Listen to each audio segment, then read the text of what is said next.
Good morning, everybody. I hope you can hear me. Let me switch over to the other monitor and see. We have Milton here. Good morning, everybody. I hope you can hear me. Let me switch over to the other monitor and see. We have Milton here. All right, what I'm going to do, I'm going to turn the audio down just a touch, and hopefully it will be good. Milton, what do you want? All right, what I'm going to do, I'm going to turn the audio down just a touch, and hopefully it will be good. Milton, what do you want? Okay, that's great. So I'm able to hear myself, which is really good. And Milton is doing something in the back. I have no idea what he is doing. But anyway, I just wanted to thank all of you. Now, I have 20 people watching already. That is a new record. I have never had that many people at the beginning of a live stream. So this is going to be a good one. And I wish you could see Milton's cute little face. Hey, Milton. What? Yeah. So you're going to be here today. Even you want to be here at Live at 8 with Rick. Well, that's great. Usually Milton, he goes to the bed and he hides. And you know how he is. So let me go ahead and let me hit the chat over here. And let's see who is our first today. Milton, you've been playing with the camera. That's a no-no. Watch those paws. Cat paws don't belong on cables. All right. And let me get rid of this cat protecting towel. That looks terrible. Get rid of that. All right. That is now done and out of here. So let's see who we have. Well, it looks like we have a really good attendance. Now, where in the world did I put that chat? Uh-oh. Let's see. Oh, here it is. Milton loves to get his paws on my computer. All right. So I see questions, I see comments, and I see a lot of great people. That is just amazing. Look at that. Wow. Okay. So again, Jonathan, you are number one today. Of course, you're number one in many ways to me. And we have Lady June. Where'd you go? Oh, there you are. Good morning. And I say good morning from Miami, Florida. And Michael United Carnivore says greetings from Tampa Bay. And I say greetings in return. Hello, Rick, Milton, and the Quack Attackers. It's Thomas, Target Prime Rib, here as always. And you know that Thomas has a live stream later today. So we have to make sure that we don't break any records because we don't want to interfere with our friends. I know Aaron and Thomas, they like to have live streams. And I always get a good feeling when they watch their live stream because they have a can-do attitude. And that's what we want in this community. It's really important. The feral grandma is here. Hello. Hello from Rick. And he's saying again, good morning, Rick, and everyone from Melbourne, Florida. And we know that Melbourne, Florida is the home to at least two great carnivores in this space. Good Saturday morning. Let's see, a freeze, 31 degrees this morning. Well, it is in the upper 70s here. It is cloudy. It actually looked like rain, but it didn't. I think we're getting some of the outer bands from the hurricane, or at least the difference, pressure gradient between a cold front that's coming our way and a storm that's brewing south of Cuba. And I have a feeling that Jamaicans, they're not going to be as chill as they normally are. They'll have to put down the ganja and pick up the hurricane shutters. Hopefully they don't get too much damage down there. We really don't want our friends and neighbors in the Caribbean to be damaged by a hurricane.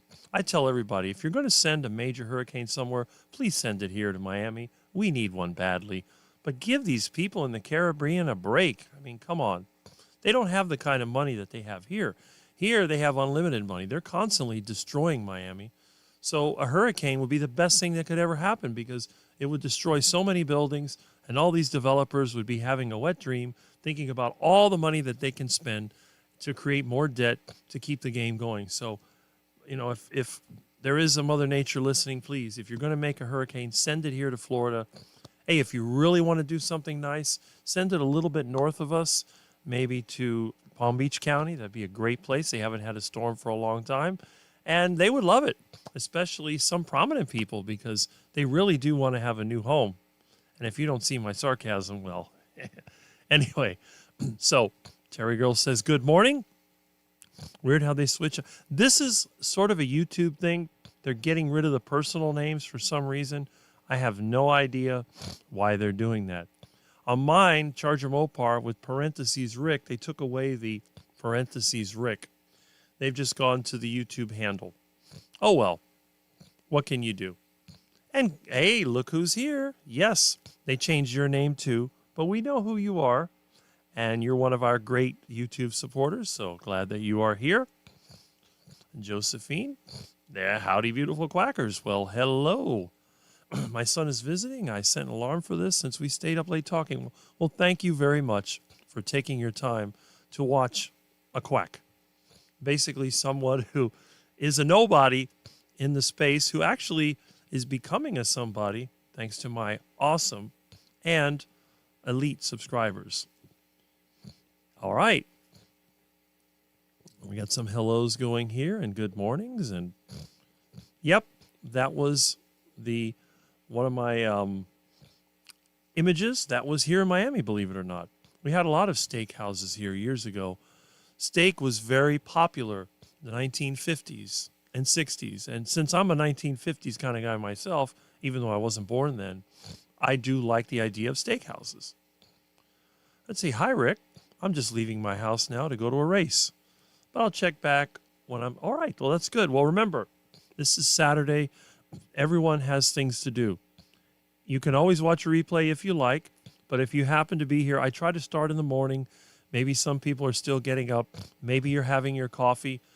You want to listen to me. The sound should be a lot better, thanks to the $9 I spent at the Micro Center. Everything else seems to be fine. My telephone, everything is working.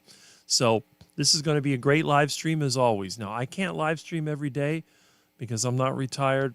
I work, and even when I'm not working, I'm kind of on standby.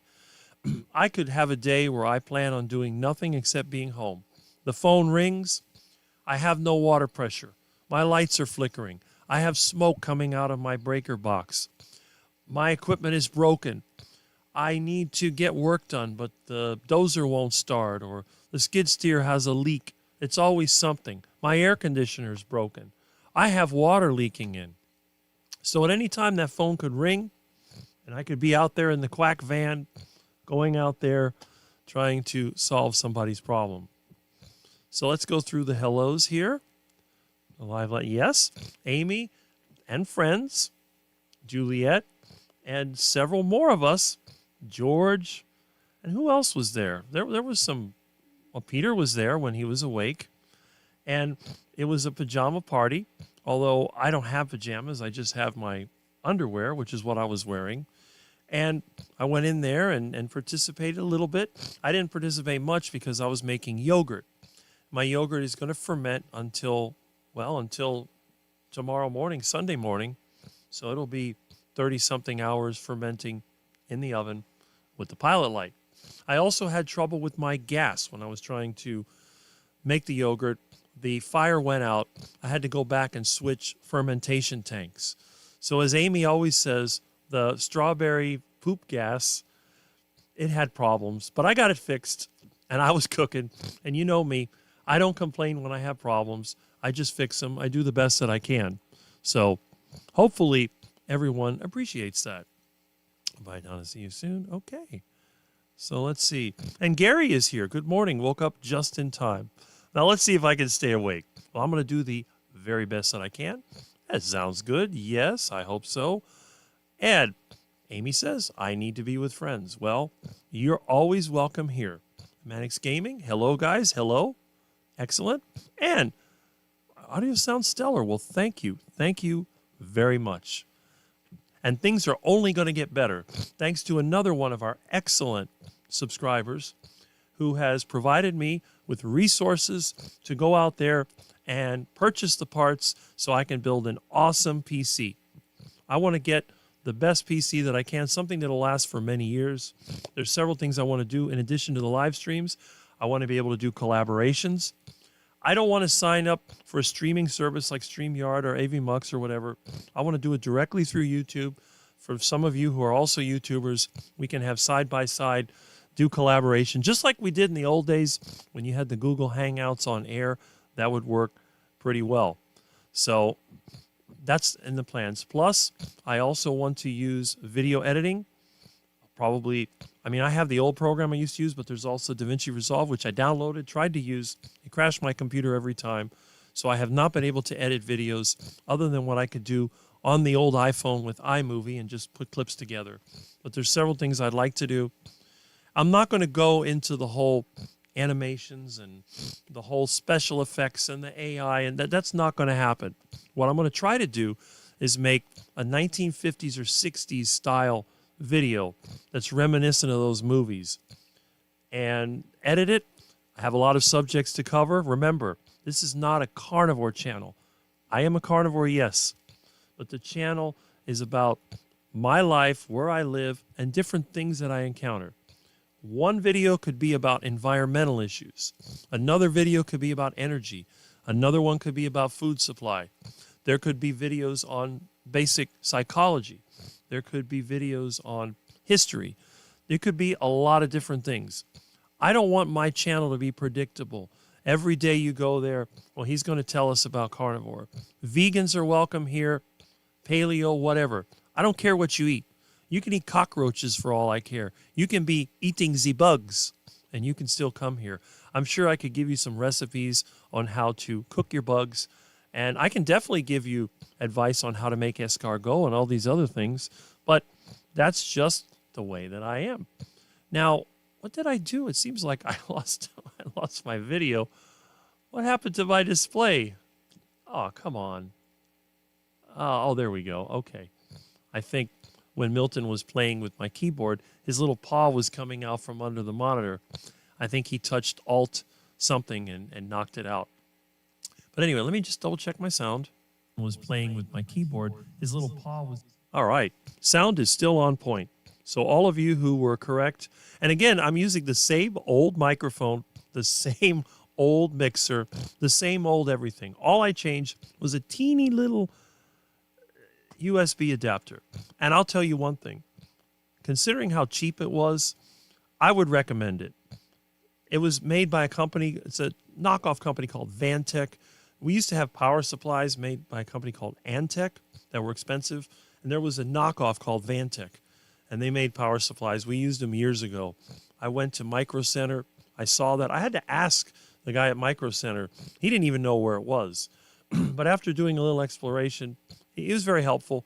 He showed me where the PC parts were. I found the little device, and let me tell you something. It fixed the problem so well.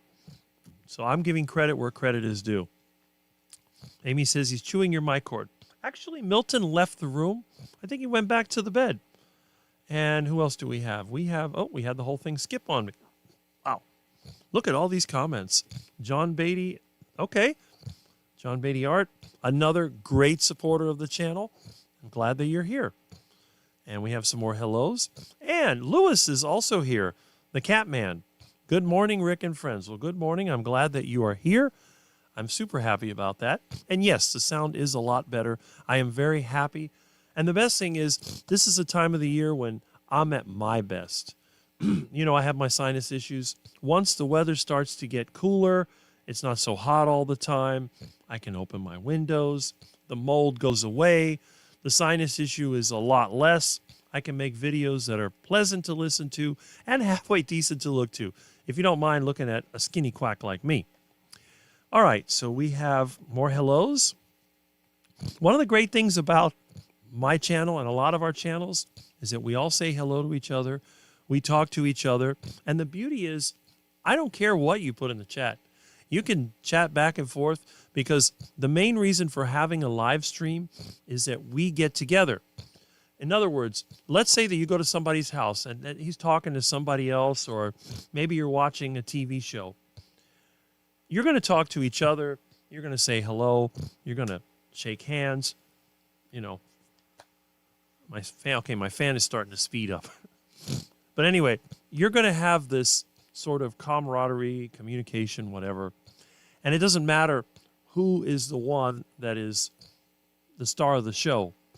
You're there to get together. It's like people get together to watch sports. I hate sports, but most guys I know, they love football, basketball, baseball, whatever. And they get together and they watch the game. But at the same time, they talk to each other. They, slap each other on the back or whatever. And that's the way it's supposed to be. And Lewis has a question. What's update on the path to Hack Your Health? Nothing. I have no update. I haven't even been able to find a way to feed my little beast. I experimented trying to build a feeder, and the cockroaches took it over. So I got to come up with something fast. There's only a couple of weeks left before I have to get out of here. Now, this event is like 3 days, which I don't know. It's a nightmare. I don't want to spend 4 days at some conference. Ideally, if I could get there on Friday when the thing starts, it'll take 4 hours to go from here to there. If I'm a little late, I'm not worried about that. But I'd like to get there maybe on Friday. And I'm going to be stuck there Friday night, Saturday night. And then, of course, Sunday, I'll be on my way home after it's over. Now, I'm not saying I'm not going to like it. What I am saying, I hate having to stay anywhere other than my home. I find motels and I find other places to be somewhat disconcerting. I don't know if it's the fact that there's a lot of chemicals in other buildings or there's a lot of Wi-Fi, a lot of EMF interference. I really don't know what it is. But when I'm in a lot of other buildings, I don't feel as good as I do in my rotten and mold-infested house. There's something about being here, having that large window, looking into a yard, and being able to go outside and touch ground whenever I want that makes a difference. But in terms of plans, the person that we need to talk to is Russ Mitchell. He's the one that's made it possible for me to go to Hack Your Health. He did say that he was going to discuss it with me. So I would assume, since I'm on the Keto Cookout next Tuesday, I'm going to hear from Russ pretty soon. But at this point, I have no idea. But I'm sure I put it in his capable hands because he is the one that is making this possible. And I consider myself friends with Russ Mitchell. So that's all that I know at this point. Yes, she had a stream last night with Juliet. And it was very lively. You know, the women in the carnivore space are a real treasure. They're the underrated people because women have a unique ability not only to multitask, but also to read the emotional state of a lot of people. And this is a talent that some of them are very skilled at using and others don't even know that they have. But yes, it was very good. You have to balance a certain amount of humor with seriousness. If you're serious all the time, you will simply drive people away. But then again, balance is key. Not a balanced diet. No, you don't want to balance duck food with good food. But you definitely want to balance your emotions because, I mean, think about it. I have weird dreams. I had a dream, I don't know where it came from, that I was on a private jet with some people I don't even remember. I think it was Gulfstream 100 was what the jet was. And the pilot died. And everybody was in panic. And they're like, Rick, the pilot's dead. The pilot's dead. And you know, they took the pilot out and someone was sitting in the co-pilot seat trying to run the plane and the autopilot was on. Everybody was having a fit. I said, Rick, you got to do something. I said, I don't know how to fly a plane. You put me in the pilot seat, we're going to crash. No, but you know, it was really a weird dream. And I went through this thing and I don't remember all the details, but I remember I was sitting there and trying to talk to the control tower, and the lady barely spoke English. I mean, it's one of those crazy dreams that I had. And I thought about that, and I go, you know, finally they put a woman from the control tower. She says, hello, what is your name? Oh, my name is Rick. Well, hello, Rick. And then she says, well, the menu's over there. She was really calm and very able to do it. And I remember we went through this whole process, took control of the plane, trying to hold on to the yoke. It's like every little move, the thing moves. What about the throttle? I was going through this whole thing. And we're going to land you at, I forget where it was, Orlando Airport or something like that. And you have all the trees and then line up, go this heading, go that many degrees left. And it's like, I'm like, I don't know what's going on. And then towards the end, when we're getting ready to land, I realized it was a dream because the sun was starting to come up. I always leave the blinds open, and I could realize, oh, I'm in a dream. So I was kind of eager to see what happened. And when I got to where the runway was, it was coming down. Watch your speed, 150 knots, maintain 150 knots and go. But I don't know what happened. All I know is that I could see the runway. It was probably a mile away. And I woke up. I was like, oh, thank goodness. I'm not trying to fly a jet. I'm just going to turn my computer on and I'm going to watch Dr. Kiltz. And that might have been what it was because I know Dr. Kiltz does some flying and it was probably some subconscious thing. But and I had another dream last night, which was even weirder. I had a dream. I was at some kind of event. I don't know if it was Hack Your Health or what it was, but I was in a parking lot. And guess what was in the parking lot? Parking lot chicken. So next thing you know, I'm running around chasing after parking lot chicken. And somehow I'm in there with pants and no shirt, chasing a chicken. And then when I was going to catch the chicken, I ended up splitting from myself. I end up sitting on the ground next to the parking lot, watching myself chase after the chicken and catch it. Just really weird. I have the strangest dreams. I don't remember all the details, but I do remember that I have a dream. I have one almost every night. And I also occasionally, when I'm not 100%, I'll have a daydream. I'll sit down, I'll have lunch. Maybe I'll have some heart attack chicken or something delicious. I'll fall asleep. I happened to me when I had my iguana. I had iguana for lunch, delicious iguana. I sat right here in this couch, turned on the air conditioner, set it to 74, and fell asleep and had a daydream and woke up. It's like, and the daydreams are just like real life. I was out working in the yard doing stuff, but usually in the daydream, my house is much bigger, much less cluttered, and I can actually do things because things kind of work. But then when they start to fail all over the place, I realize it's a dream and I wake up because my dreams always are worse than real life. I have more problems in a dream than I do in real life. But anyway, that's what happened. And yes, Rick came on the stream too. Usually if I find a stream, I'll definitely do that. Peter's getting a reputation for sleeping in lives. Well, he's probably working too hard. Okay. Yes, I agree. Oh, there goes. I got the comments. Look at how many comments I got. That's pretty amazing. And John Beatty says, I feel really bad for how Rick was treated this week. Such a shame. Well, I'm going to talk about that today. And I'm going to tell you why I actually feel really good about it, as weird as it may seem. See, I'm one of those people that people accuse of being negative. I was accused of being negative by one of the other prominent carnivores, and we're going to talk a little bit about the difference between these two people. And you probably remember back in June, I got into a misunderstanding with our most popular carnivore influencer. And the similarities and the differences between what happened with me and Mitch. And I've actually got more respect for Mitch now than I did before. And that's pretty amazing, isn't it? Because I realize I'm getting more of a feel for what goes on in Mitch's head. And that's really good. So, but yes, and I'm glad that you, again, as being one of my premier viewers, felt bad about it. So thank you for your concern. I really appreciate that. So we got some more hellos. And Amy says, I love this channel because it's positive yet realistic. We can say what we think and chat with friends here. Yeah, it's no wonder why you have somebody watching. Well, I don't know. There was 20. I can't seem to look at my display. I don't know how many are watching right now, but I'm actually quite nice. And of course, with the sound fixed, I'm sure that I'll have more retention because last time it was total torture. I tried to listen to it myself in the replay, and it was really bad. I do listen to a lot of my videos in replay, and believe it or not, as strange as it may seem, when I listen to myself talk, it puts me in a better mood. I've had times where I'm struggling during the day. Everything's breaking. I got customers that are mad. I come inside. I hit one of my Rick videos, and within 5 minutes, I'm laughing. I laugh at myself. I look at myself. I think this guy he's something else.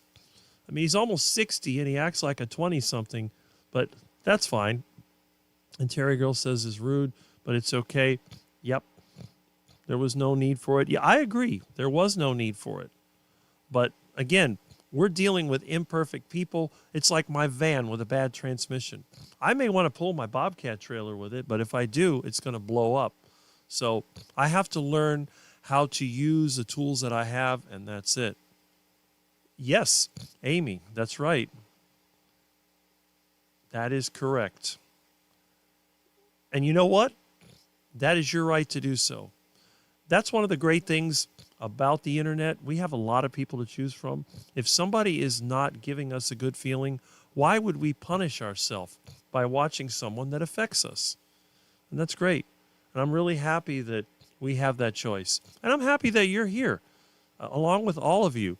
Everybody that's in here right now is a great person, from what I know.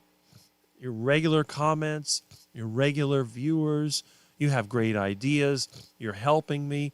I really appreciate that, because I don't come here to try to market to anybody. I just come here to meet people, and it's great.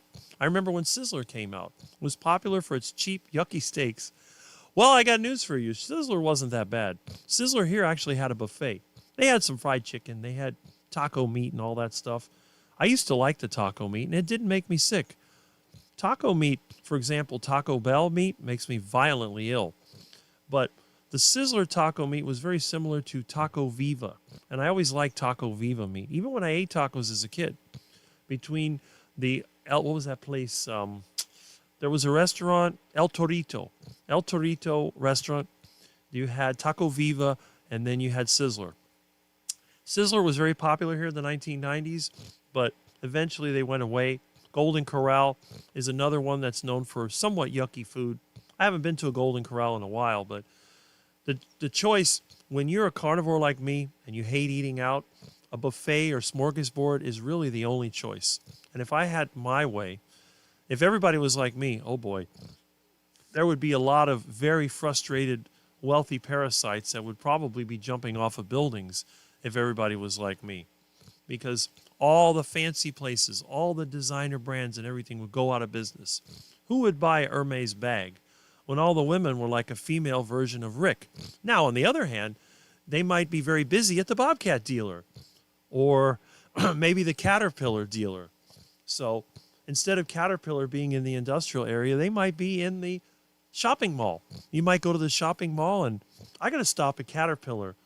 I need some hydraulic hoses. I need a new valve for my skid steer. I'll go there. And then the butcher shop, there'd probably be like 4 or 5 butcher shops. Well, I'm going to the mall. The mall used to be all clothes and shoes, but now they got a grocery store, got several butcher shops. There's a hardware distributor down there. I can buy all my hydraulic fittings. I can buy all my bolts. There's a couple of tool places. Yeah, you got the Harbor Freight tools, but then you got that Rick tool place that's even cheaper, and it's got a lot of American-made stuff. I need to remodel my house. I need to get my hands on some reproduction ceiling tiles. I'm going to head over there to the home center. I'm going to buy a light blue and green tile for my bathroom. I'm going to buy ceiling tiles for my house. I need stones for my terrazzo grinder.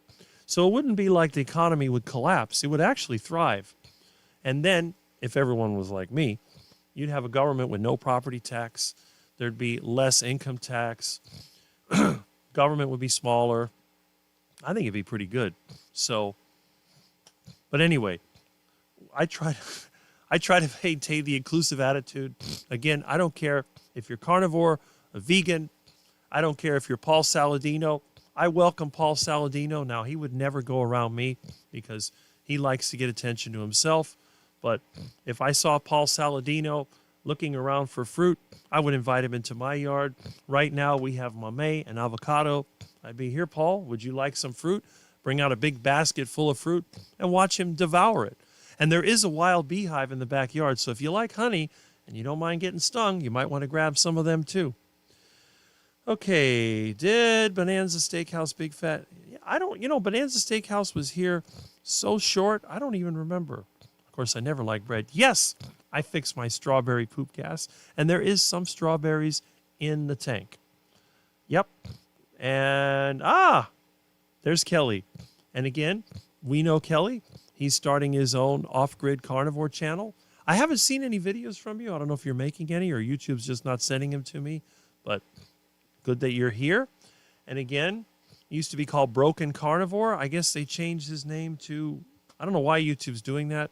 But anyway, great viewer, great member of, well, not member, but great friend of the channel. There we go. And we have some more hellos. And Peter has arrived. Now, I hope you are able to stay awake. But Quack Jr. is here. And although Peter did say some things about how he agreed with Mitch, he also promotes my channel.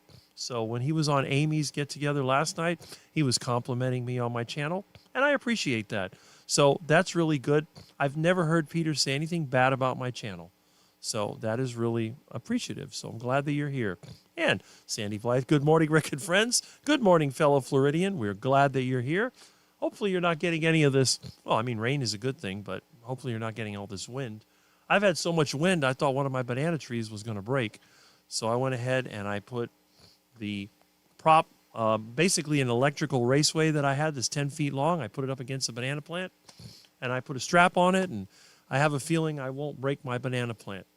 I have two friends that are just itching for those delicious ice cream bananas, and I am definitely going to try to preserve them as much as possible. And again, I told everybody years ago, if I had the opportunity, I would have an avocado farm, a mango farm, a banana farm. I don't have a problem with that. Just because I eat a carnivore diet doesn't mean that everybody has to or even should eat a carnivore diet. Now, if you're an addict to fruit, then you want to avoid it. And we're going to talk about that when we talk about Mitch and the Mitch understanding that we had this week, which is actually very encouraging to me. I was very impressed with Mitch, and I'm not going to trash him. So I'm sure, well, I don't know if Mitch is watching, but if he is watching, he's going to get a dose of reality from his friend Rick. And that's the way that it works. I'm not going to beat around the bush. I'm not going to play like hide and seek like some people do. I am going to be direct about it. And I am very happy that my viewers, most of you, were concerned. You probably emailed him. You probably tried to contact him. So I guess in some ways I'm similar to Dr. Kiltz, although I don't believe in positive thinking. I think that's BS. But I've had a lot of people tell me that they think I am a positive person. So if I am positive to you, then that is a good thing. And I agree with you. But I am not going to push the power of positive thinking, the power of faith and all that. That is not what gets things done. However, I do believe that faith is good for your mental state. And if you have faith in something and it's backed up with experience, it can really help you. Because if you have no faith at all, you will never leave your house. You will stay in bed all day and just wait to die. Because you'll be worried.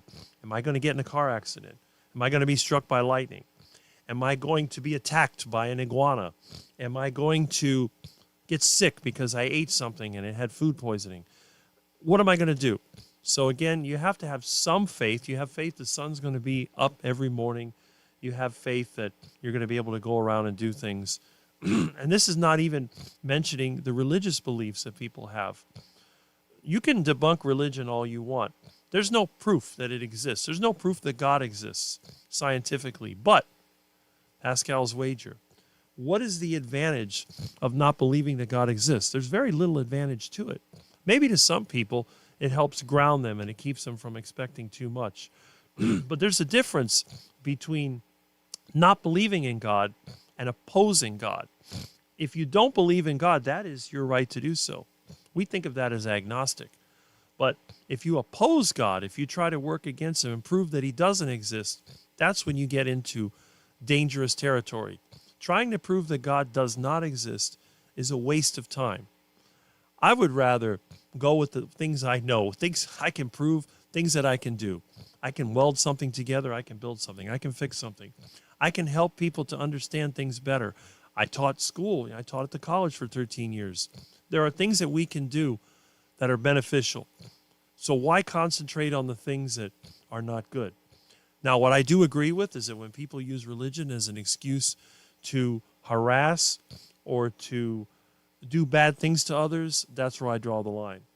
Your faith is a personal matter. If you want to share it with someone, that is your right to do so. But if a person opposes you, it is a better idea to step back and look for somebody else who may benefit from that information. Our time is limited. We don't want to concentrate on stirring up problems. We want to try to go where we're wanted. You know that old saying, go where you're celebrated, not tolerated. And I believe that 100%. So, again, that's the way I think of it. And I don't get personally offended when things go wrong because we're imperfect. Every one of us has issues, and understanding those issues is a part of being your friend. If I know you have a problem, if I know something bothers you, I'm not going to constantly do it to you because I'm just stressing you out for no reason. Okay, off of the rant, back to the comments. We didn't have a bonanza, and let's see. Peter likes my sound. That's great. We have some more comments going here. Yes, hellos. That is fantastic. Oh, you're back. Yes. They changed your name, but you're here. Hello, hello. Glad to see you again. When is usually changing? They already supposed to have, but my computer is very unstable. I haven't tried it. But again, hopefully in the next week or two, I will have a new computer system built, maybe with a 6-core processor, at least 32 gig of memory. I just got to figure out what GPU to get. And again, I wouldn't spend that kind of money on the computer, but one of our great subscribers sent me the money to build a computer. I won't say who it is or how much. That is up to the person who did that. So again, I'm really, really excited. I've never paid for a computer. I've had a lot of computers, but they're always like secondhand junk that I cobble together. So it'll be nice. And we got more hellos. And Michael, I guess that's Michael Pregler. Good morning, everyone. Hope you all have a great day. Well, thank you. I guess you must be at the gym or returning from the gym. And I see you've got bow and arrow and a deer. So somebody's going hunting. I like that. I'll be glad when I live in a place where I can take my crossbow or whatever they allow me to use and get a deer rather than having to go to the canal and get an iguana. And Ricky Lee has also dropped in. Good morning, Quack Pack. Good morning. As always, sends me lots of interesting links to videos and emails. Another great carnivore personality. And okay, Keto Rock Stars, yes. All right, Filthy Carnivore, there we go. Occasionally I add onions. Well, that is just fine. I have onions fermenting right now. When we have a get-together, I put them in my tomato sauce. And yes, my tomato sauce is legendary. Everybody likes it. It uses no sugar. It's just fermented tomatoes with onions and fermented garlic. All right, you're working too hard, Peter. I've been sleepy. Yep, we got some more hellos. You can't be cannibore. Well, I guess technically that is somewhat carnivore. Now we're a little behind here. This is from what time? It is from 8:13. So we're getting to be a half hour behind. We're getting there. Yep. Peter is definitely busy. All right. Oh, is it 8 p.m. or a.m.? Right now it is 8:40 a.m., but at the time he did it, it was closer to 8 a.m. All right, so Cyber Genius, my memory has healed too. Excellent, excellent. My 3-day fast lasted 20 hours. Well, you can only do what you can. And I'm glad that at least if you like, look, I don't do fasting. I don't need it. I'm not going to do it. But a lot of people do need it. Great reset. And I know Dr. Kiltz promotes it a lot. And there's several other carnivore personalities that, what is it? Dr. Kiltz, faith, fasting, and something else. I don't remember. But yeah. What I love about Rick's channel is that he encourages freedom and fun in the chat. And his community, he doesn't scold us for chatting with each other. So refreshing. It's not my business. We're all adults. You can talk to anybody you want. If you want to hook up and date in my classroom, you can do that too. Just don't do it in the classroom. Wait till after class. But I taught at the college for 13 years. I've never taught children. I've always taught adults. Adults like to be treated like adults, and they like to make their own decisions. If you want to leave the room, you're free to do that. It's not a problem.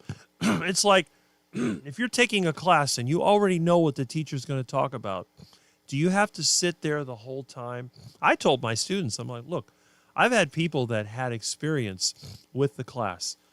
Oh, can I just test out of the class? I said, well, you could, but it's not going to save you any money. It still costs the same per credit whether you test out of it. And then, of course, it's more work for me. I got to make a test or whatever. Or what I can do is administer the tests directly. I said, look, you're in the class anyway. If you think that you already understand the material, you don't have to come to class. I take attendance only because the college asked me to. So that way when students, they don't do well, they didn't drop, they go to the dean, they say, oh, I want to get a refund. They asked me, how many times does a student attend the class? So I put it in there. But I said, you know what? You're an adult. You have signed up for my class. I will give you the test dates. In fact, I give you the syllabus. Here's the test dates. You can simply show up for test, take the test, do the project, and if you complete all of those, I will not hold it against you. And I talked to the dean, said I am within my rights to do that. So I don't care if you attend my class or not. But on the other hand, if something goes wrong and you start failing, it's not my fault. You didn't attend the class. So I put the responsibility on you, the student. And the funny thing was, even the people that knew this, even somebody that had taken this before in their own country, he attended every single class. And at the end of the term, he told me, he says, I've never had a professor like you that kept me interested, and I actually learned more than, because he was a university student in his country, and I was taking an introductory class in network analysis, which is basically just AC, DC circuits, stuff like that. I never understood it the way that you taught me. And that was fine. But again, I had students that would come to class, they'd sit there, I already know this, they leave. And I, go ahead.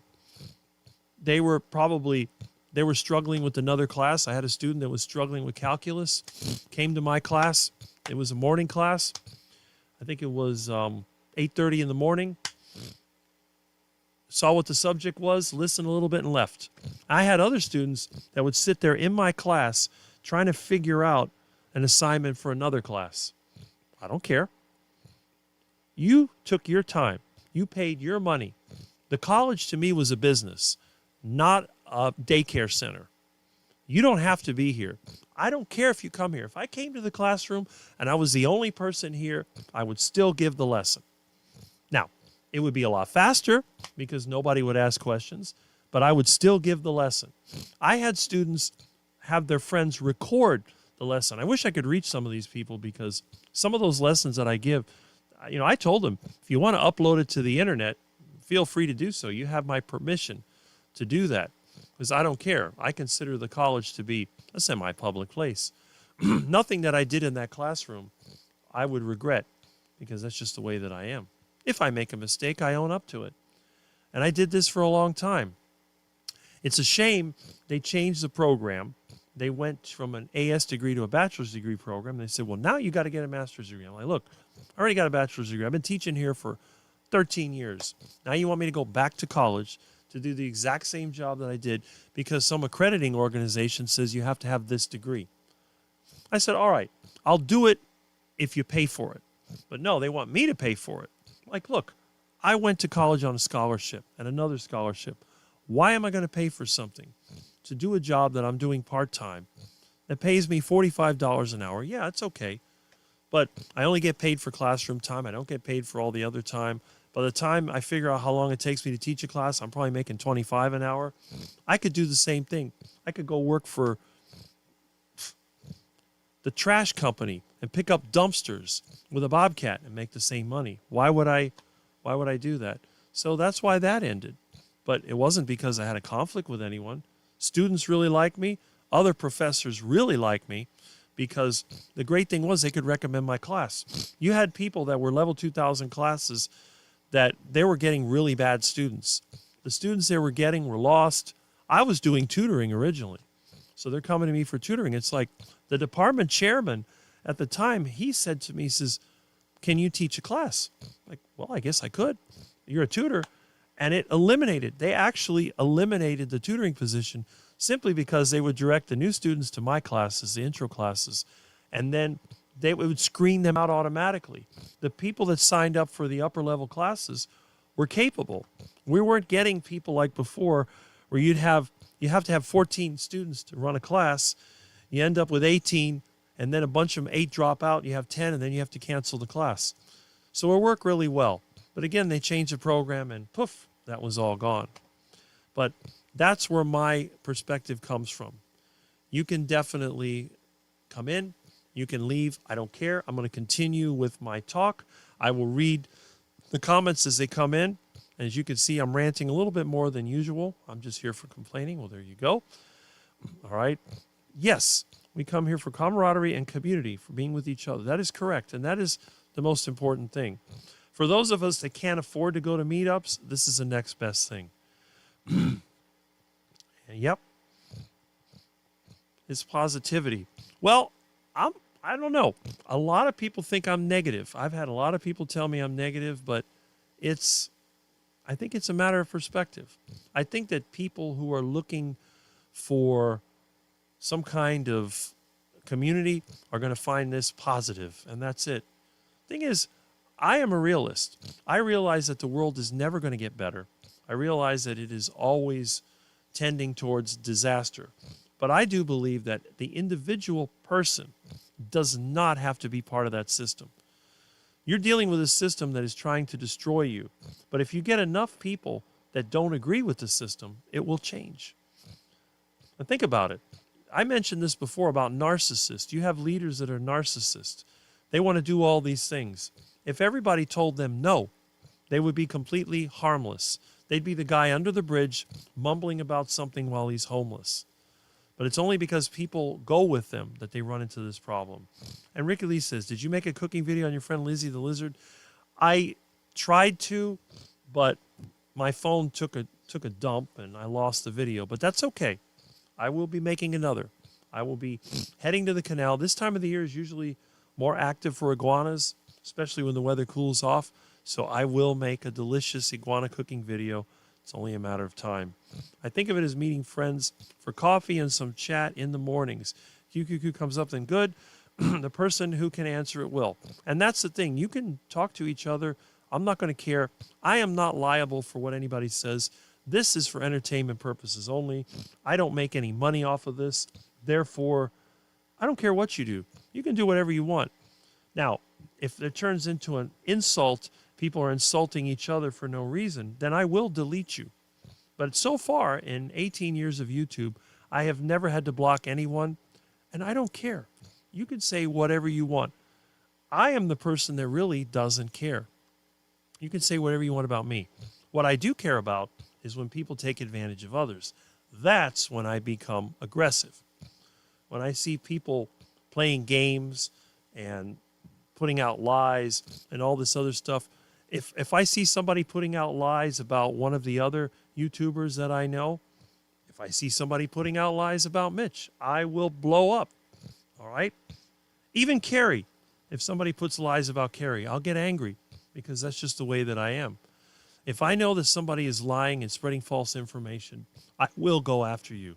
But your opinion is your opinion. You could say, I hate this person because of this, and that is perfectly fine. You could say, I think this person is a crabby, whatever. And that is your opinion. You're entitled to it. You could have an idea saying that I think that eating dog poop is going to make me healthier. Well, that's fine.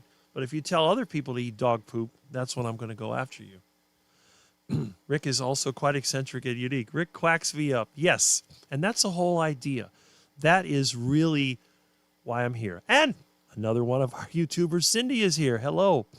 I know you have a busy day because it's Saturday, but I'm glad that you take a little bit of your time to drop in and say hello. And Michael Pregler says, Rick has a great voice and demeanor for this. Keep it up, Rick. Well, I'm trying my best, and I appreciate it. Thank you so much. So we have more hellos, and we have 40 people at that point. That is great. Duckman is now live. Yes. And we all know about Duckman. Let's hit that. To the Quackmobile! I think it's funny how not only is there ducks, but there's also a mini dinosaur on that. And that was Barry that did that.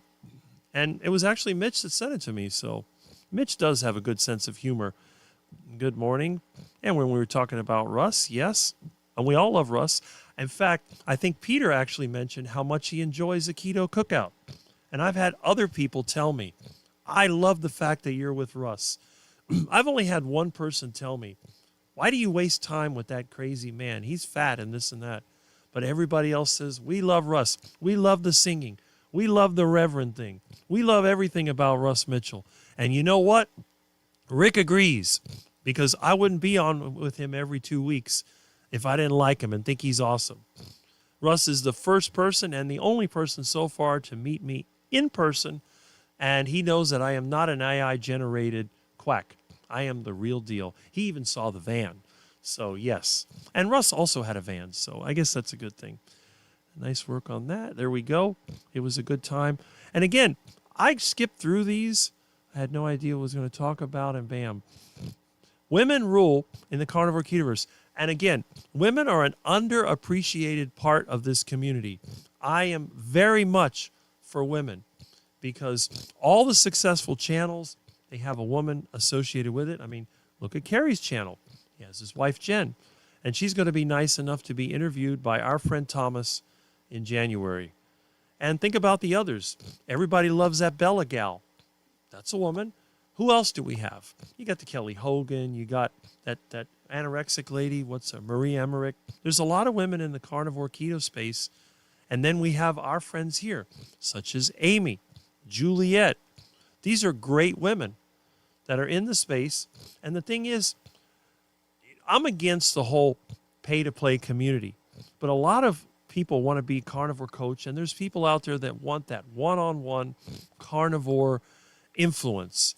They can get something from a YouTuber, but they can't get that personal touch. So now we have all these carnivore coaches out there. And I think the whole coaching thing is kind of silly, but I do support the one-on-one because people pay a lot of money for a therapist, some licensed individual that listens to them and goes, and then makes suggestions. And they pay a lot of money for that. Wouldn't it be better to have life coach, carnivore coach, or whatever it is, somebody that, yeah, you pay for it because their time is valuable, but on the other hand, they give you information. If you have a problem, you can go to that person. And that's a good thing. And there's vegan scammers that do this.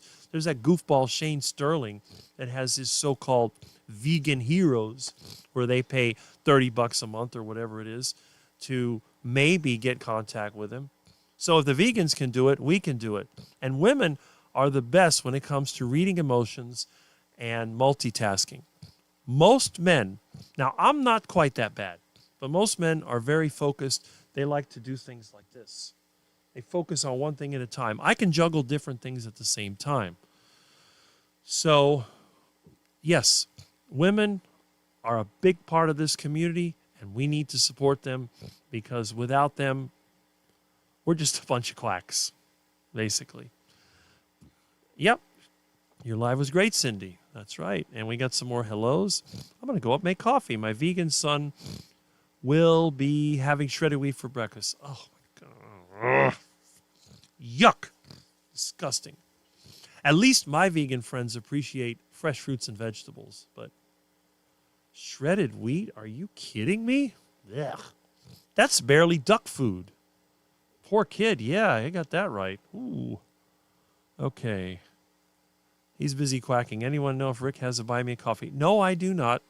But just like a church with a collection plate or contribution box, I will do something eventually. Don't worry. I'm not dead yet. I'm not starving. But yes, it's coming. But I will never ask for it. That's it. All right. Thank you, Peter. I missed Cindy's last night. And Rick, I just need to say, duck you. Well, that's right. Duck it. That's it. I tell somebody, what do you want to do with it? I said, duck it. Okay. Yeah. Well, I don't know where that dream came from, but it was weird. It's a lot of emotion for sure. Carnivore Whisperer, good morning. Good morning from Rick. And let's see. Thank you, Ricky. We're having a lively chat. And I mean lively, lots of hellos. Is dreams a healthy sign? I think it kind of is. What is that noise outside? Hold on a second. Okay. Huh. All right. What do we have here? Okay. You know what it is? My neighbor across the street is too busy or too lazy to wash his own cars, so he has some immigrant guy and his son go over there and wash his cars and truck for him. So around 8, 9 o'clock, they get over there, usually by 9, which is about now, and they have their pressure washer and they have whatever. Now, I have to admit, I don't wash my vehicles except when I can't see out the window. My van is all rusty. I'm hoping soon I'll get my hands on a junk van and I'm going to cut out, replace the windshield. I'm going to redo the van. And you know what? I may even turn it into a quack van. I may put a duck, like one of these, maybe cast one of these. I can melt aluminum. I may cast my own. I'm going to try to get, next time I kill a Muscovy duck, I'm going to make a plaster cast out of its head so I can get that beautiful, long, sleek Muscovy duck. These mallard ducks, they have more of a ducky shape. Muscovy is more streamlined with a wider bill and got that nice red stuff around its head. I'll put a big Muscovy, and instead of being like this, I'll have it sticking out like this, where it's like it's going to take off, have it right on the front of my van and truck. I think that'd be kind of neat. And then I might make some other things. The good thing about me is that I have a lot of abilities compared to the average YouTuber. I can build things, I can fix things, and I think that's really a nice little side, because I'm kind of a survivalist. And again, it's not because of the carnivore diet, but the carnivore diet helps. I mean, I'm 57. I have the energy and flexibility of a 20-something. I can outwork the younger guys, and my mind works halfway decent. I don't get triggered or upset like a lot of people do. Now, I can get angry. And when my life is in danger or when it's a really bad situation, I will become very aggressive. And you don't want to see me mad. It's like one of my friends says, has known me for 40 years. I've never seen Rick mad. But another friend of mine says, you don't want to see him mad. It's bad. Really bad. The last time I lost it, I destroyed my lawnmower. It looked like it was run over by a bulldozer and dropped with an excavator. So we have some more hellos. Rick needs to get card he can use to collect Buy Me a Coffee. Yes. Not sure we can talk him into plastic. He's a cash man. That is true. I don't even have a bank account. I have basically a credit union account. I don't have a bank account. See, the problem is I'm against debt. Debt is something that I consider to be the weapon of the parasites. Now, does that mean I've never had a credit card? No, I've used credit cards many times because I know how to play the system. I will use a credit card as a payment method, and I will pay it back before the time is up. I never carried a balance on a credit card. And I still have a credit card. It's linked to the bank account. I use it almost like a debit card. Hi, sweet girl. Yep. Morning, Lisa. True. Okay. There we go. Oh. I don't recognize. Maybe you're new. Maybe they changed the name, but I don't recognize you. But I'm sure you'll let me know. So years ago, multiple dreams every night, just not always remembered. That's probably true. Dreams you actually made into good sleep. I get them all the time. All the time. Beef going up. Yeah, see? It's still going up. Now, I think they were talking about importing beef from Argentina. I know that the U.S. bailed out Argentina somewhat, and maybe in exchange they want to get Argentinian beef. Argentinian beef is actually pretty good beef, but I'm sure a lot of the cattle ranchers here, they've leveraged up because of beef being so high, so it may devastate them. I don't know. Yeah. Well, then I do remember my dreams, and it is kind of interesting because my dreams are more dysfunctional than real life. That's how I know they're a dream. 45 watching. Well, there you go. I think the whole Mitch understanding is actually included more people. Only 22 likes. Well, that's it. And there's Quack Time. Look who's here. CB Carmack, another one of our regulars. I guess you'll be here before you hit the thrift stores later. Hit the thumbs up. Yes. I see a lot more participation this week than I did the last couple of weeks, that's for sure. Aha! Seen a good buck. Well, his season is coming up, isn't it? Meat prices are so off the hook. Better keep an eye on our chickens. Well, that's it. Around here, the parking lot chickens and the canal ducks are very, very nervous. Okay? I've actually have had chest pain sometimes watching Mitch. Well, that's not a good sign. You don't want your cortisol level up. Thanks for hosting last night. That was fun. Excellent. Malibu chicken at Sizzler. Okay. Let's see. I feel hungover. All right. We're going to hit all the comments in rapid succession. They're just starting to move up here. Okay, so we're talking about the deer. Comes up. Yeah, YouTube has been playing games with these names. Good morning, everyone. There's Aaron. We survived the night. Camp leaders making bacon and eggs. Awesome. I haven't had bacon for a week, but I'm sure I'll get it eventually. Is dreaming sign of a healthy brain? I think it is. Pajama party is good for live, especially if it's at night. And we got some more hellos. Would you fight Paul Saladino in a UFC? Well, I'm older than Paul, and I'm not as fit as Paul. But then again, I'm a lot taller than Paul. He seems kind of short. I think I would. It'd be kind of fun. Either that or some lard wrestling. That's what I need to do. I need to do lard wrestling with Paul Saladino. So I'll just put lard on myself. He puts lard on himself. We go at it. And the wrestling match goes until somebody gets pinned or somebody gets a little too excited. And then that would be fun. So, yeah, I'm thinking, lard wrestling. That'd be a lot of fun. Okay. And let's see. CBs, what you watched are live. Okay. I chose the sleep time, have dreams. There we go. Whoever wins gets, unlimited me forever. Well, that's it. Hopefully I would win because I could put a hurting on anybody that gives me. I think what I would also do if I had unlimited meat, I would challenge Dr. Sean Baker to a steak eating contest and see which one of us can eat more. Especially if I've had unlimited meat. Right now, I have to limit my food, so I can't eat as much as I'd like to. But I'll tell you one thing. If I had unlimited meat and I went back to 6 pounds of meat a day and a dozen eggs a day and all that, I think I could beat anybody. Even the great master, Sean Baker. A ribeye eating contest. Who could win that contest? I'd put him under the table. Yes. All right.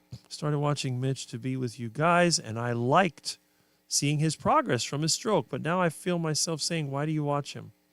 Well, Carnivore Whisperer, that's interesting. I'm going to talk a little bit about what I think is happening with Mitch. What distribution are you using? Right now, this is Linux Mint, but I also have, what's the other one? I have one computer with Ubuntu. That's the one that got rained on.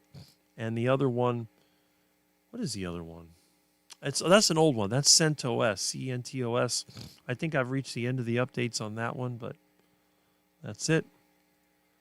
Regular freezer fills this year. I hope so too. YouTube name handles. My name switched from Coach Juliet Edens. Yes. But we know who it is. The pictures stay the same. How cold is it, Aaron? We'll be watching UFC this morning.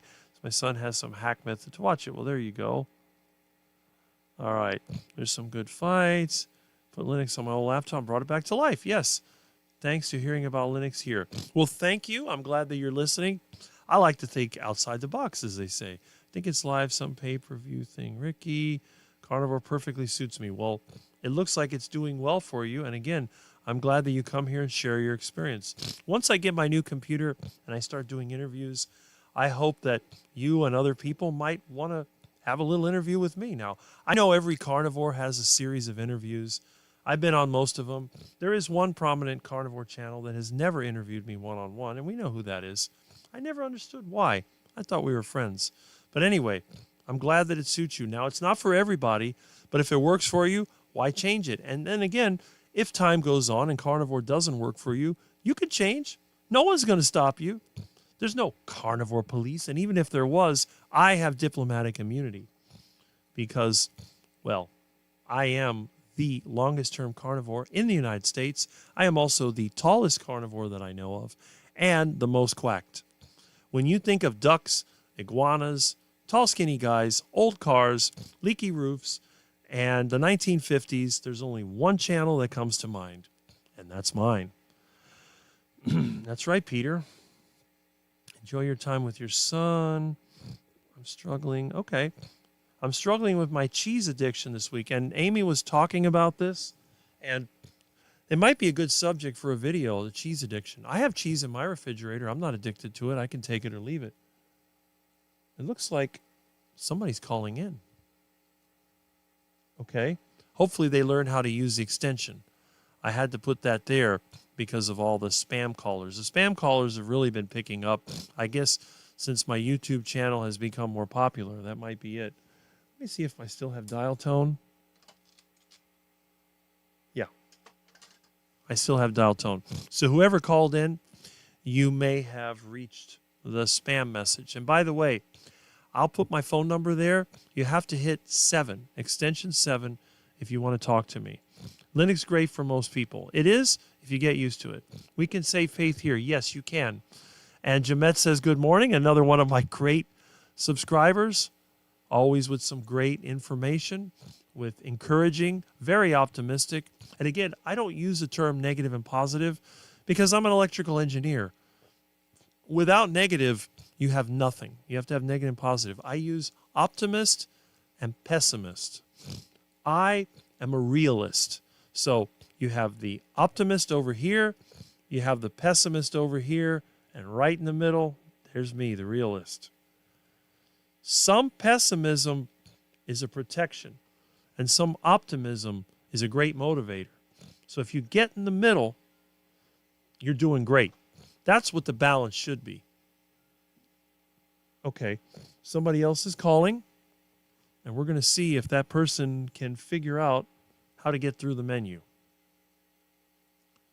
Okay, Rick's philosophy. Well, there we go. Okay.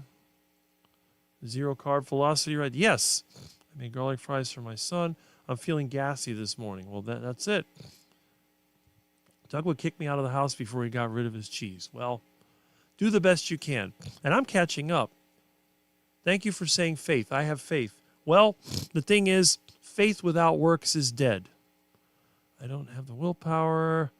I'm editing. Okay.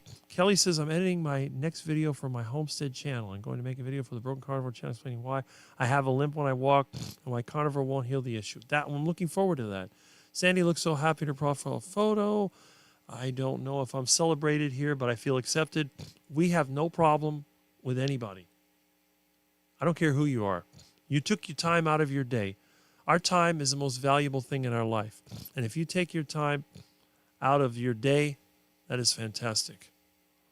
All right, now let me skip ahead to these comments because it looks like, oh, John Beatty says you're getting some bacon. All right, what I'm going to do, let me go outside. I'm going to open the gate because I know people are afraid of my house, and that way they don't have to stand in the street. So I'm going to go outside. I'm not leaving you, but I will be here. In fact, I'll put some music on for you, okay? I'll be right back.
Okay, well, that explains the mystery.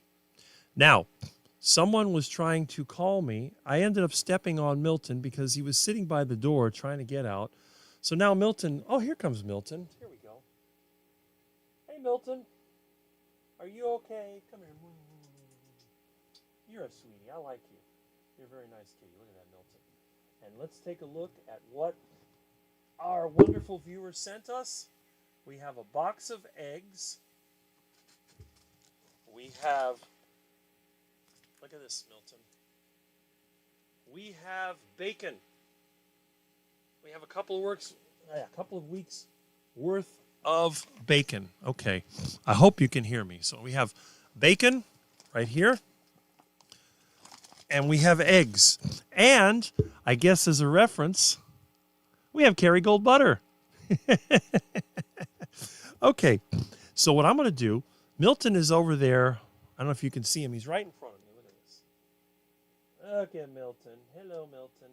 He's a cute little Milton. Look at that beautiful animal. All right, so what I'm going to do, I'm going to go ahead and put this in the refrigerator. And I wish I could, oh, Milton's so cute. I'm going to go back. I'm going to put, let's see if I could do this again. I'll put the music on while I put this away. And I will return. So let's see if we can do this.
All right.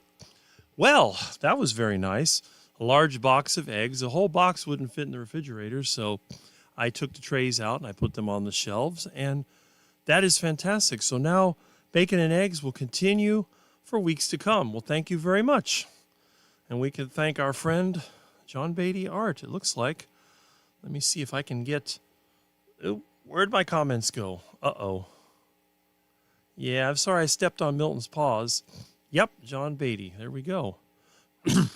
Another delivery after, because Sam screwed up. Okay. Excellent. Well, anyway, when I went to open the gate, the person was already there. That may be why someone was calling in, but I don't think people here speak very good English. What I'll probably do is if anybody does send me goodies, I'm going to go ahead and turn off the phone system so that way they can just call in and I'll be able to answer. All right. Keto Rockstars make it a challenge. Kick butt with challenges. There you go. Mitch will come about eventually. We all will. One thing I love, everyone is welcome. That's the whole idea. That's the one thing I have in common with Dr. Kiltz. Although he is a bit corny, in my opinion, he's a good man. I like him. The more I get to know him, the more I like him. I'm sure when I meet him in person, I'll like him even more. But then again, I like Mitch a lot too. So this is really kind of weird because when you see the way that Mitch reacted when I dropped into the private chat, you could see that he was very sorry for what he did. And that's good. All right, much fun. I'm going to catch up with this eventually. Crackers are the cream of the pond. Yes, I didn't change my name. It's showing you no names, but right, yeah. YouTube is using the handle. That is correct. And let's see. I'm going to get here. I'm getting there. The comments keep coming in, but I'm moving really, really fast. I'm coming in for that landing.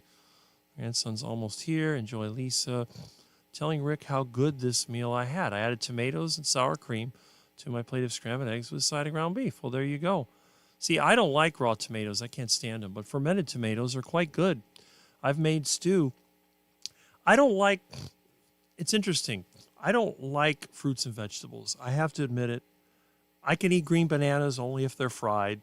I eat oranges. They're one of the few raw fruits that I can eat that doesn't bother me. And actually, I thrive on oranges. When the oranges are in season here, I eat every single one of them. And I do feel better with them. But if I try to eat the oranges from the store, I feel like crap. I have no idea what they put in those oranges, but they give me like heartburn, diarrhea, all kinds of nasty stuff.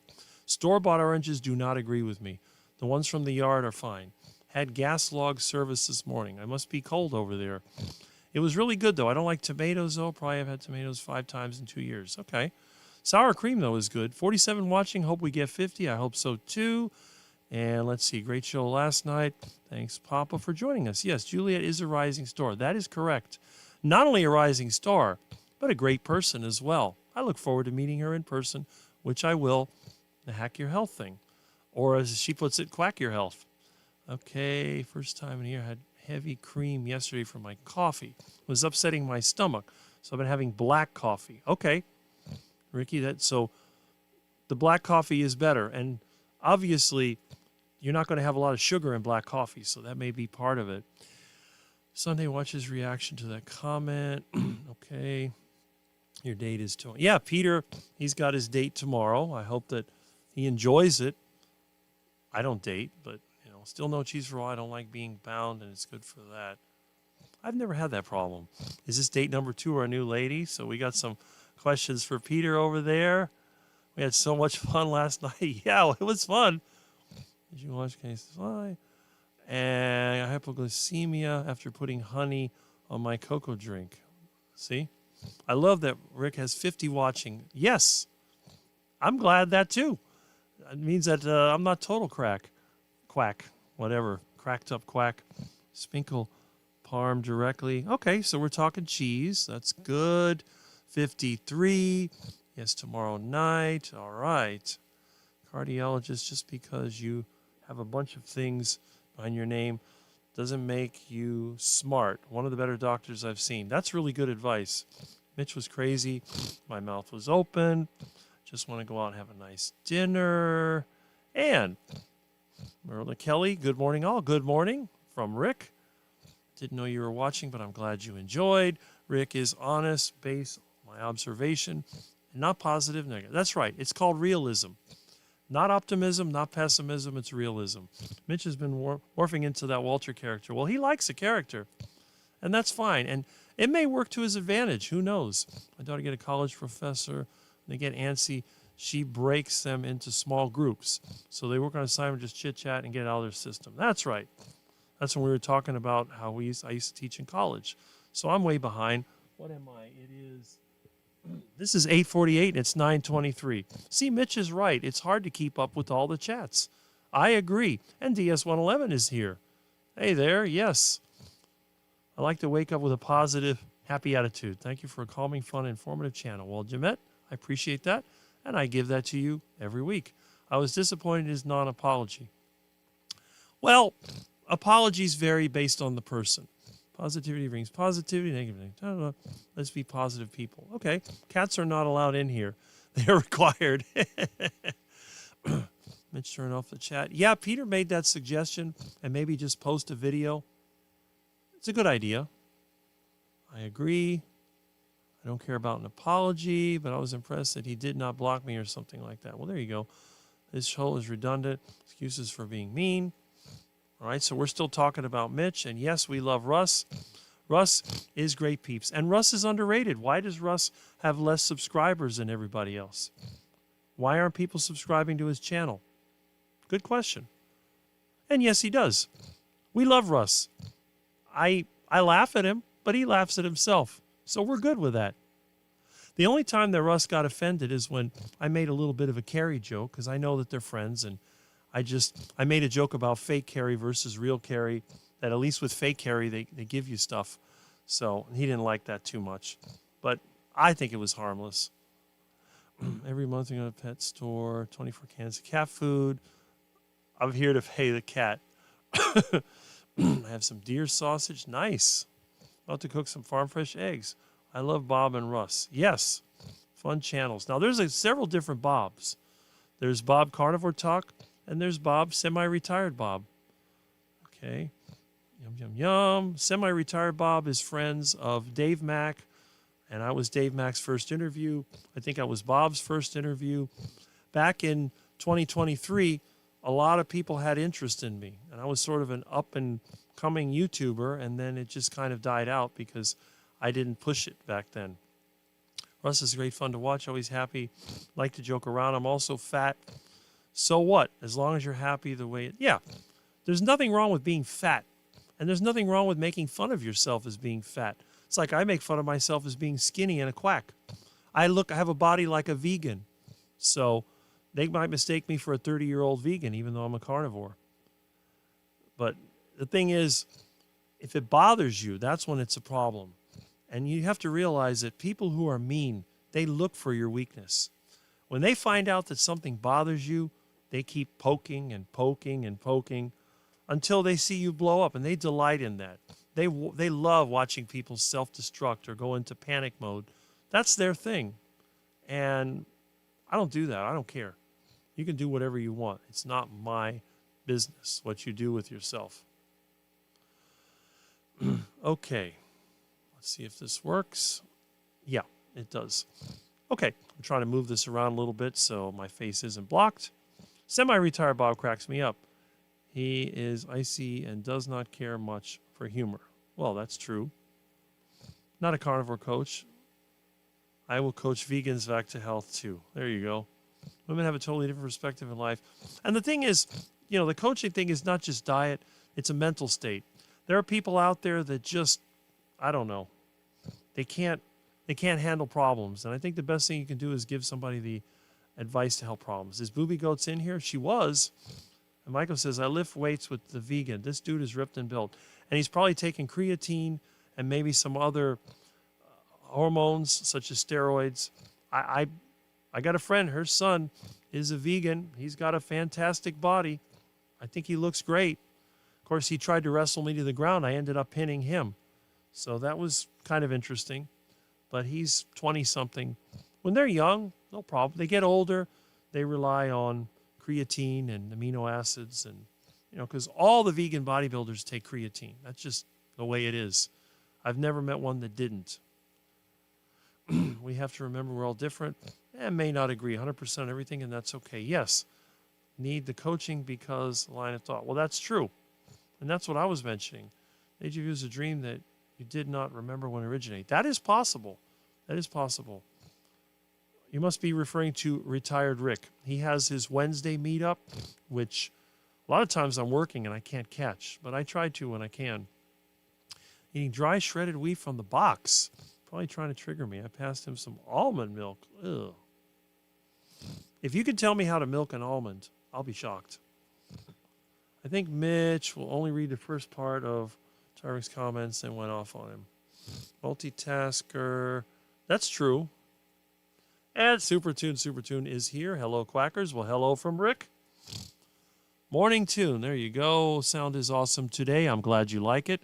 And it's going to be even better when I build a new computer. You'll see. My work performance is really good. Yep. Doing my drywall work. I might be underweight a little bit. Well, I think I'm underweight too. I weigh between 195 and 200 pounds at 6'6". If I was normal, I'd be like Sean Baker's size. 240, 250 or whatever.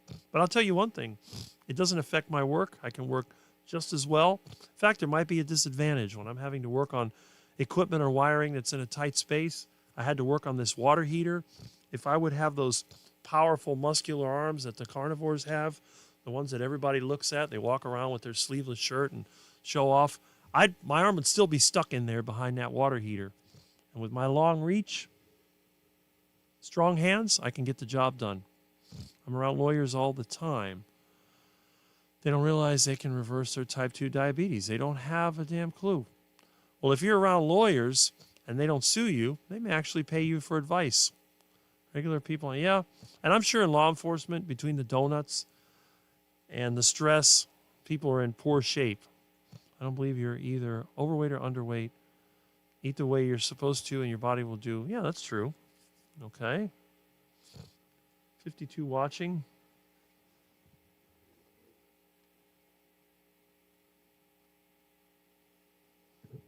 Somebody's trying to call, but I don't know who it is. I may have to turn that thing off. All right. Hi, Terry Girl. Sun isn't even up yet. Not to lose any more weight. Let me see something here. Who's calling me? All right. Text message.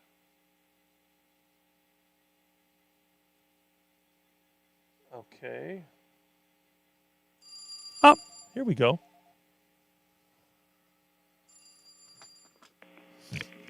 Hello. Hey, you got a delivery at your door. Oh, excellent. All right, man. All right. Go get Good to it. hear from you again. Yeah, you too. All right. Okay. Let me see.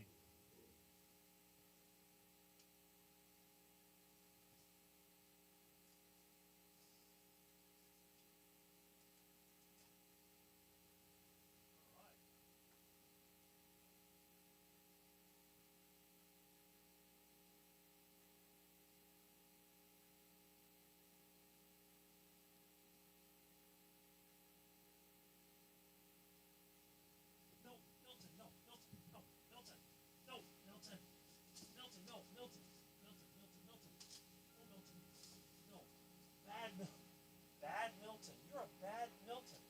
Bad Milton. Trying to sneak out. You are such a bad Milton. No. Milton. You're a bad kitty. You know that? You are a very bad kitty. Oh, that Milton.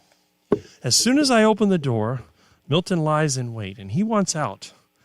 But let's see what we have here. Oh, my goodness. Look at this.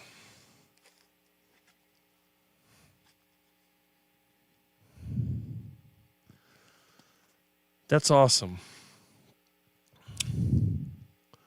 Ribeye steaks. Incredible. Absolutely incredible. I haven't had one of those in weeks. And of course, heart attack chicken is coming. Nice.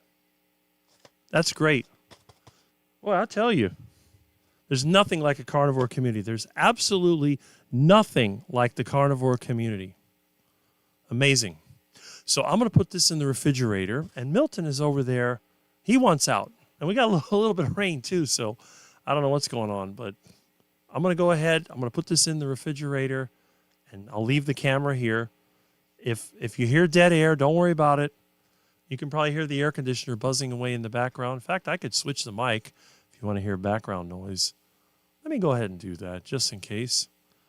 Let's see here. All right, let me change this microphone. What? What is it, Milton? What? What? No, you can't go outside. I can't supervise you. You'll get into a fight with that other cat. You might get run over, and I'll be really devastated. If something happens to you and you get hurt, I can't help you. I mean, I could try to stitch you up, but you're not going to like that. So you got to be with me. You got to be supervised. Let's go. I fed you. You got a piece of meat in the kitchen. You got some chicken in there. Come on, little buddy. You gonna try to trip me? Okay.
Sit down. Okay. Much better, much better. Let me me switch the microphone here. There we go. See, it's much better with the $9 microphone adapter. But at least with the other one, you can hear the background noise. What, am I getting a call from a customer? Interesting. Anyway, so let me get back to the comments here. Yeah, that's a good question. But you know how it is.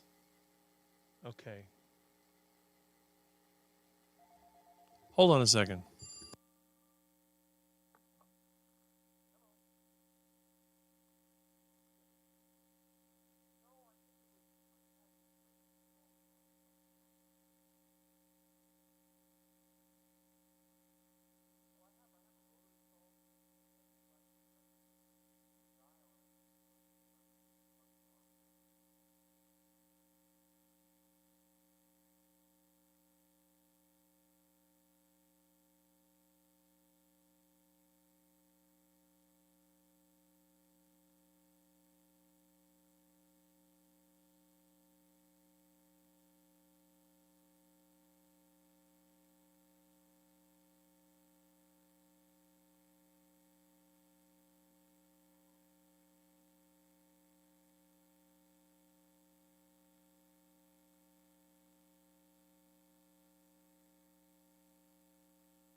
Right.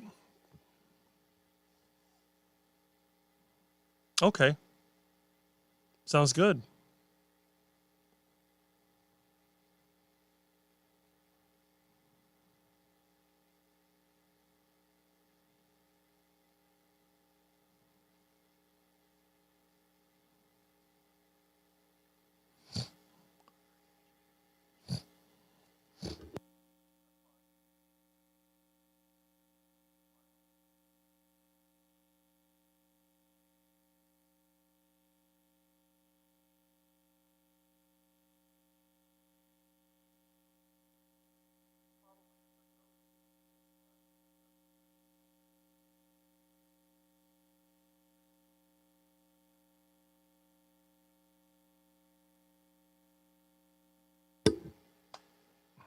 Mm-hmm.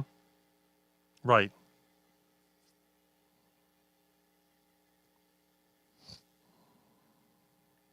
Okay.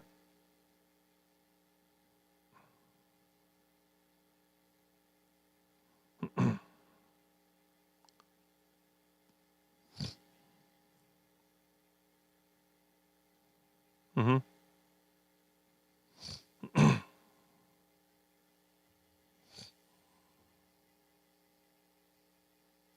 Mm-hmm. Okay.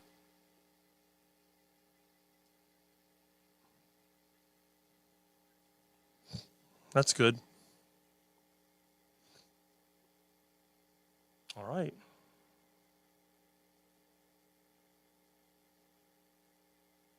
He left. He went, I think, to the room to lie down because he was attacking my leg and now he disappeared.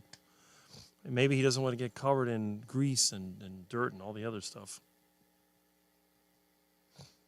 I'm hoping I can get the engine rebuilt and in my truck in the next few weeks, but I don't know. We'll see. Depends on the weather. I have the engine. They gave it to me back in March, but the parts I needed for it were in my garage. I had to dig through there.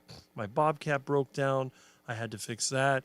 And then I'm always working on and off. Every time I want to take time to work on my truck, I can't do it. So I end up having to go and do an electrical job or a plumbing or whatever. And then by the time I get back, it's usually 6, 7 o'clock and it gets dark. And then we had the rainy season. It never stopped. Now it's kind of slowing down, but it's a challenge. Plus with the leaky roof, a friend of mine gave me a tarp that fixed that. It's just a big problem. I don't want to go anywhere when it's raining because I don't know if I'm going to come home to a flood, but it's temporarily fixed.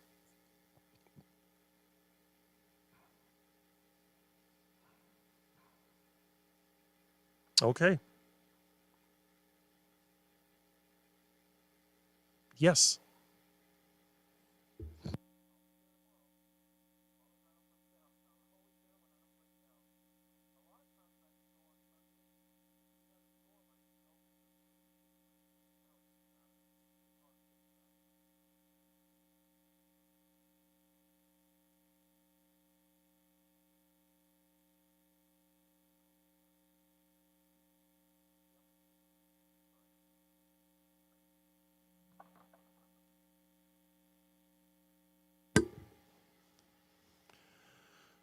All right. So I had someone I hadn't talked to in a long time call me up, and I didn't tell him that I'm online, but I haven't spoken in a while. So I went ahead and did that. So it's one of those days. I think a lot of times people know that I do take Saturday off. And it looks like I have, do I have 50 people watching? 60. I have 60 people watching me. Wow. And it hasn't even been 2 hours yet. I have to thank you, Mitch, because I think you've actually boosted my live stream. I don't know what happened, but it's like anything else. I think controversy brings interesting things. Okay. You sleep well. I'm broke, so I will stay home. Yes, the bank took 2 house payments. I have to wait until next week to resolve it. It could be something like the next Andy Kaufman of wrestling. All right. That blows. And let's see. You're getting some bacon. Okay, so we went through that. So I'm catching up. I'm getting there. I'll get there eventually. Andy Kaufman was wrestling women. All right. Well, there you go. I would be funny to wrestle Paul Saladino. That somehow I think that would be really funny. You're such a kind soul. Yes, he is. Absolutely. Coach a little kickboxing and wrestling. You could take out Paul Saladino. I don't know. Maybe I could. For somebody that's almost 60, I think I do pretty well. Yes, Fedora, Red Hat. The other one is CENTOS, which is the open source version. They don't have it anymore, but I'm still running it for now. This is pretty old. How old is this? This is 9:04 a.m. I'm only 45 minutes behind or so. Let's see. I was there and talking. I wouldn't wrestle with other men. I'm not into hugging. And Jonathan has returned. There we go. Good morning, or should I say good afternoon, Jonathan? Good to see you, brother. Yes. There we go. Uh-huh. Rick needs a small stage in his house next to the couch for a live letter music. Well, who knows what'll happen in the future. Once I move to my new place, you never know. Have my own little orchestra there. Maybe I can have my own meeting place. I'll have my bowling alley, and I'll sit there on the seat next to the bowling alley and pinball machines. I can't see the chat when I'm on camera and StreamYard for some reason. Answer it. There we go. Going home tomorrow. All right. Peter should have put Mitch on timeout. Very hard to surround myself with positive and fun-loving people. I eliminate negativity in my life.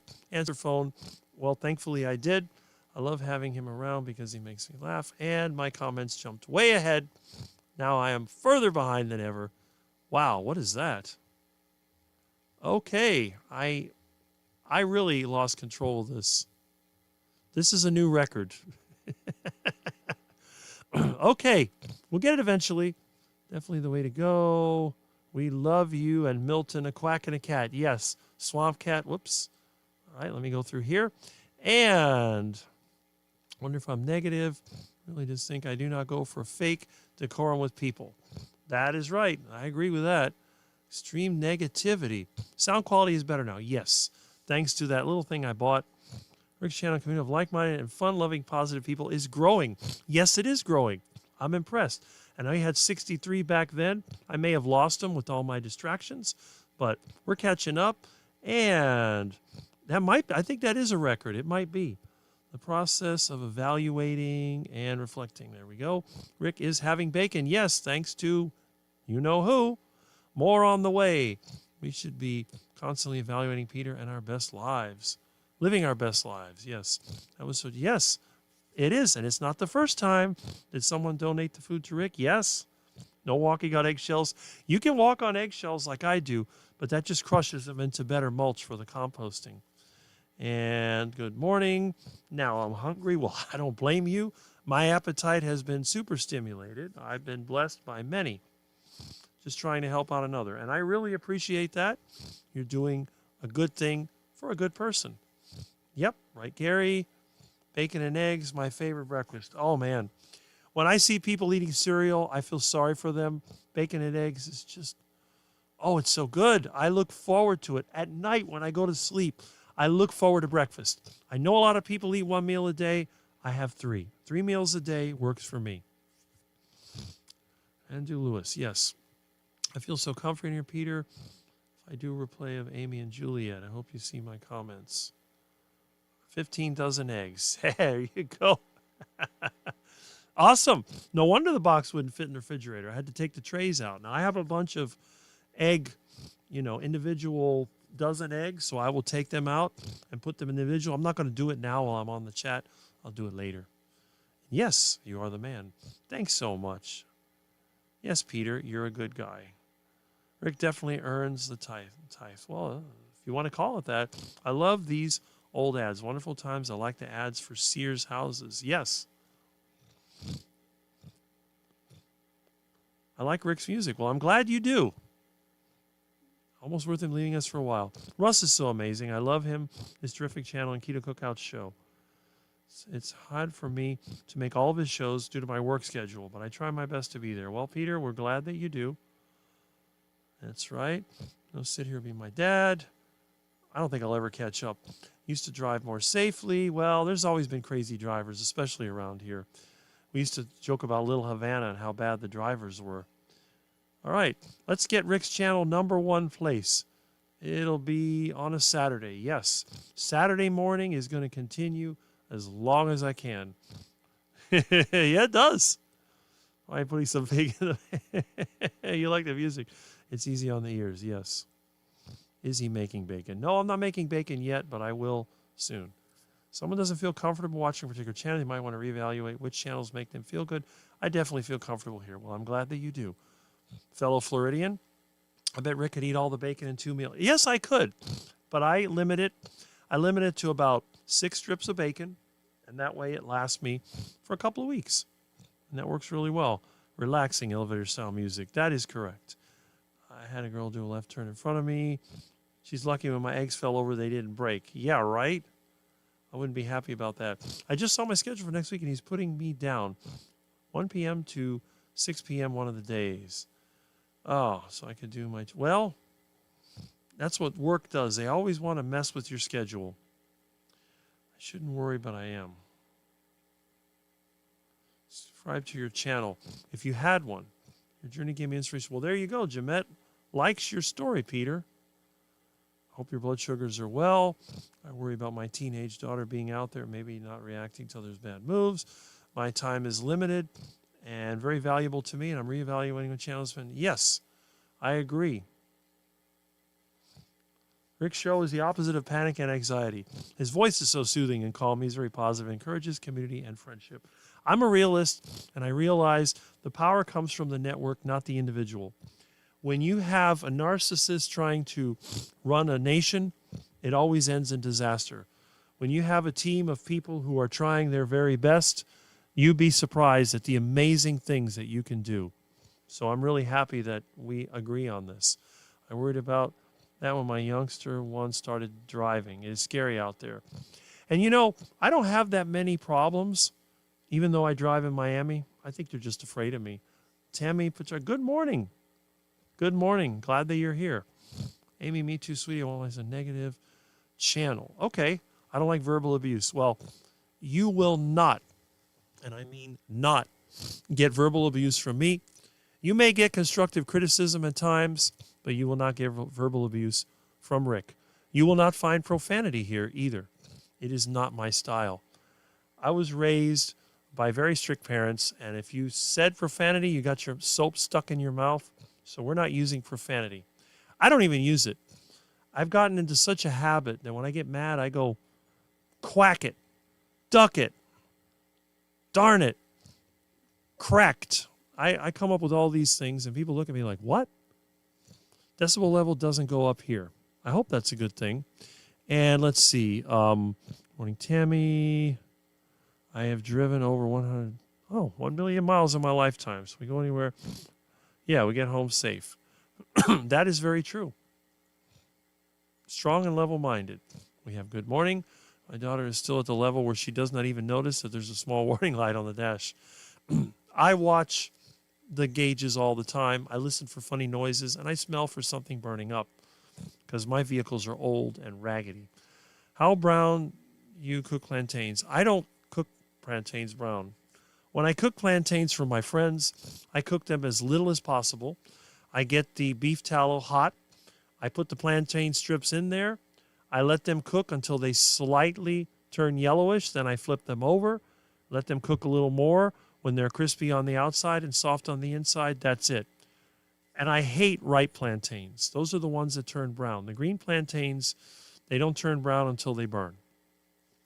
I would say 5 minutes max. I struggled with Mitch for about the last 3 months, too negative. Okay, 67 watching. So it went up. 67 watching. And Bob was here, so we were talking about you, Bob. And I'm sure a lot of people left when I got distracted with a phone call and all that. All right. Thank you, Peter.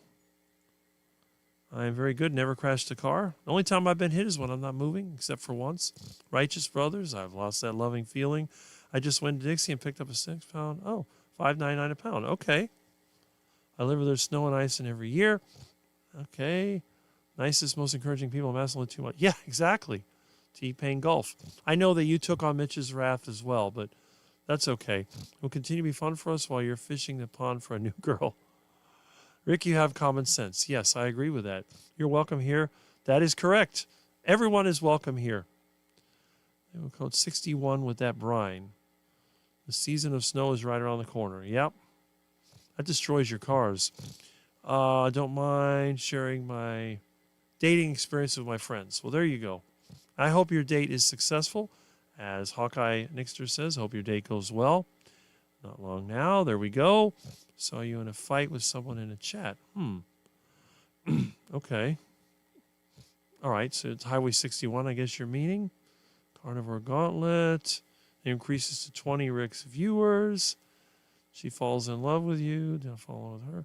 All right, so we have some dating and love advice here, which I guess is good. That's something that I can't use. We have all kinds of comments back and forth, which you definitely can look into. We are the Duck Flock, and we land in someone else's channel. We bring the numbers. Oh, there you go. Where there's one duck, you'll see more. That's why they use decoys. When you want to go duck hunting, you throw decoys in the water and the other ducks come. But around here, we don't use decoys. We're the real deal. And there's no gator here waiting to eat you because the head quack, me, cooked the gators a long time ago. Lives equal chat. If you don't like chat, maybe turn chat off or do a video on carb addiction. Oh, that's okay. That's advice for Mitch, which we'll talk about in a bit once the comments settle down. My son is fabulous looking too. He's 44 and is a wrestler. 6 foot, 195 pounds. So he weighs the same that I do, and he's 6 inches shorter. And I bet he looks absolutely stunning. So for all of you vegan gals out there who want a gorgeous man, well, if he's not married already or engaged, you might want to look into him. I understand you 100%. Rick's, Jots, BS chatter, and other carnivore channels. Say you, Rick. Well, there you go. Okay. Watching from Philippines. Yes. He was being honest. Well, don't feel bad for retired Rick. He can take it. He knows where people are that will watch. I can leave for several hours, take care of some chores, and then come back and find Rick still looking worn out on the couch. Well, there you go. Tag along. Okay, so we're talking about thing. Retired Rick is a nice guy. Did you put some bacon in the pan? No, I did not. I will do it tomorrow morning, though. If you can leave and come back and Rick is still going, still the same, lots of energy. Yes. So let's go through this. Who was on the phone? This is someone I hadn't talked to in a while. I got run tag. Well, that was you that called in to let me know there was meat. But then I got the other phone call, so I'm still far behind. Where's Meathead? Well, Meathead, I think, is taking a break from the YouTube nonsense. And I have to admit, I do need to call him. I've been so busy. I did send him an email. I need to call him back, see how he's doing. But I think Meathead was getting tired of the YouTube silliness and took a break, and that's good. Are they encyclopedias? I have encyclopedias all around me. I have World Book, Encyclopedia Britannica, and the Funkin' Wagnalls Encyclopedia from the 1960s. I'm going to make chicken leg quarters. Nice. Another delivery from Rick. Wait until Christmas. Lots more. Well, there you go. He changed his name. How many times a day you eat. So we got the comments going here. Was that Kurt? No, not this time. I typically eat 2 times a day. Yes, it was my channel you were watching. Okay. We have to sing to ourselves. Okay, there we go. We're getting there. We're getting there. Nope. Moving a lot. I guess the phone may sound a little different, but the caller on the phone was actually, you know who. He says right here, John Beatty, it was me. It was him. That is true. I could eat an incredible amount of food, but I have been limiting myself. There's no reason. You better behave and don't give Rick a heart attack. Well, that's fine.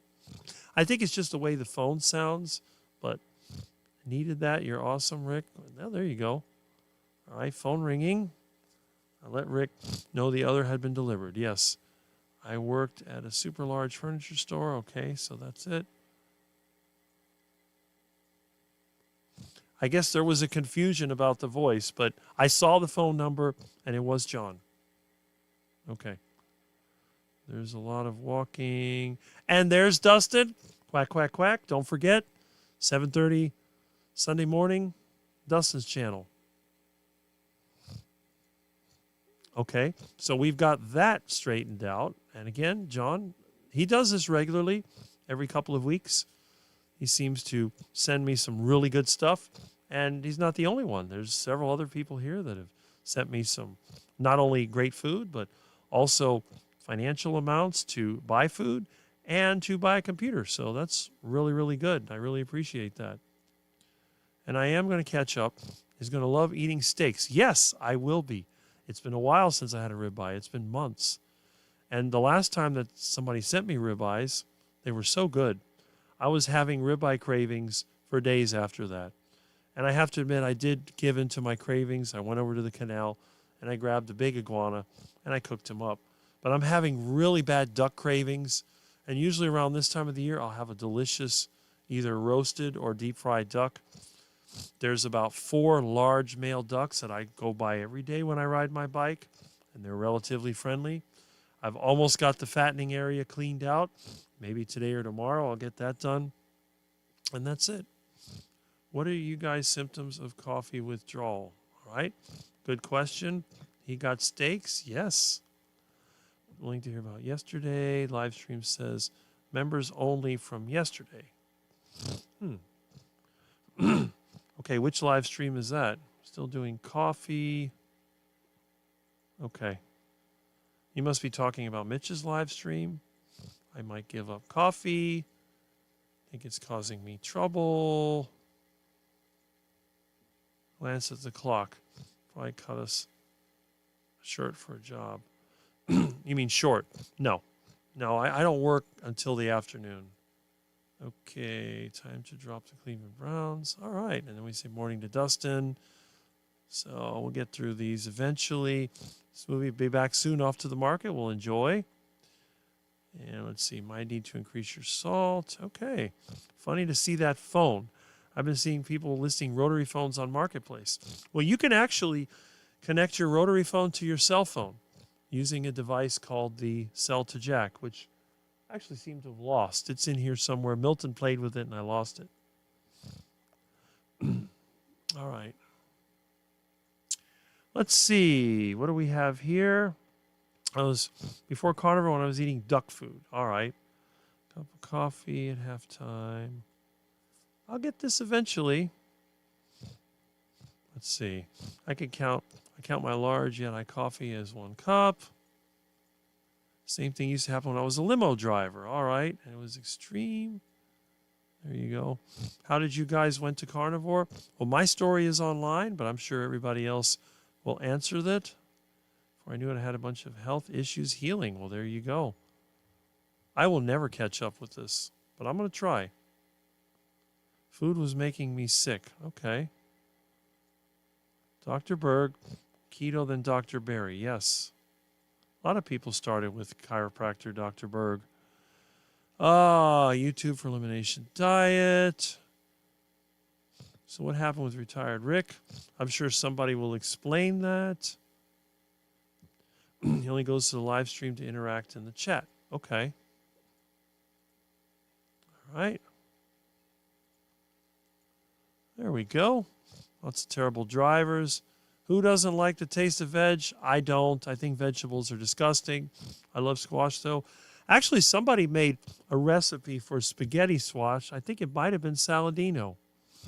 He called it animal-based, but it's a fruit. So, yeah, it was Saladino that did that. Okay. Quack party in progress. Yes, it is. And let's see. Struggling with the blue, whatever. Okay. Blueberries are nothing to me. I agree with that. I will go all the way and abuse mangoes. Well, come on down here about April, May, June, and I'll stuff you with all the mangoes you could imagine. You won't be able to move. Good morning, carnivores from Goose Creek, South Carolina. On any place that's called Goose Creek, sounds tasty to me. Eat a ham bone. There we go.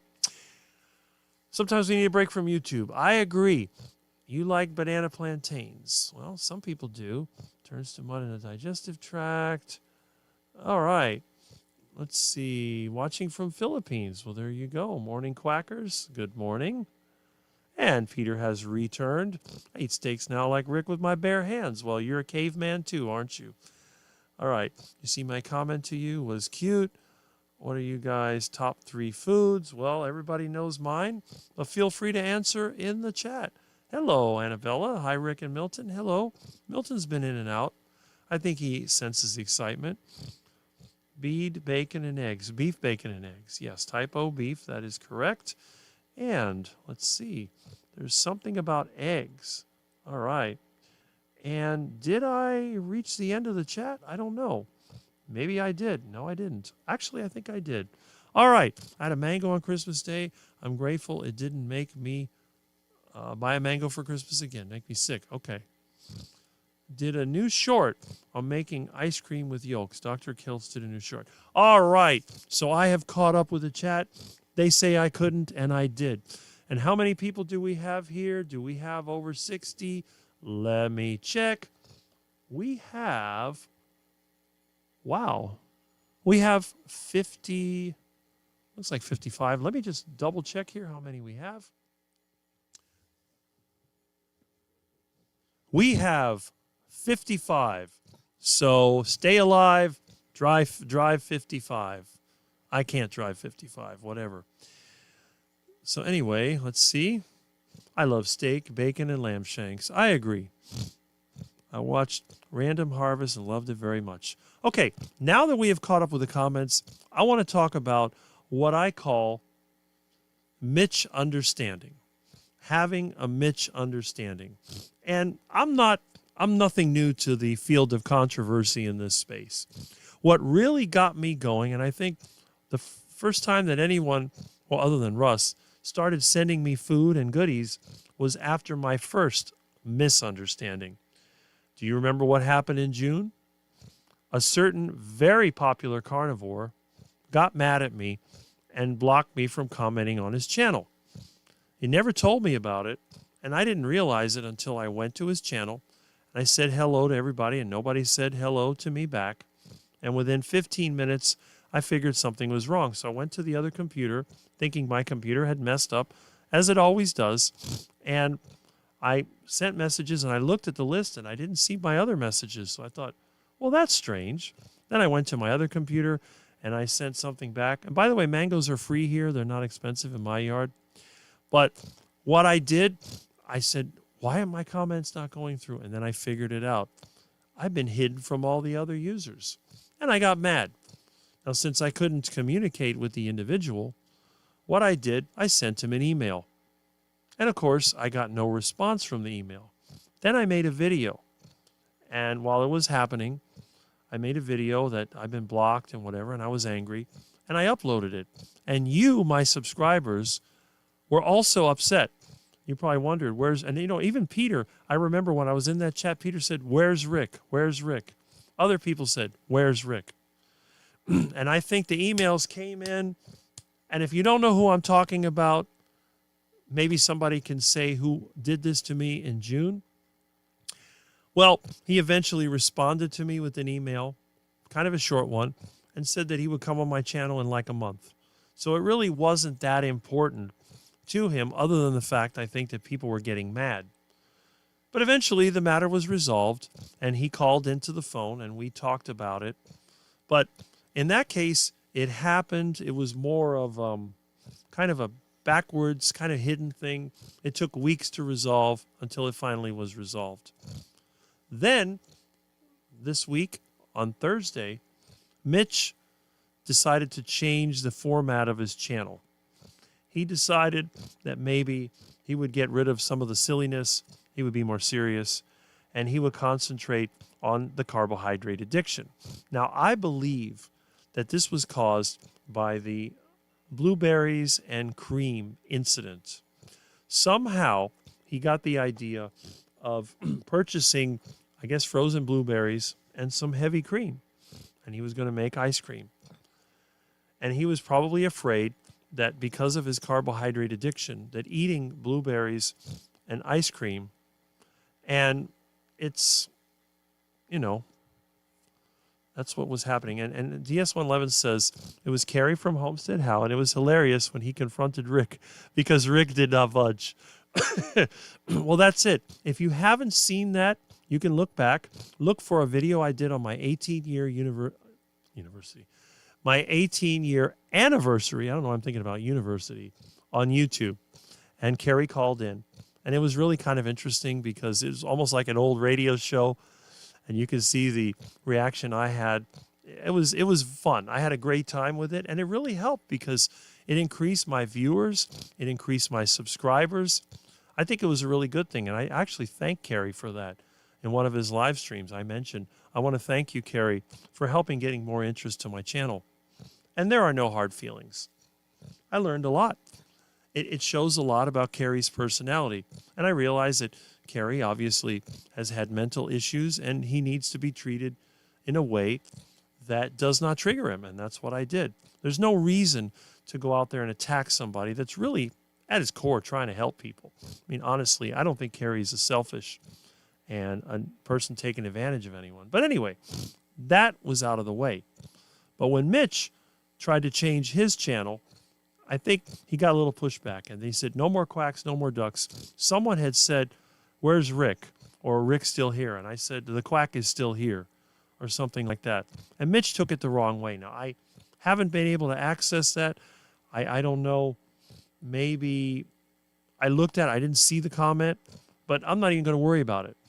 What I was going to do, I was going to record Mitch's interactions and then make a video about all the things that I was concerned about Mitch and maybe something was going wrong with his head. But because of what Mitch did Thursday night, my concern is gone. I think that Mitch is actually doing better, and I think that this whole change of ideas is a symptom of his brain rebuilding. So I think in many ways, Mitch acting a little off and being a grumpy old man is actually a sign of him healing. That's what I think. Now again, am I a doctor? No. Am I an expert? No. But, uh-oh. Oh no. Did I lose my internet? Oh, great. Did I lose my internet? Let me see. Oh, my goodness. Shoot. No, my internet's still on. Okay. There was some kind of a power glitch. Lights went on and off, but it looks like the internet is still running by some miracle. So let me reset this camera. Hold on a second. Okay.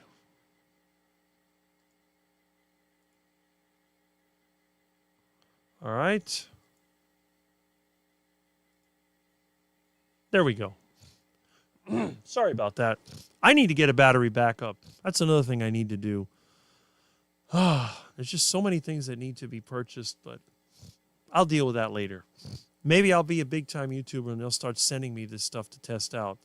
And by the way, if any of you sell air fryers, don't bother to send me an air fryer because I'm not going to use them. I don't see a purpose for it. I guess I'm part Amish. I don't cook with electricity. I only cook with fire. Solar cooker I'll do, but I won't do an air fryer. But if you have a solar cooker or if you want to market an engine cooking device, feel free to contact me because I'll be right there. All right, so tiny amount of cocoa powder and cinnamon in my coffee to remove the leucine flavor. Well, that's a good idea. I'm slightly addicted to K-Man. Well, if you like Carrie Man, I'd say go for it. And there's Retired Rick. We were talking about you. Good morning, everyone. Good morning, Retired Rick.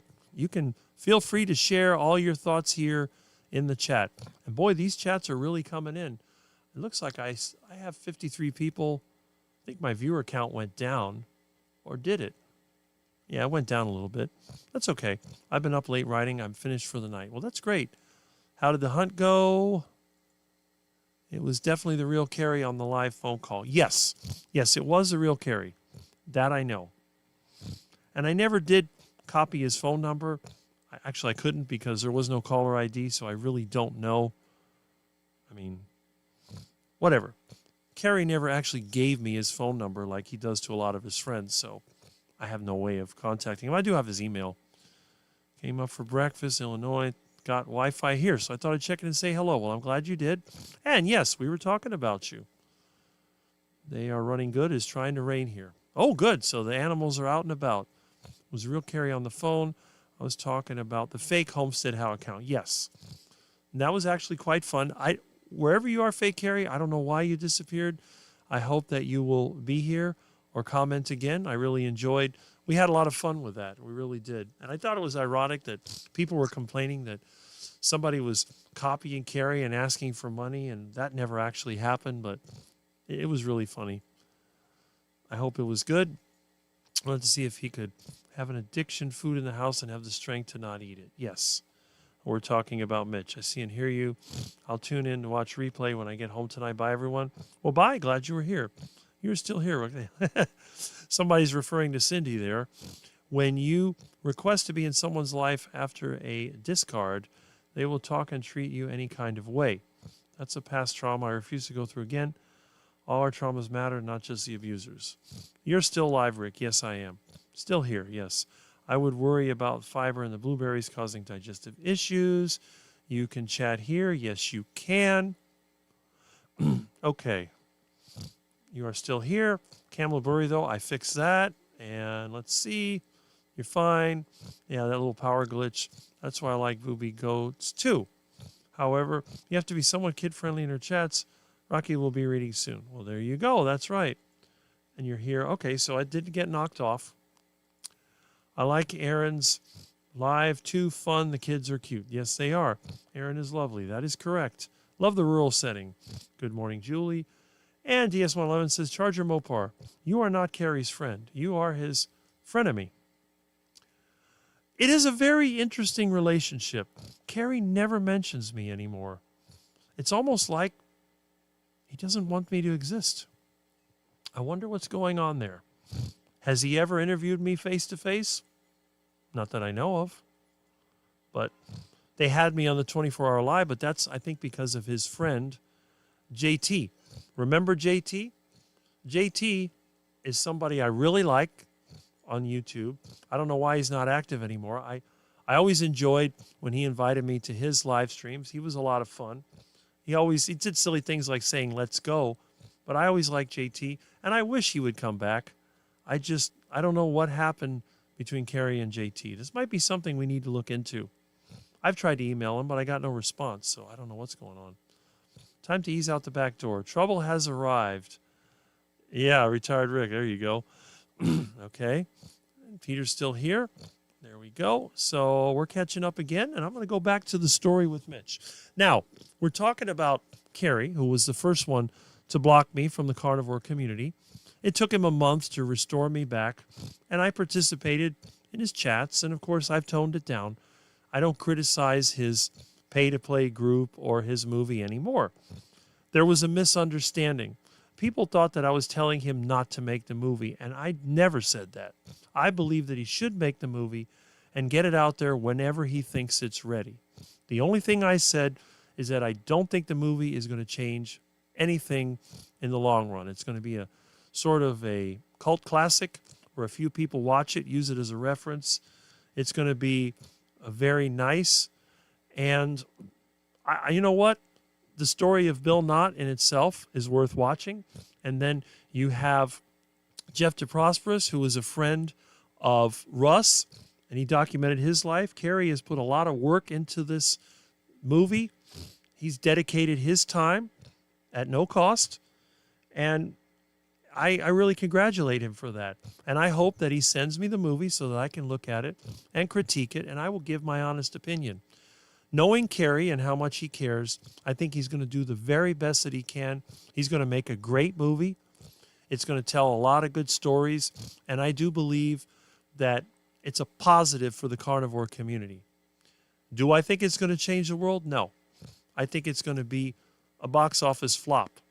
But on the other hand, I think that it's going to be very encouraging. And even if it just helps him, his friends, some of his subscribers, and that's worth it. So, again, and I talked to him on the phone. We got it all settled. I don't criticize him. I've never said a bad thing about Carrie. I like him. I like the fact that he lives in a rural town. He has his movie theater. He does his get-togethers. Yeah, he charges a little too much for his meetups, and I think he charges too much for his group, but people willingly pay it, and I'm not going to criticize that. I mean, if I was Carrie and I needed money, I'd have groups as well, but I'd have free get-togethers as well. But that's me. I don't think he's hurting too badly. I mean, I'm a lot poorer than he is, but that's okay. But anyway, anyone that thinks that I'm Carrie's enemy is wrong. I actually like him. And I've mentioned many times, if you really believe in the carnivore cause and you want to see somebody make a really good movie, and there's been others that are out there. I haven't seen the animal movie. It faded into nothing. Evidently, it was so unassuming that nobody even bothered to upload it to pirate it. It just nobody cares. It doesn't exist. So eventually it'll work its way into YouTube, and I think that will it'll become more widespread. And when I see it, I'll critique it. I'll even make a video on the animal movie. But I'm sure it's just the same old people telling the same old things, stuff that we already know. But whatever. But again, I congratulate Carrie for taking the initiative to make the movie and all the people that have volunteered their time. I know his friend Adam Lacey has put a lot into it, who, by the way, has interviewed me, and I think is a very good interviewer. Hopefully, after the movie has been edited and put out there, Adam will make more interviews because I really like his channel. Although he does look like somebody that is normally calm and could be very dangerous when angry. But I like his channel.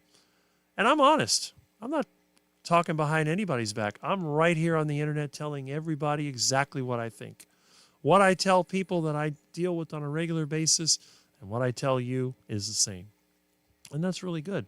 So let's get back to the comments before they get away from us. And we have a comment here about Erin, that she takes us in a rural yard. It's refreshing. Eggs in kids' pockets crack me up. I'm sure she watched it. Yeah, right? Yep. And Erin's channel is basically fun chaos. That's what it is. Okay. And Lizzie says that she was on a live 2 weeks ago and Carrie mentioned me. Well, I hope he mentioned me in a good way.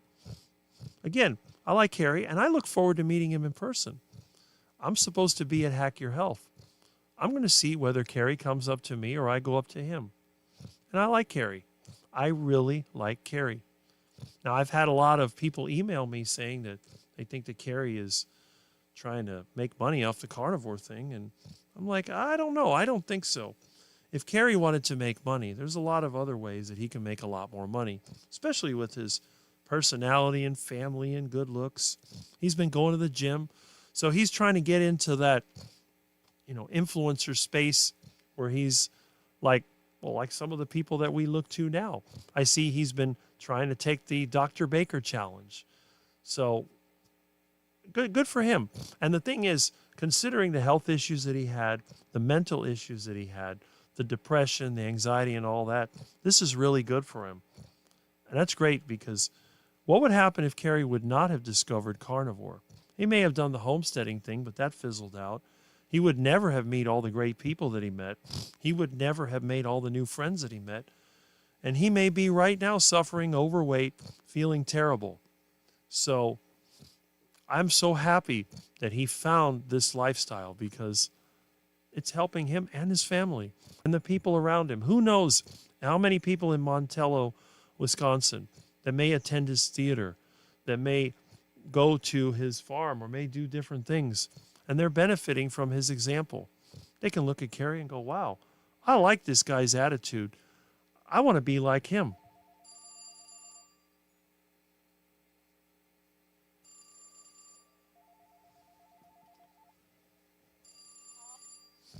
Hello? Not much.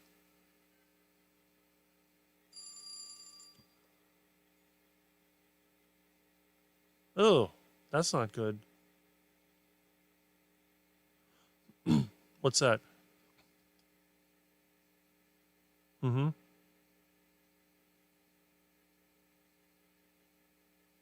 Oh, that's a disaster. Wow.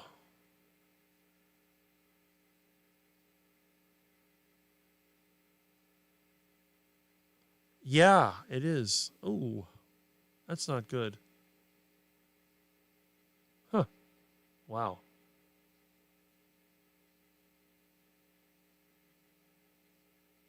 Well, there's nothing you can do about that. Hmm.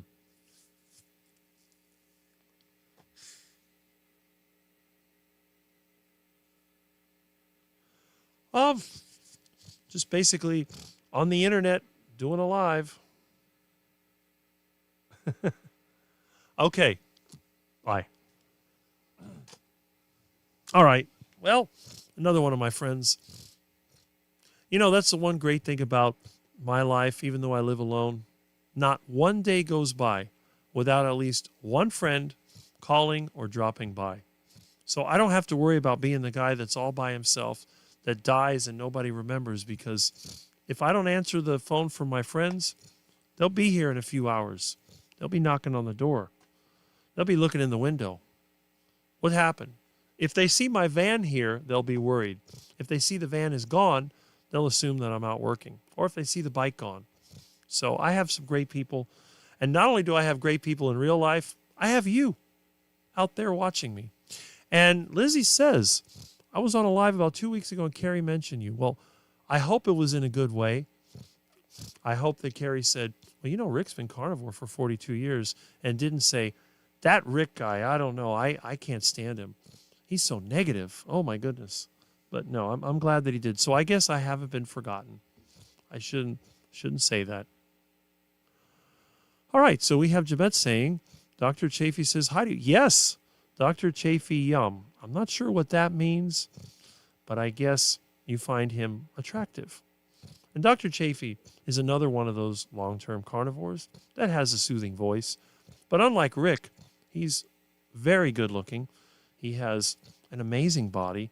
And you can see that he is, I don't know, I think he's already married. I know he had a girlfriend. So he is with someone. Is not like me that lives alone in a dumpy house with a black cat. Now you know what it feels. Okay. Now you know what it feels like to experience the wrath of Mitch. I've gotten chewed out too many times. I've had Mitch complain about me several times. And you know what I do? I laugh. Remember last Sunday when I went like this and Mitch was saying, don't you do that or I'll ban you. What was I doing? I was laughing. When Mitch was complaining about me, you know, and banning me, I was laughing about the whole thing. I thought it was really funny. I was getting a big laugh out of it, but that's good. Terry Girl never thought of a laundry. Yikes. Okay. And Carrie and Kilts have plans for that movie. I'm sure they're working on getting an endorsement from RFK and maybe get national commercials for it. Well, if they can do that, I will congratulate Carrie, because if anybody can do it, Carrie can. But it takes a lot of money and it takes a lot of influence. RFK has a few screws loose. So maybe, I don't know. But I have a feeling that big business is going to oppose it. But then again, if you don't try, it's like Mitch says, you don't ask, you don't get. And if that's what Carrie and Dr. Kiltz are doing, more power to them. I can't financially support anybody, but if there's anything I can do to help you with your cause on the movie, you let me know. And like I said, when the movie is out, send me a copy of it, and I will critique it based on what I feel. If you don't send me the movie, I'm just going to speculate, and who knows. And no, I'm not going to pay for it. I'm sorry. I've been in the carnivore community such a long time. If you ask me to pay for a movie about something that I knew decades ago, that's like an insult. If I had money, though, I'd send you money. I told Carrie a long time ago, if I had extra money, I'd send him $1,000 for his movie. But I don't have it. If I had $1,000, I'll pay property tax with it. But if I ever get to the point where I'm very successful and I have a lot of money, I will definitely send, and of course it's a charity, so you can write it off on your taxes, but I would definitely send to some of the carnivores. I would look for the carnivores that are poor like me. I'd send them meat. I'd try to make contacts with some of the larger ranches and farmers and send them samples or send them meat. You know, like for example, what they did with Bill Knott. What Carrie did with Bill Knott is, if that's not a good deed, I don't know what is. I mean, Bill Knott I live in Miami, which is far away, but Bill Knott lives in Alaska, all the way in Alaska. And Carrie went all the way to Alaska to encourage Bill Knott. Now, how can you say something bad about that? I was watching Bill Knott's video last night. I love Bill Knott because of his calm attitude. I don't think he watches my videos. And it was Bill Knott that inspired me to get another cat, because I saw him with Daisy. When my neighbor brought over Milton, the little kitten that he found, and was trying to get rid of him, I was like, I'm thinking, I don't need a pet. But then I looked at the little eyes, I looked at the little black menace, I thought, well, he is kind of cute. And Bill Knott has Daisy. I might as well have this little guy. That's what I did. So Bill Knott has had an influence on me, just like Mitch had an influence on me. Why did I start Live at 8 with Rick? It was because of Mitch. I picked 8 o'clock. Mitch had his at 8:30. I figured I'd get half an hour with me and then direct everybody to Mitch. Well, it didn't work out that way. Shortly after that, Mitch had his stroke. He wasn't online. And then Aaron and Thomas and a few of us stepped in his place to try to give encouraging videos. And Live at 8 with Rick stuck because, like, I'm already here at 8 on Saturday. What's wrong with having Live at 8 with Rick? And that's what I did. So that's really good. Okay, Terry, that would be great. And Lizzie has something good to mention here, as always, and the comments have really come in strong. I have 58 people. It looks like the comments are going up. I start talking about Homestead How, and more people are watching. Hey, Carrie, if you're here, I'm saying hi to you. And Adam or anybody else in the Carrie group, if you're here, why don't you say hello to me? And I'll be glad to have a conversation. Once I get set up with my new computer, I'm going to have video chat as well, so you can join in. You can always call in if you like. The phone does work. But remember, we're not competing with each other. I have my own little duck pond, and you have your Great Lake. So you don't have to come to my duck pond. You can if you want to. But if not, you can stay out there on the yacht in the Great Lake and, you know, go over here and sit in the duck pond or just look at the duck pond from a distance. That's fine. Good talk. Appreciate it. Well said. Well, I guess you're talking about me. We'll see. Peter's so true. I used to feel bad for you, but so polite. Peter, he knows. He's got the background to handle it.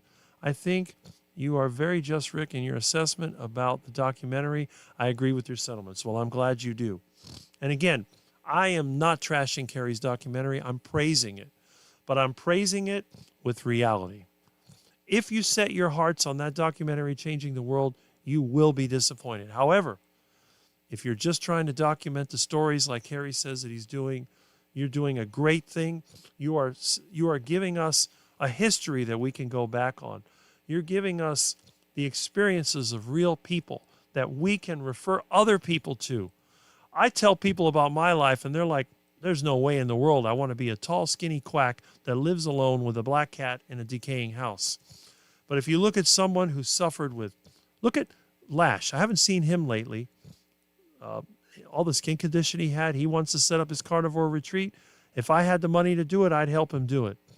Look at some of the other people that we know that suffered with digestive issues. They lose their colon. They've had cancer. Look at David, DC. You talk about an underrated carnivore. He turned his life around from waiting to die to thriving. Now, look at Jonathan. Look at our friend Jonathan. All the obstacles he has to deal with, and he's still a bodybuilder. He hasn't given up.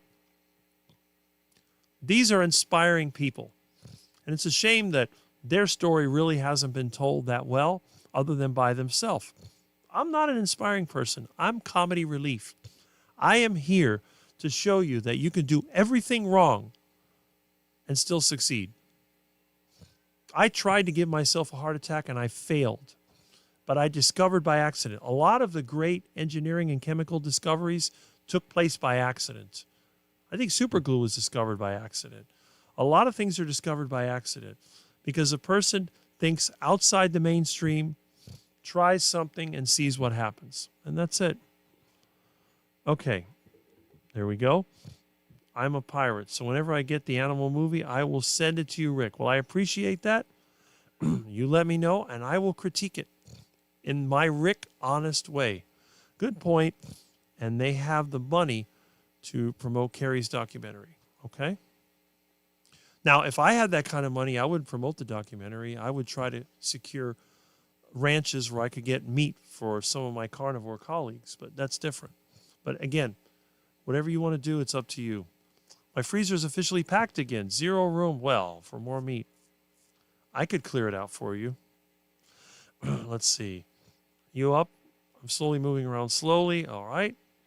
Semi-retired, Bob. Quack. We are all quacks in our own way. Yes, I agree. And it's you that inspired me to do yard work videos. I did one yesterday. The problem is my phone died again, but I'm going to get the video out of it. I was going to make a video. I was going to call it Mitch Understanding, where I did yard work and reflected about the Mitch situation. I got up, Jim, about 15 minutes ago. Why is the phone still ringing? Why is he talking? Well, that's the other lines. Maybe invite your friend to dinner. Maybe sometime in the future. Let's see, date number 2. All right, so we have, can people still ring you? Yes, they can still ring me on the live stream. It will come to the other phone. I have 2 phones, one that I use for general calls and one is only for live stream. And I have cranked up the audio to make it really good. I think my Orkin man will find me. I need to dress soon and get stuff done. With Rick's channel, I can shower and chores and come back and still hear. Yes, I usually put in at least 4 hours. We love you, Rick, and I love you too. And I mean it in the most inspiring way. All right, so here comes more comments. They're coming.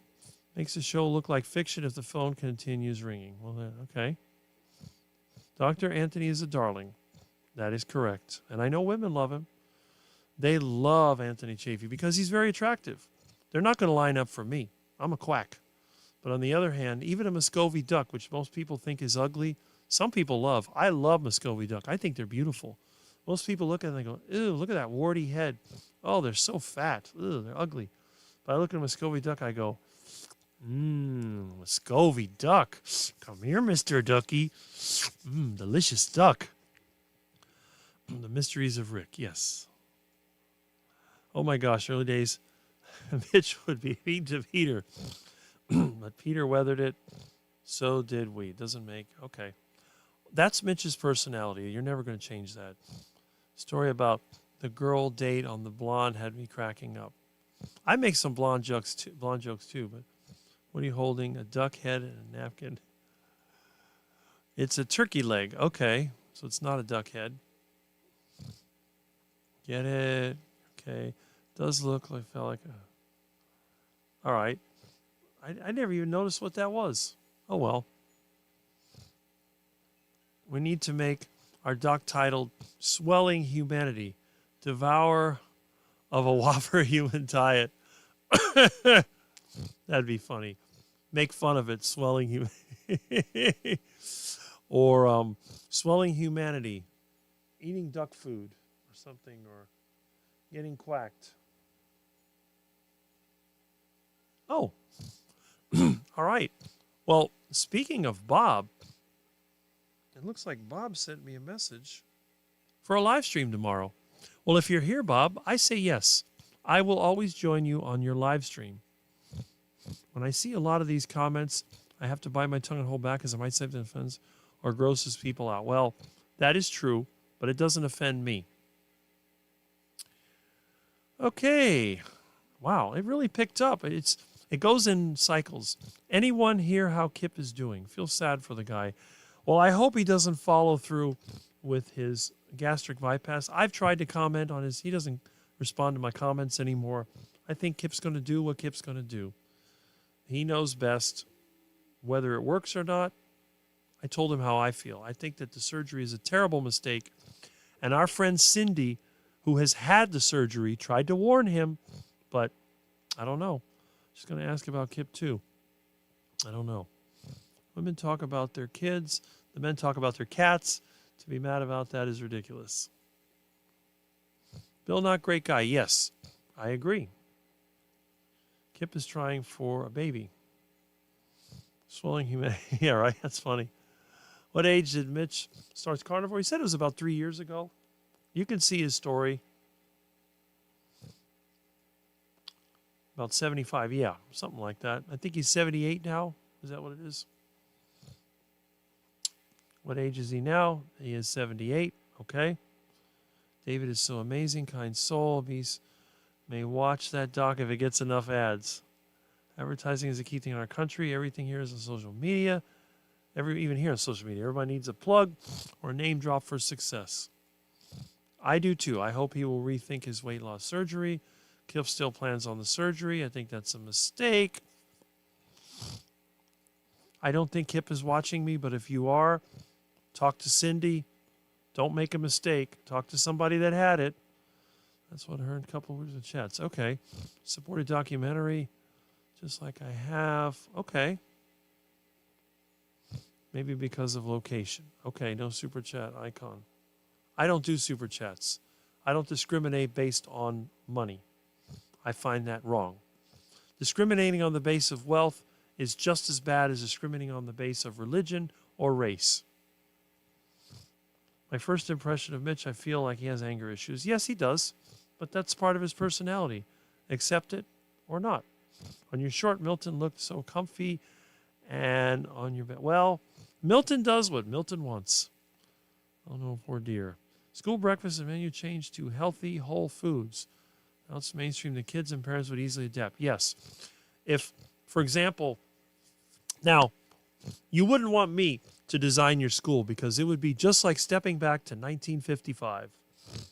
The classrooms would all have windows. They'd have Celotex ceiling tiles, long lights, incandescent light in the cafeteria hallways, just like they did in the old days.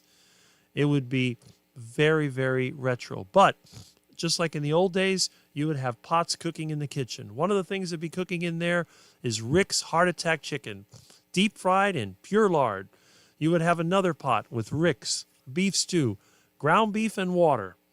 And there would also be fresh fruits and vegetables for the kids. There would be fermented sauerkraut and your choice of seasonal fruits. If the kids don't want to eat it, they can bring their own lunch, and that's it. You don't like it? Too bad. But if you come to my school, you're not going to eat duck food. Absolutely not. And I would even have the school next to a canal, or I may dig a duck pond, and I'd have a bunch of Muscovy ducks. And when I caught kids with duck food in the cafeteria, they would be sent out there with one of the teachers in their class and said, you have to take your kid and you have to feed that to the ducks. And the parents could come and complain and they'd say, you know what? Your kid is suspended from school for eating duck food in the cafeteria. What is duck food? Anything made from seeds, raw leaves, roots, or stems. That's duck food. Seasonal fruits are fine. Fermented vegetables are fine. Meat and eggs are fine. And that's it. That's what I would do. I'd put my foot down. And my cafeteria, it wouldn't look like a school cafeteria. No plastic chairs, no plastic tables, no fluorescent lights. It would be incandescent lights, windows on both sides, terrazzo floor, quality chairs, wooden tables. It would be like it was in the old days, but it would be more comfortable. You would go in the cafeteria. It would be like a restaurant. We would have nice elevator music playing, and your choice of food, you could eat as much as you want. It'd be like a buffet. But if you waste the food, you're going to stay after school, and you're going to clean the cafeteria. So if I catch you wasting food, you're going to be back there washing dishes and cleaning up. Too bad. And that's how it would work in Rick's world. Will that ever happen? Absolutely not, because Rick's world means that all the parasite class goes broke. All the people that make money, feeding your kids duck food, making life miserable, the prison industrial complex, the real estate people, they all go out of business because the only people that are going to benefit are the farmers. And that includes ranchers, dairy farms, and guess what?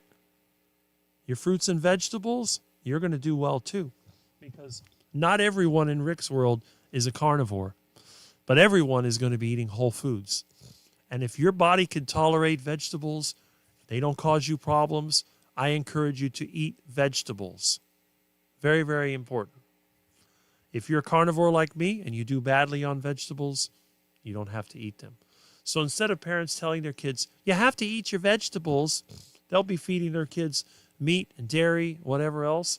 And as they grow up, the kids may go to school and they say, oh, what's that? Broccoli? Ew, that's nasty. Brussels sprout? I don't want that. Oh, look, you got some oranges in the yard. Oh, would you like an orange? Yes. I'll teach you how to open the orange with your hand. Would you like a tangerine? Would you like a mango? Sure. If you live up north, would you like an apple or peach? Go for it. Because the thing is, no matter how much fruit you eat in season, you will never become metabolically unhealthy unless you're one of the rare people that has bad genetics. And I think that works out well. But the problem is the world is not run by people who are logical and people who are practical. It is run by narcissists and is run by people that are motivated by evil things, evil forces, and they want everyone to be under their control. It all comes down to control. These people have all the wealth they could ever want, but they want control. They want everything in their control. It's an illness that goes in here. And it's not just the wealthy. There are poor people that are like that too, and they end up under the bridge. So, a little something to think about from Mr. Rick, the ultimate quack. Dr. Chafee isn't just good looking. He is very intelligent, soft-spoken, and I agree, he is. And Bob says, I'll send the info as soon as I make it. I just want to make sure you weren't working. Well, as far as I know, I'm not, but if I am, I will work around your schedule because I offer my time to you, my carnivore friends. Dr. Chafee does look like a superhero, but what I really see is he is super kind and really tries to make people understand. And that's because he's one of the long-term carnivores. And although he may not look the part, another one that I think is super kind is Dr. Sean Baker, who, by the way, knows who I am and mentions me. So you would look at Dr. Baker and you think this guy is the ultimate alpha male. He's just charging ahead and he's eating ribeyes every day. I don't see him as that. I see him as another one who cares. Dr. Baker really cares. And that's the great thing about this. You look at the vegans, you look at somebody like Dr. Greger. Do you think he cares about any of his vegans? I doubt it. All he cares about is bobbling his head and going, oh, carnivore. Oh. The guy is so annoying, he makes me sick. Or his pompous friend. What is that guy's name? That has like a little penciled neck and a big head. There's Dr. Greger, Michael Greger, and then Barnard, Neil Barnard. That's another one. Then you have this self-centered, pompous person called Walter Willett, who thinks that he's an expert in diet. Another one of those duck food pushers. There's a lot of them out there. Now, on the keto space, we have a lot of these chiropractors, and I have a lot of respect for them. People trash Eric Berg, doctor of chiropractic Eric Berg. But Eric Berg, I don't consider him to be a con man. He does promote some sort of iffy products, but I think in many ways he actually does care about people. I really do believe that. And the same thing with Ken Berry. Ken Berry has turned into a marketing monster. But I remember seeing him when he was keto, and he didn't have that many people. And I think that although he doesn't have the time to care about most of us, he actually does care about a few people. So I think he's pretty good. But the vegan community, the other one you have is Chris McCaskill. He had a channel called Plant Choppers. Now he calls it Viva Longevity. He makes videos to criticize the carnivore diet. He's actually probably one of the more logical ones. He does somewhat engage with his audience. He was able to conquer cancer and diseases with the vegan diet. And the thing is, it worked for him, and I say good for him. He doesn't annoy me as much as the other ones. But still, the information he puts out there, a lot of it is incorrect. And of course, we have Bart K., who comes out with his unusually aggressive style and criticizes these people. And he's right, but I think that his weakness is he attacks people too much personally, and I think that turns a lot of people off. I've sent several people to Bart K's channel, and they can't watch it anymore because he says he doesn't like the way the ad hominem attacks it. He attacks people directly. And I think he's tried to tone it down. But again, mass appeal, not for most people. I like watching his channel because I get a lot of information from it, and he always mentions me from time to time, and that's good. So I do enjoy the channel, and he does push his algae-based supplements, which, you know, oh, Rick, they're not carnivore. Well, but they work for some people. It obviously worked for him. And, I mean, Bob, you also use some of his algae-based supplements, and it worked for you. And DC David, it works for him. So, again, if it works for you, why not? You don't have to be carnivore to solve a problem. You can be meat-based and still solve a problem. You can be like Saladino, stuffing yourself with carbohydrates and going surfing and skateboarding and all that. Saladino is a 40-something that thinks he's a 20-something, but he's enjoying his life. He's got money. He's living it up in Costa Rica in his luxury home. So good for him. And the thing is, none of these people are really hurting anybody. I don't think that any of the carnivore doctors are taking advantage of anyone. And I don't think even Saladino's taking advantage of anyone.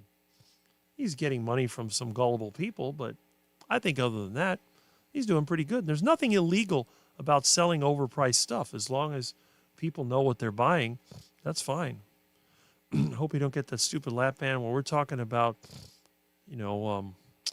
Carnivore Kip or Kip Moore or whatever he's called now. I don't admire Chafee because he's a hot dude. I admire him because I know what dedication it takes to look like that lucky, right? That's true. I mean, you work out, so you know. I don't work out. I don't push myself in the gym. I tried that years ago and I failed.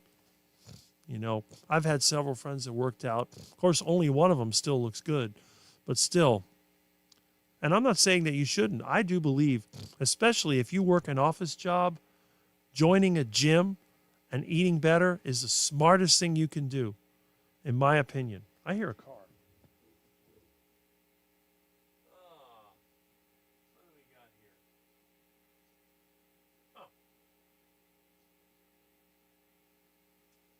Oh well.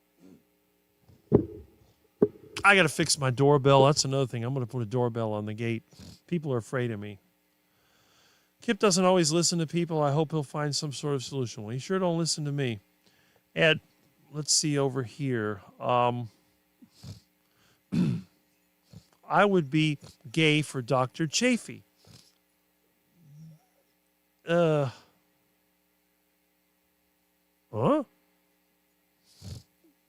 No. I couldn't go that far. Absolutely not. There is no way that I'm going to go to the bathroom in reverse for anybody. I'm sorry. But then again, no one is going to be attracted to me. That's for sure. If you want something tall and skinny, go buy a coconut tree. And yes, palm trees do have big coconuts. Need I say more? I was away for a minute. Did anyone mention Chafee's great body? Yes. Yes, they did. Anthony has to be one of the kindest carnivore. And he was the first carnivore doctor to interview me, and the second one was Dr. Baker. Yes. Yes. Telling the truth about what he eats, because I eat a lot and have trouble maintaining weight. But I do not eat as much as he does or lift weights. Chafee and Kelsey are two most kind people in the world. Yes, I agree. I can't wait to meet them in person. That's the main reason I'm going to the Hack Your Health, even though I have to stay away from my home for 2 or 3 days or whatever it is. If you live in the past, you'll always be angry. That is true. I have the same problem. It's all in genetics. My genetics do not allow muscles. I have no chest development. I have skinny arms. But the funny thing is, when it comes to working, I am very capable. I was picking up engine blocks at a friend's place, and they look at me like, how in the world? They had this massive radiator out of a big wood grinder, and 2 guys are picking it up, and they're kind of struggling to get through. I said, I'm going to be back. I look at the thing. I pick it up with one hand, grab it with the under, walk over there and put it up on the rack, and I sit down on the chair. They come back. Oh, we had our soda. Where's the radiator? Over there. You put that there? Yes, I did. No problem. It wasn't heavy. They're like, oh, that Rick. Of course, when we had our barbecue at his house, they said, you better eat first. Don't tell Rick it's ready. I'm like, tell Rick what? Oh, no. Yeah, I eat a lot, but I do a lot. Dr. Kiltz and Dr. Chafee. I think of how people looked in music videos from the 70s. They were thin like us. That's right. Well, look at what I look like. I look like somebody from the early 60s or 50s. Look at that hairstyle. Brill cream, a little dab will do you. Brill cream, you look so debonair. Brill cream, the girls will all pursue you. Well, that's not true in my case. Nobody pursues me. I pursue them. They all have 4 legs, and they typically have claws. Well, some have 2 legs, yes, but they also have claws. And they go whack. Actually, Muscovy ducks only quack when they're in distress. Only the females can quack. The male ducks go. The females go. They make all kinds of noises. If you've seen my old duck videos, you'll see that. All right. So let's take a look at these great comments from great people. Every one of you is a great person. I don't discriminate. My friend is a very angry guy. We don't hang out anymore. He's angry with everyone, no matter what it is. He finds a way to get angry. All right. There we go. Now here's Mitch. I always watch Rick's live stream. Where else could I possibly find out what my friends think is wrong with me? Well, there you go. And I consider myself your friend, and I always tell the truth. I'm not going to hide anything. And I haven't even finished talking about you, Mitch. And I'll be talking about you very, very soon. Okay. Did you see Mitch right now? Yes. And Bob is sending me a link. That's excellent. Okay. DSM same size. All right. He never used to be like that. Hey, Mitch, how are you? All right. His truck got a flat tire, and he was blaming me for it. That's ridiculous. I would want to go to that school, Rick. Well, maybe one day I'll make it. If that's one thing I'd like to do. I want to bring back the 1950s with the 2030s or whatever year it happens. I want to have that old-time look. Now, I have to admit, I criticize that idiot that we have as a president, but he did bring up something that I agree with 100%. Now, they're over there tearing down the White House, but he wanted all the new government buildings to be in a classic style like we used to have.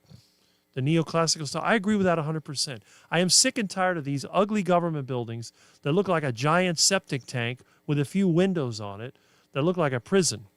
I would rather see something, if you're going to build something nice. And Trump, I mean, he's a little bit gaudy, but he does build some nice stuff. He lives in that Mar-a-Lago. That place looks pretty nice. Wouldn't you like your school to look like that?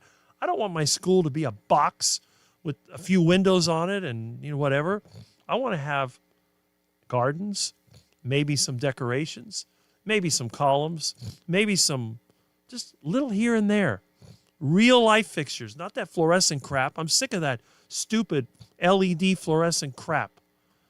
I want to have something that inspires people when they look at it. That's what I would like to see. Will it happen? I don't think so. I'll be long gone before that ever happens. 2 years and 3 months ago, I lost 23 pounds. Well, there you go. And Bob says hello to Mitch. He will get his angry. Nothing is wrong with you, Mitch. There you go, Peter. You be you. There, I agree with that. There's nothing wrong with Mitch. Mitch is like my van. It has a bad transmission, but it still gets you where you want to go. What you got to do, you got to learn to work with it. If you respect Mitch for what he's done, and I do, and I respect Mitch for how he handled the situation that was created. Instead of dragging it out weeks with a lot of drama, he just, within 12 hours, bam. Hair trigger to cause the issue, hair trigger to fix it. And it actually, he mentioned that it bothered him. So that's great. So Mitch actually elevated his character in my book. Good for you. And you notice, even though I don't comment much, I'm still there. And I respect you. Last week when you told me not to do this, I don't do that anymore. You told me to cut off the duck sounds. I'm not doing any quacking except on my live stream. On my live stream, this is what happens. To the Quackmobile! All right? So, on Mitch's live stream, I play by Mitch's rules. It's out of respect. I respect people for what they are, for the time that they spend. And he spends an hour and a half every single day. He could be doing other things. He could be outside enjoying a coffee and a big fat cigar light up his cigar, relax, puff away, sip on the coffee, watch the outdoors, maybe watch some other channel that he likes. Instead, he goes online, comes out there, and shares with you. So, good for you. I've been doing the karate thing since a young teenager. I can still kick over in my head. Yeah, actually hit an 8-foot ceiling with it. Wow. Well, there you go. See? Just because you're older doesn't mean that you have to be sedentary. And I really get mad when I see older people. And again, here's another one for you, Mitch. I have so much respect for you because when you had your stroke, you didn't just say, well, I'm entitled to have people serve me. I'm going to take advantage of it. No. Said, I'm going to get out there and I'm going to move around. Even with the walker, pushing that walker around the neighborhood, thinking, man, this is someone that more of us should be like. You don't give up. The problems come, you keep on going. When my dad got sick, he gave up.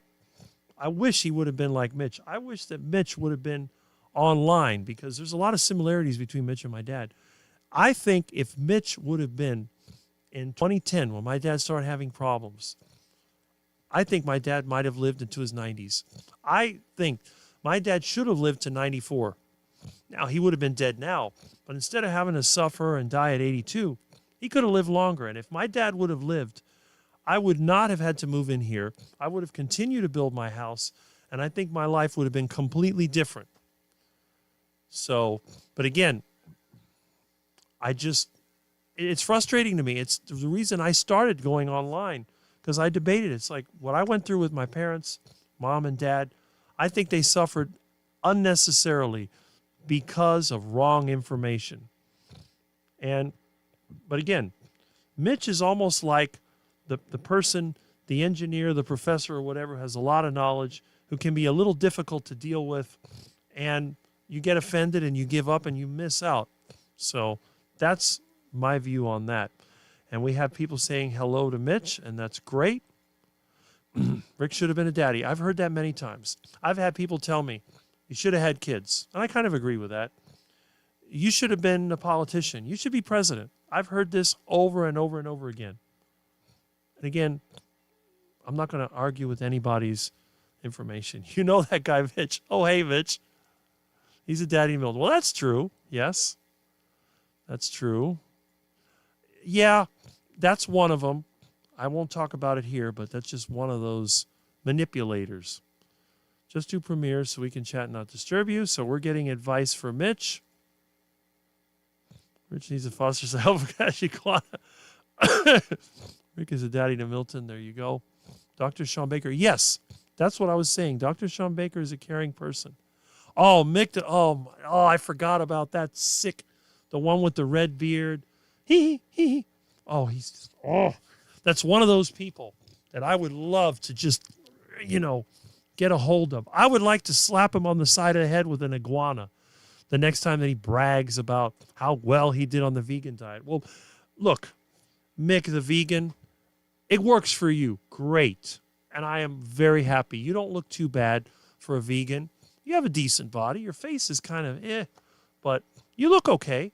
But don't tell everybody else they have to be vegan, that's the ultimate in health. You're destroying people's lives with your nonsense.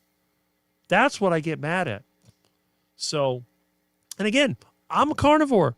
When people ask me for advice, I said, look, have you tried the carnivore diet? Well, I can't eat this meat because it disagrees with me. I can't. Okay, well, how about maybe you eat some beef?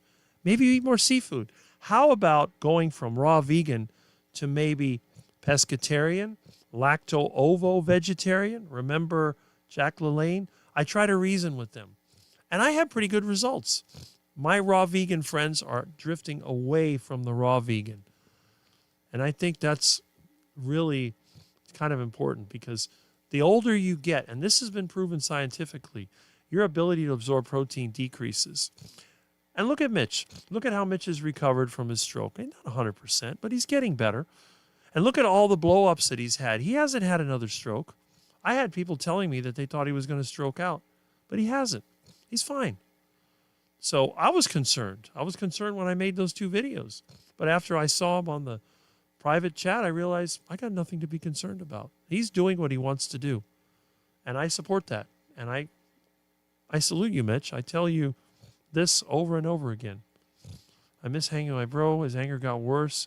You know, I think a lot of times, personally, I think his wife caused it. As people get sicker, they become more difficult to deal with. I've seen that as well. I'm a big fan of Dr. Sean O'Mara. He made a video. Now he calls his diet the living carnivore diet.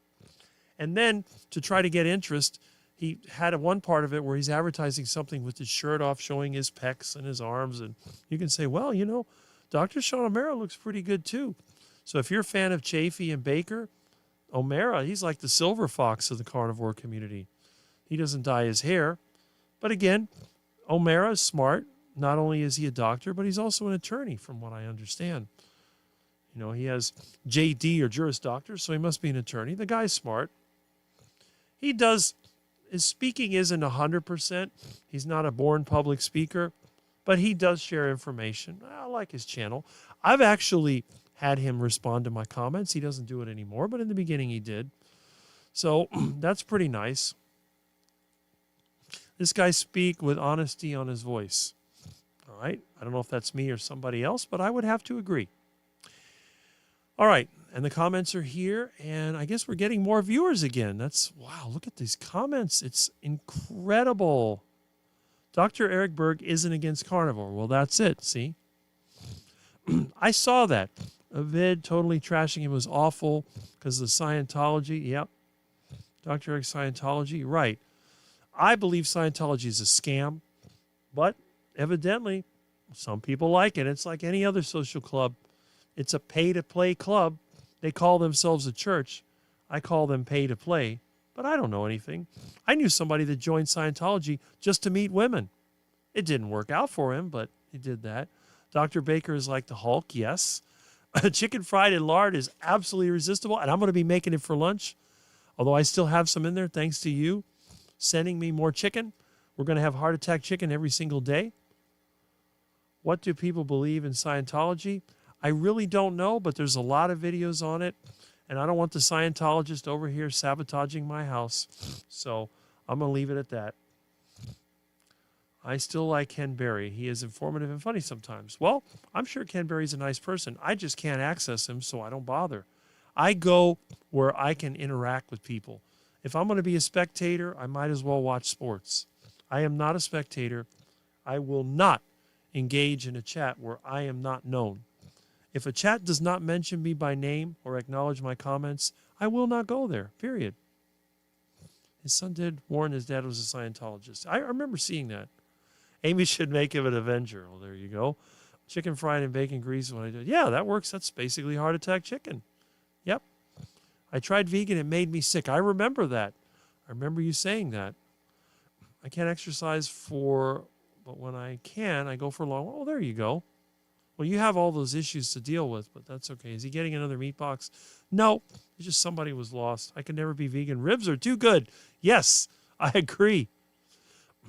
Cardiologist, IP attention, heart disease. Okay.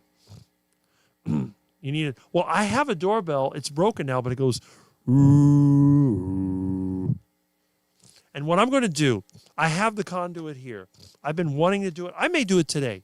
If I get off this in time, I'm going to run a conduit from my front door to the gate. So the next time somebody wants to talk to me, they can push the intercom button and they can talk to me. I even have the right button for it. These traffic light buttons I got a hold of. This is a perfect doorbell. You push it here, and it goes, ooh. And then when I answer the phone, I'll go, you rang. Uh-oh. What is this? Oh, okay. That explains it. All right. Okay. I had the phone still on.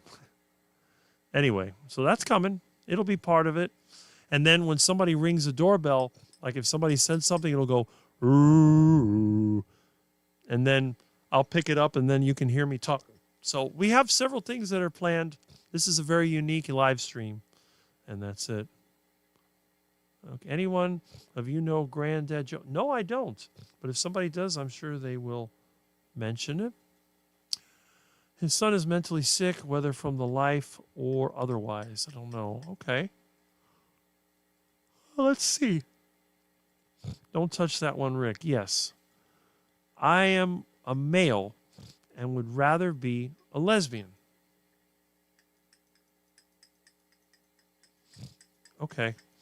That's interesting. I love how Rick reads every comment. Well, that's my style. That's part of it. Dr. Kiltz is the only doctor to interview me. Well, that's strange. I guess Dr. Chafee and Baker become too popular, but maybe they will. You never know. I hope I get to talk to them in person. I have a feeling it's going to be very interesting. Problem is, I may be too much of a caveman for any of them. Take me to eat, and I eat like a cat, tearing his meat. I'm over there chewing on bones and ripping meat with my hands, and I want to try to eat some raw beef like Dr. Kiltz. Well, you can do that. Just make sure the meat is safe. It might be a good idea to freeze it first and then thaw it out to try to kill any macroparasites. It won't kill the bacteria, but if the meat is fresh, you should have no problem. He is great to talk about particular topics. Do you have cousins still, Rick? I don't know. I don't know anybody in my family. We were I'm like the black sheep of every family. Rich is an engaged host, there's a difference. Yes, that is true. I eat raw steak sometimes. Texture reminds me of eating fruit. I guess it would be like same texture as a mango. That's true. Rick's whole family is extinct. We had 62 watching. That's great. Rich is good at reading a comment and answering. He leaves no dead air. That is true, unless the phone's ringing or I'm picking up an order. I apologize if this is bragging, but I came in first out of 14 in my age group at a race. It's not bragging if it's true. Totally shocked and super happy. Going to have breakfast now. Carnivore strong. Awesome. See? Carnivore won't hurt you. You are a great person. Well, Ribeye Susie, you are a great person for saying such a nice thing. And Lewis says, hey to Mitch. We need someone to mate with Rick. Preserve his genetics. Well, maybe what they need to do an artificial insemination. That's a little tricky, though, because I don't exactly get excited easy, and I'll leave it at that. Donna kick-ass, there we go. Carnivore is your secret weapon. Definitely propelled you into the views. Olga, yes, Mitch did. It was his gift. And that's another reason why I was very happy on Thursday night when Mitch basically apologized, which I did as well. We did it in a roundabout way. But everything is back to normal. The Mitch understanding, that's all it was. And everything's good. I slept well on Thursday night. The problem is I wasn't taking it seriously. I was kind of laughing about the whole thing. And then I was getting upset. I'm thinking, well, if Mitch wants to play that game, I can play that game too. And I started thinking about all the critique videos I'd make. But then by Thursday night, it was over. All done. We're friends again. Mitch even said that if I ever came up his way, he'd want to meet me in person. He might even do a co-stream. Who knows? I love Mitch. So anyone that's spreading a rumor that Mitch and I are enemies is absolutely wrong, because we're not. We're not enemies. It's like when you have friends and family and whatever, and you get a little debate going on, it may get a little bit heated, and that's it. We're good. Everything's great. The only thing I felt bad is that some of my viewers were offended. That's what I felt bad about. There we go. All right, so we're still saying hi to Mitch. And there we go. I ran in a Superwoman costume. Could show you guys. Oh, that sounds funny. I'm sure a lot of people would like to see that. I predict there will be high-rise buildings used as greenhouses in the future. Some making that fit. Well, I don't think so. I think that things are going to change. And once the debt-based system implodes, and I think the best thing we can do is educate people. This is another reason why I'm actually happy that people like Carrie are out there pushing the carnivore lifestyle, because if more people watch the movie, and again, it won't happen all at once, if more people learn about us, they may start to think, you know what? My life has no meaning. I'm in debt. I'm out there chasing all these products they're pushing in my face, and I feel like I'm losing control of my life. And meanwhile, the oligarchs, they're like this. They're flying around in private jets. They're riding around in yachts. They're living in mansions on islands with a big gate in front of it. They're laughing as people consume their AI and live their life based on social media. And basically, it's up to us to use that to our advantage. There's nothing wrong with using AI. If you need to write software, it's a great thing to do. But don't live your life around it. What I say, you need to live your life around the real life relationships. And I said this in my last video. No matter how much they try, no matter how much money, technology, and debt they put into it, AI will never replace RI, real intelligence, RW, real world. Because you could be looking at some pretty girl on the internet and thinking, oh, I'd like to get a hold of her. But you can't physically touch that individual.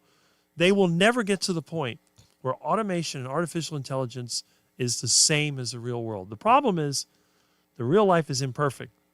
And this is where AI always fails. Because when AI screws up, it's very, very repulsive. You can see it. The car that drives off a cliff, runs into somebody. The AI chat that messes up words. But when a person makes a mistake, some people are just endearing. It's like me with my sinus condition. Some people do weird mannerisms. It may be offensive to some people, and it's endearing to others. And that's where AI always fails. So the trick is learn to use technology, but stay the master. If you're the master of technology, it will serve you. And every wealthy person needs servants. This is the problem. You cannot be wealthy without servants. This is why people in the past had slaves. But today, we have something better. We're surrounded by it. I have electricity. I don't have to light candles. I can simply flip a switch. I have a microphone that converts my voice into electronic signals. I have a mixer that amplifies it.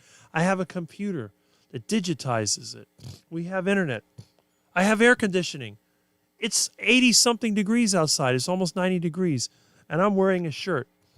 Otherwise, you'd have to see me with no shirt, and that would kill the live stream. So basically, we have all these things that come from technology. So it really is important that we learn to leverage that.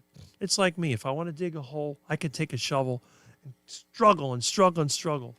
Or I could go out there and start by Bobcat. I could break out the trencher. I could run a trench right across my yard in 5 minutes. That would take me a day to do. I'd be sweating and angry, and my hands would be all scraped up. I'd look terrible. But instead, I just fire up the machine. Yeah, it breaks down once in a while. It needs parts. It needs fuel. But we can do it. So if we can learn, and this is why I do believe that all of us should learn more about things like machine learning and how artificial intelligence works. The more we learn about it, the more we can learn its limitations. And if they try to use that against us, we can turn it off. We can shut it down.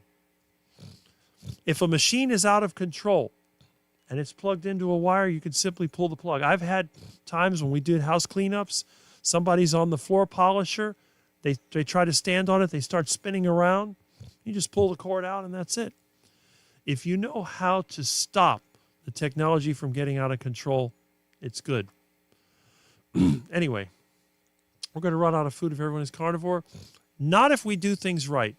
I believe that we can have plenty of food on the carnivore diet.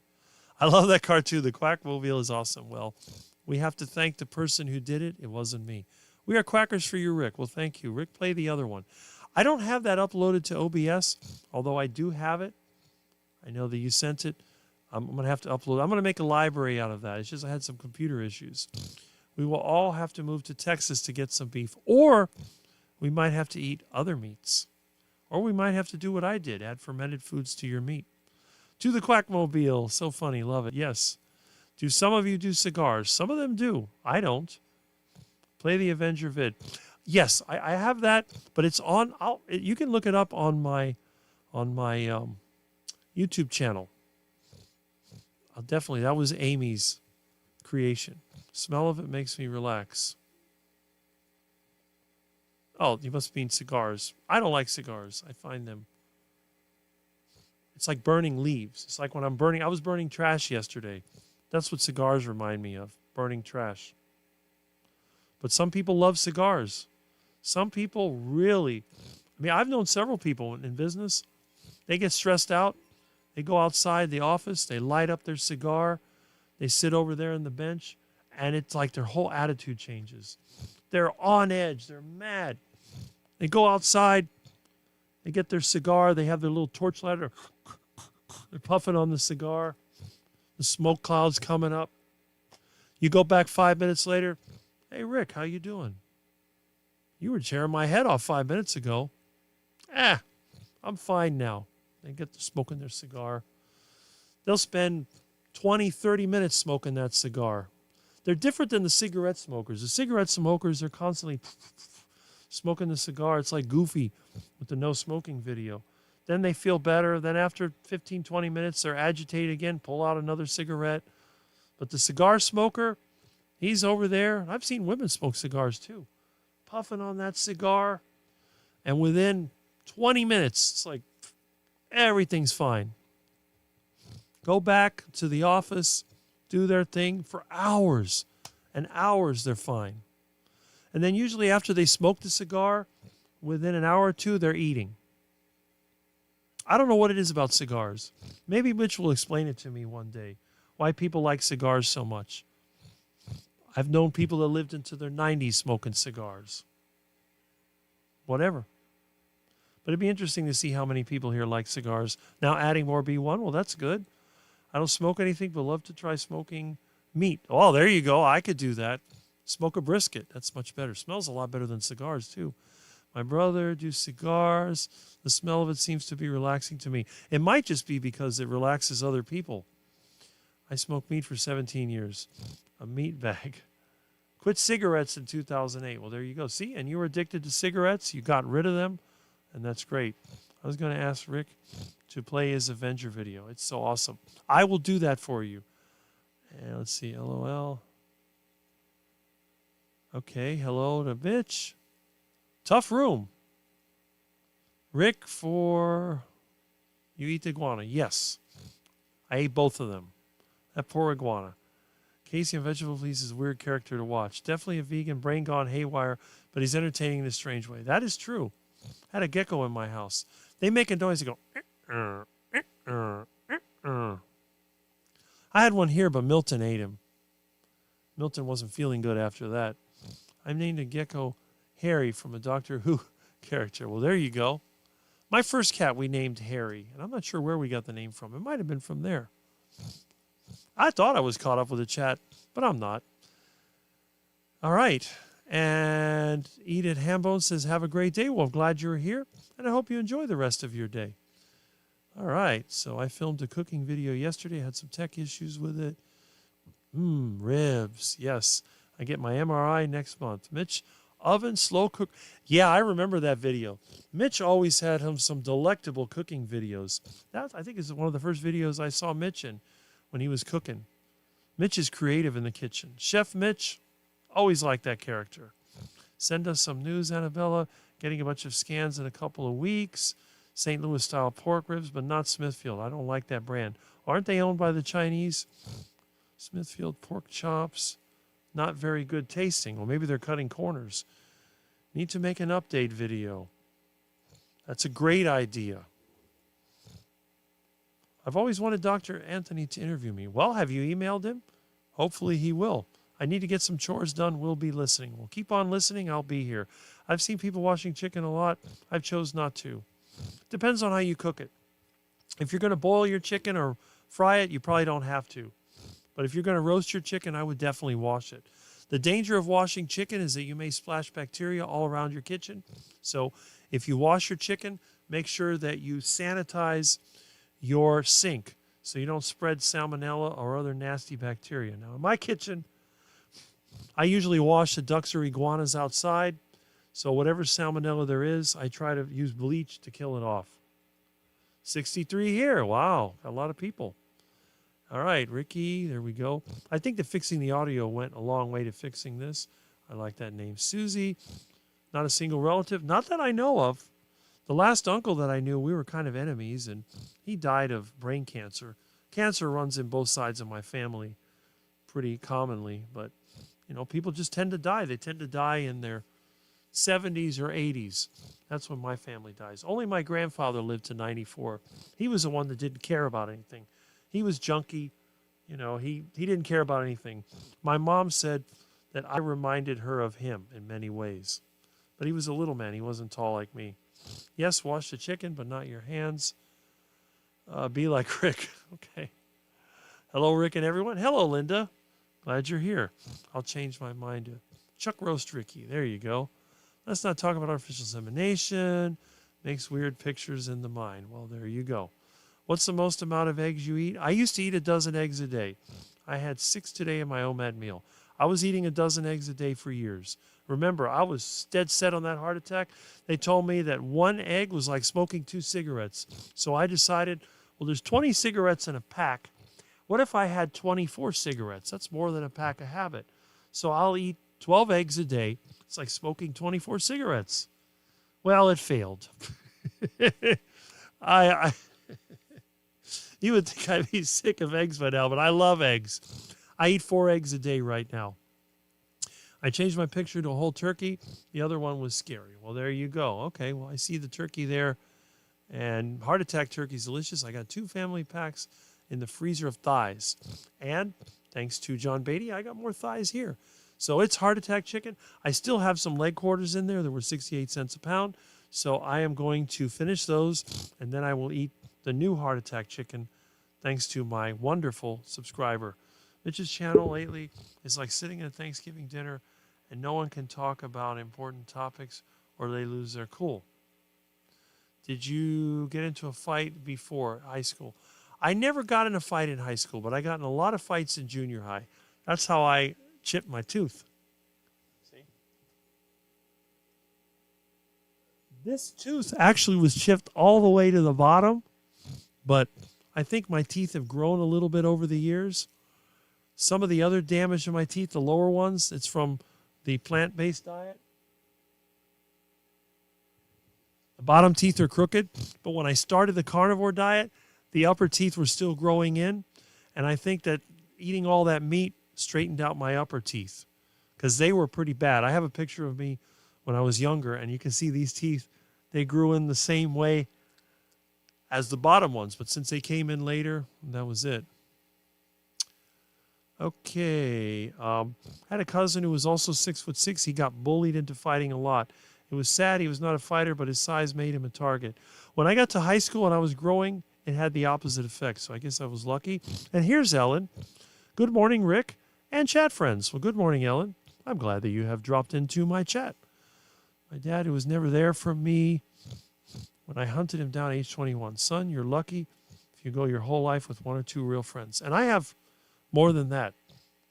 Now, they've moved away, but I still have 5 friends living here. There will be 1 less at the end of this year. I have 4, but I'll be moving too, so we'll see. I'll make new friends wherever I go. I'm the kind of person that people either like or avoid. And we got some mornings there. Mark Zuckerberg eating Wagyu steak every day. Well, there you go. See? They tell us to eat the bugs and the plants. And yes, my sinuses sound better because the weather, it's raining less, so the mildew in the house has decreased.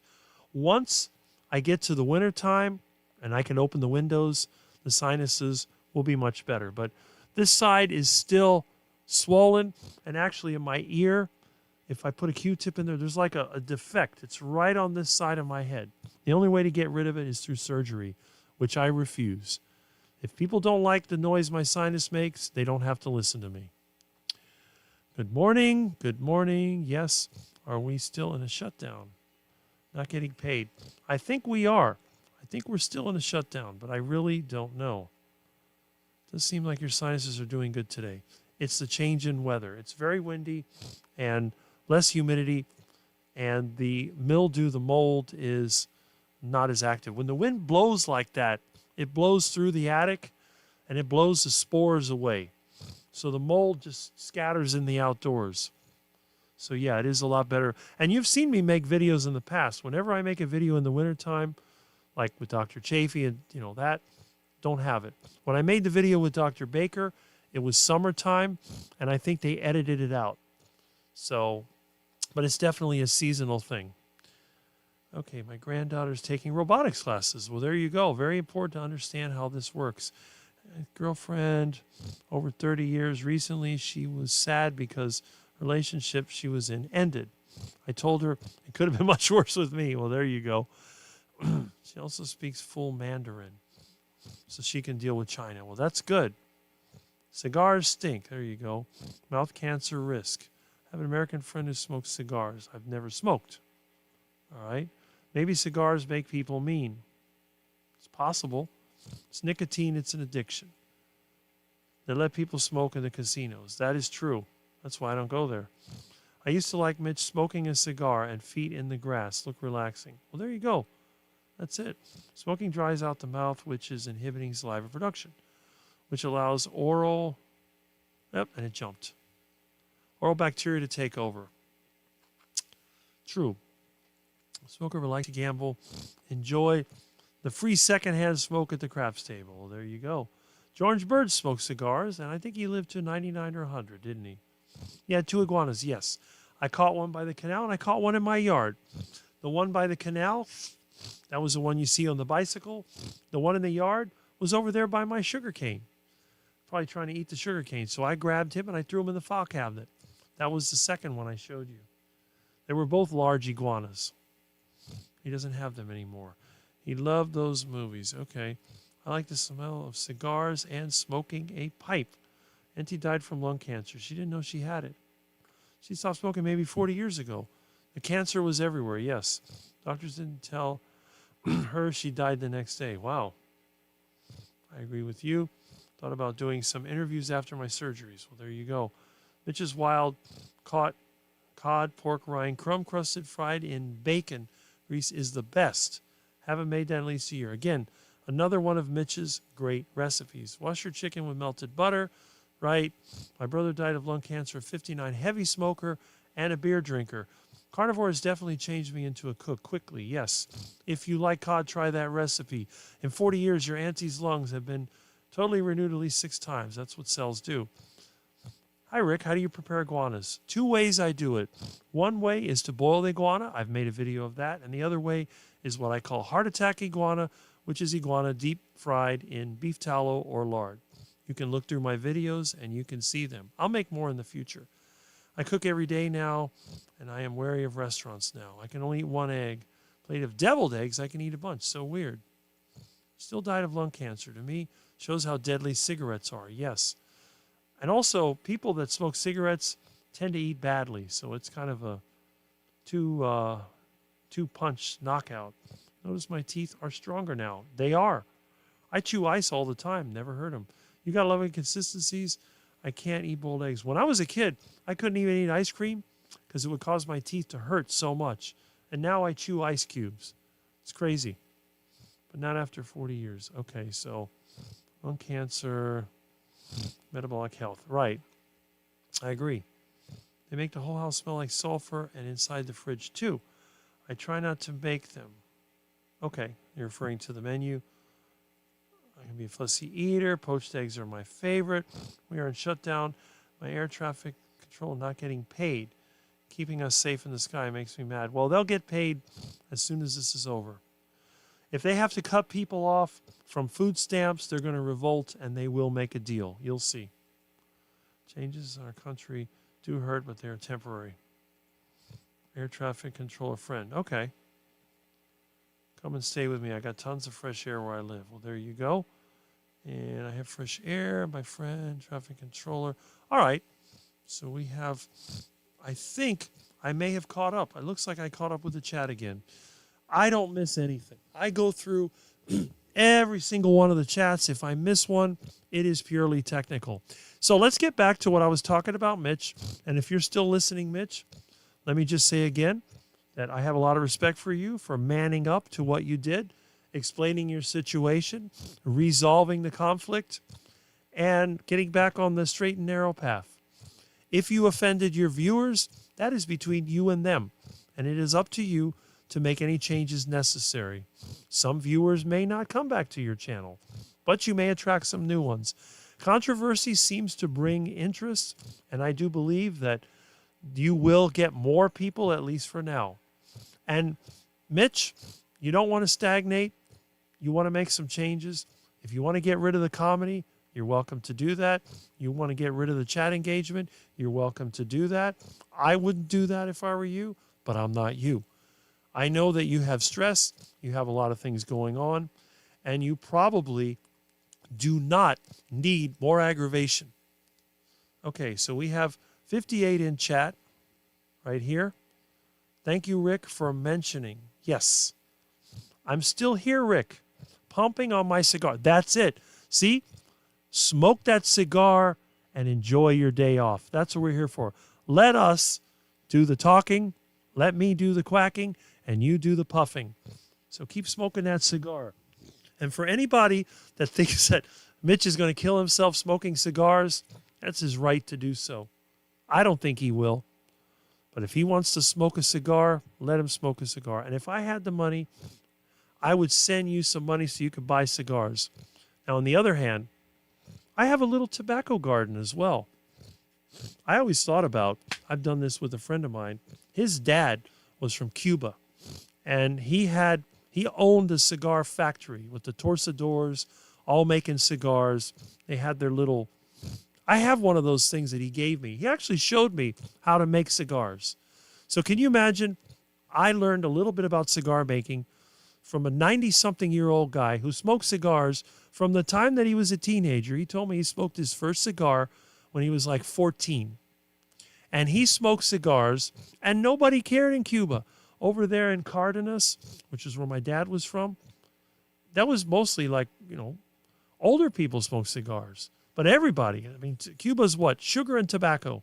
And in my yard, I have sugar cane, and I have tobacco plants.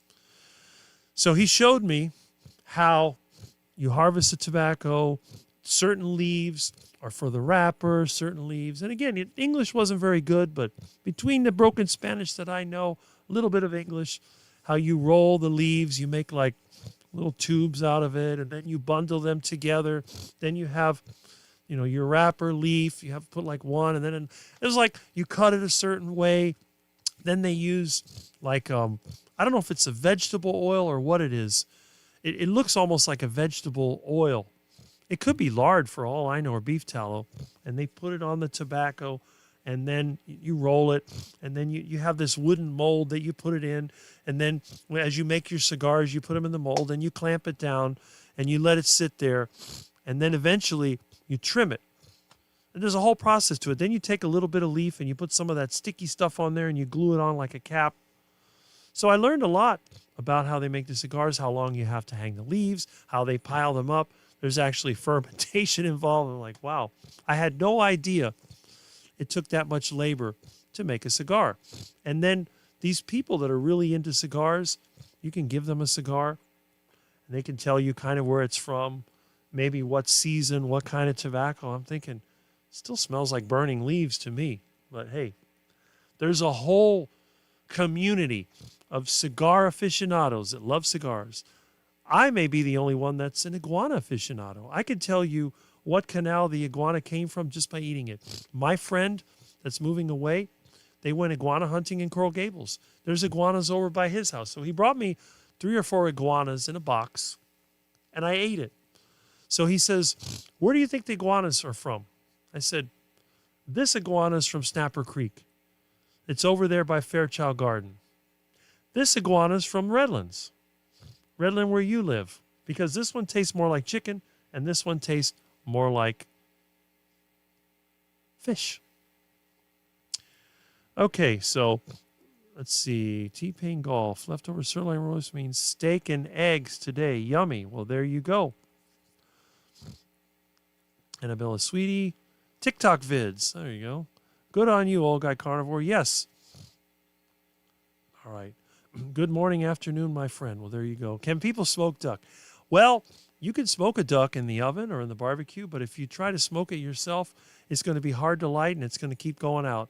And I don't know which end you want to puff on, the beak or the other end. So you'll have to tell me. All right. We love Mitch and Rick. Well, there you go. See, you don't have to go with one or the other. You can go with both. Some people have their favorites, but we love them both. That is correct. All right. Sounds good. Anything rolling papers to smoke duck. Well, you could use feathers, I guess. A lot of people in NCMVA mountains still grow their own tobacco. Yes.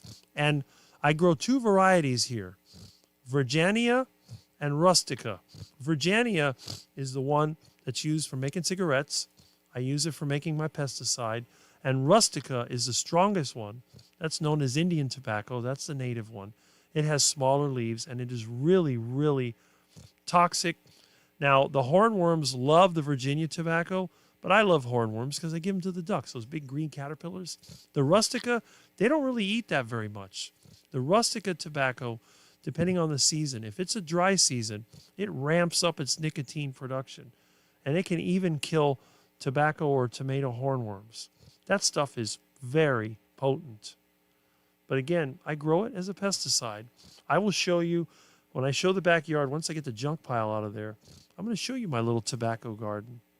Tobacco seeds are very small. I share them with my friends. They make a great pesticide. So Ribeye Susie, that's good to know. Good morning, beautiful. Okay. I don't look or feel very pretty. Well, there you go. Never thought there was any harm. All right. Semi-retired Bob, back from my walk. I left the stream playing. It's good for Al Gore and his rhythms. Well, there you go. And I'm glad that you invited me to stream. I'll be with you tomorrow, Bob.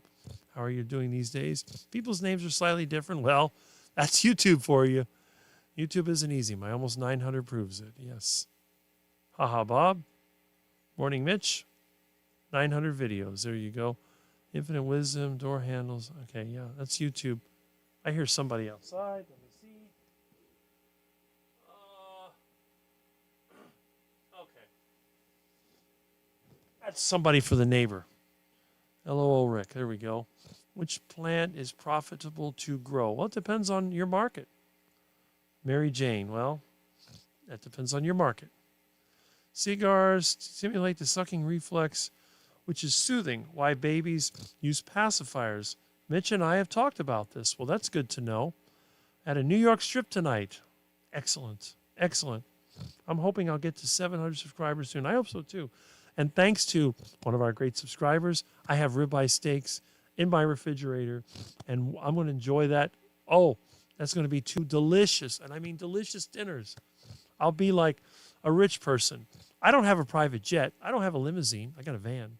But I can eat like a king right here in the rotten, termite-infested, mold-growing house. Okay, I hope I get to some. All right, so I caught up with the chat. So let's get back to the subject at hand. Our friend Mitch. Now again, Mitch acted quickly, and he restored me back to the chat. So we have an understanding now. I always say hello. I may chat a little bit, but you won't see me filling it up with my advice, my duck humor, or any of that stuff. Now, on this channel, it could happen at any time.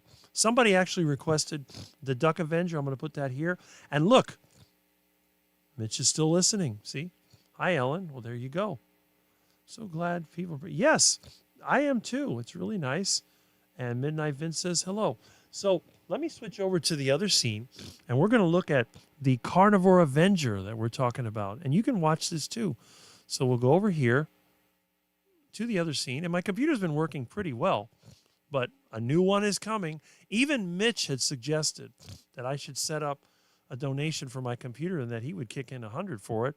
Well, I had one great subscriber give me quite a bit, so I'm hoping I can put together a nice system. Well, anyway, let me go back over here, and we're going to go to my channel. Oops, I got the wrong display. I want to do what Mitch has, have a multiple monitor display. But for now, I use a TV. So we'll go over here to my video. I'm going to go to my channel. Let me get out of here before it becomes multiple views.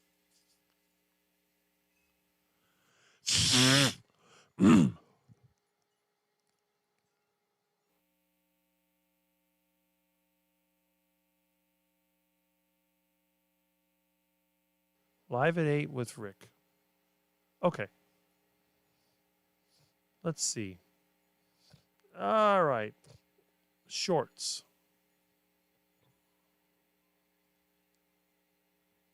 There we go. Now. All right. So let's listen to shorts now. This is, you know the Panther monster. He looks so funny in the video. He looks like a skinny cat, but he's not that skinny. Here's the Duckman final.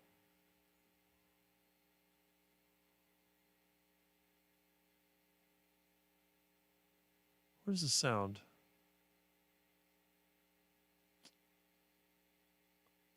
Oh, hold on. Down in the muck where the shadows creep, two bold heroes never sleep. Duckman with his beak of might, swamp cat's claw slash through the night. Dumpster chicken in Duckman's hand, swamp cat prowls through the swampy land. Iguana beast must score before, watch them fall with a swampy blow. Duckman, swamp cat, Duckman.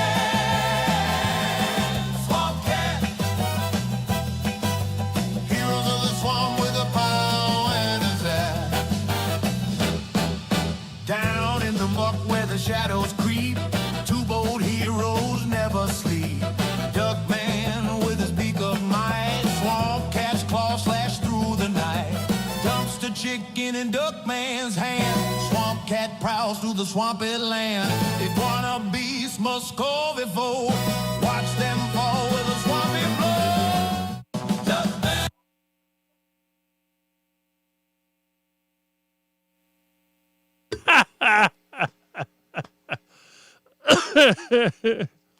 Duckman and Swamp Cat fighting iguanas and ducks and parking lot chicken all over. Yes, that was Amy's creation. I think that's pretty funny. I enjoy the humor.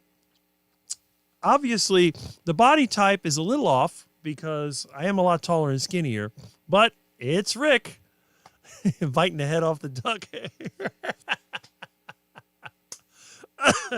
It's definitely primitive, that's for sure. All right. So, yeah, that is quite funny. Okay. I have a touch of flu, no energy. And you know that thing's going around? I had it 2 weeks ago. And my friends got it. I got another friend that's got it. There's just a lot of miserable things going on with this viruses. All right. It looks like... Is this going to be a regular thing now? Okay. Duck and Swampy Cat Avenger, I love it. Sorry to hear that. Did you have your surgery? I apologize. Okay. Yes. As long as they deem appropriate, I guess. I hope you feel better. Nice to see that people are sending you meat, Rick. Yes, I like that. Love this one, Rick. Yeah, right? Okay. I have an MRI in 2 weeks. Okay. Love that. Love it. Yes. Love this smiling. Play again. There you go. Well, you can play anytime you want. Just hit the shorts and it's right there. AI making songs too. Yes, it is. They want to get us used to being identified by a number. That sounds like Google at action. You are our duck man. Yes. I am the duck man. And the duck man is going nowhere. But the Duckman is going to be incognito on certain websites. Did you eat the other big iguana you caught? Yes, I did. He was delicious. I was just live for an hour and a half and you're still going. I thought your live was on Sunday morning. Dustin, I didn't know you had a Saturday live. Well, that's okay. Very entertaining for sure. Bet you didn't add the 246 to handle yourself as well. Okay. So, let's keep on talking here. Now, while Mitch enjoys his cigar, let's see if we can not ruin his great day. Like AI making old songs different. It kind of reminds me of Batman, doesn't it? Your thoughts on 31 Atlas What is that? I don't know what 31 Atlas is. Explain. But anyway, in terms of the Mitch situation, that matter was resolved by Mitch, and there's no hard feelings, and there's going to be no critique videos on Mitch. We are all a team. Mitch can do his thing. If he thinks that going serious is going to help, I encourage him to do so, because at any time, if it doesn't work out, he can return to comedy. There's nothing that says that you have to be serious the rest of your life. That is your choice. Me, I'm going to continue to do what I'm doing. And as Mitch himself said, Rick doesn't care. I don't care if I get more subscribers. I don't care if everybody goes away. I'll still do a live. It may only be half an hour if nobody shows up, but that's how I do it. My life is not based on the appreciation of others. The appreciation is nice when you get it, but I'm here. And eventually, as Dr. Kiltz always says, we're all going to be fertilizer anyway. So I'm going to try to be the best fertilizer I can. I'm going to be out here working on my projects, working to survive, riding my bike, doing the Rick things, catching the occasional duck or iguana, and enjoying it, and getting to meet all kinds of interesting people like you. Looks like the comments have paused. Let me see. Let me get out of here. Okay. That was the old iguana video. And let me check my channel, see how many people we still have. All right, there we go. Wow, we have a lot. I'm actually, take a look at this. This is a bit of a shock. So let me go over here. There it is.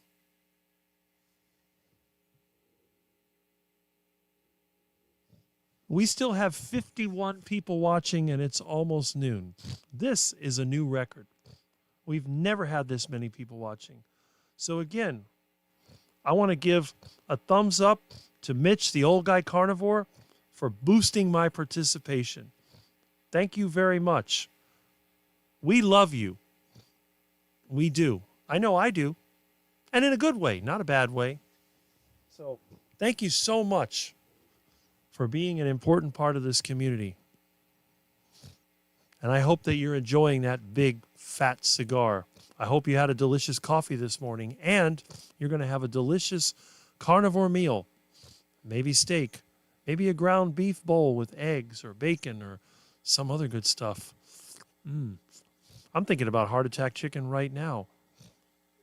I'm just so happy that we don't have to fight with each other. We can work together. Let me see, what is this? Oh, okay. So anyway, maybe somebody will say what 31 Atlas is. Let me go over here. I'm glad you ate him. Yes, Mr. Iguana was delicious. I watched it 10 times already. Well, there you go. I do Saturdays when I have a guest. Okay, that's what it is. I'll have to check that out. I will try to watch your replay. I'll be live tomorrow like normal. Well, and again, I try not to interfere with anybody else's. When I went on Saturday, it was supposed to be half an hour. That's it. And then, of course, when Mitch changed his schedule, Mitch and I have an understanding. He does 6 days a week. Saturday morning is for me. Nobody else really goes on Saturday morning. That's why I picked this time. Nighttime is prime time. I don't do nighttime live streams. I will go on lives with other people, but I will not do one myself because I'm not trying to promote myself. I'm not here to promote myself at all. I'm here just to share my view and to meet people. That's what I wanted to do. That's why I'm looking forward to Hack Your Health, that Russ is going to make possible, because I can meet people in person. They can see what they're dealing with. They can see what I look like in person. They can see that I'm scary. They may not want to be around me anymore, or some people may be the opposite. They may think that I'm a great guy, and they'll want to take pictures with me, and they'll give me a hug, and they'll do all this stuff. I'll be like, okay, whatever. I don't think that many people will, but I'm sure some will. Okay, we say hi to Dustin. I think it's good to have a laugh, and laughing reduces cortisol, which can help you live longer. Right, Team Carnivore, let's go. Exactly. I want to be the last one to become fertilizer. Rick, you have a calming voice. Well, thank you. I've always had people tell me that I had a radio voice or that I was a person they like to talk to. When people have problems, they call me on the phone. I'm working and I'm talking to them at the same time. So anyway, yep. And Bob says he's back to listening on my phone. Today's edit in progress. Well, good. I look forward to it. I don't think I could have got through the last 2 years without carnivore. Been so hard waiting to see surgeons. I do way more now because of carnivore. T-Pain Golf says, thanks, Rick. Well, thank you for being here. That was pretty good, Rick. I'm watching from Sioux City, jealous of your weather. Well, I wish I could send the heat over there, but I like a later time chat. Yeah, a lot of people do. And Main Runner is back. Hi, Rick and everyone else. Hello. And there he is. Mitch likes it. See? Hi, Patty. Scott United Carnivore. I will. The weather has just changed to cool, cold. Tends to happen then. Luckily, I can walk these dogs around the big yard, and hopefully no neighbors will come by. Swinging by and say hi and bye at the same time.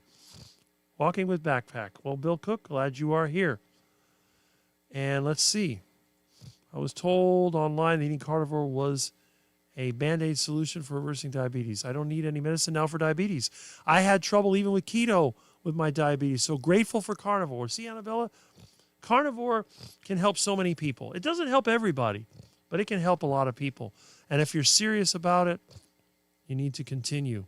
We are signed. We're talking about YouTube, I guess. Okay.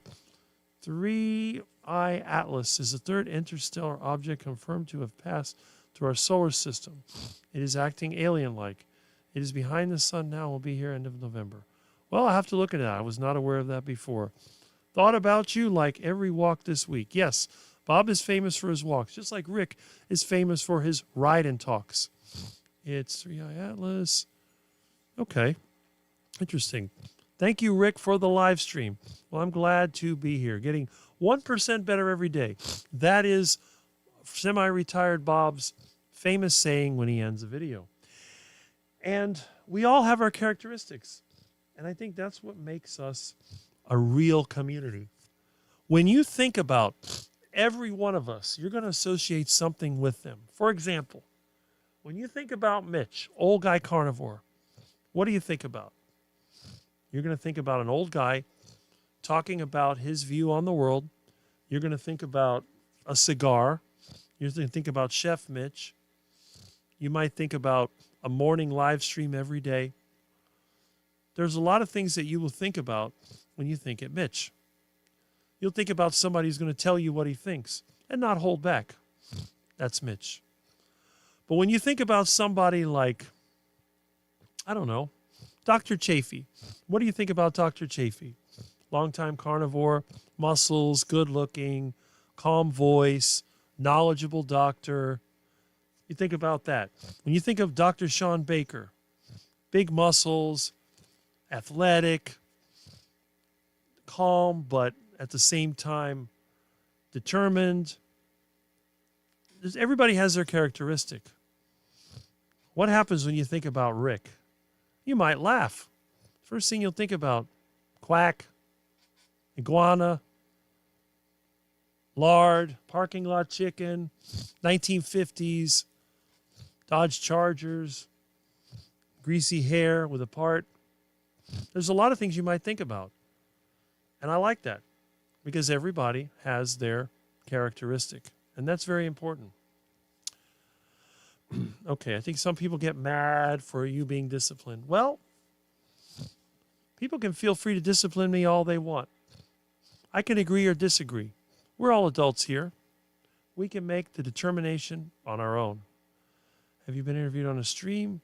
Love to hear your story. Well, that's good to know. I'm sure she'll answer. Putting my scale away for 30 days. That's what Mitch says. And here we go, Lizzie World. I like Mitch for his intelligence. It's not just the intelligence, it's practical experience. Mitch is loaded with practical experience. Several businesses, different careers. He's done a lot of things. And he's almost 80. So if you lived your life that long and you didn't apply your intelligence, that would be pretty sad. But he did.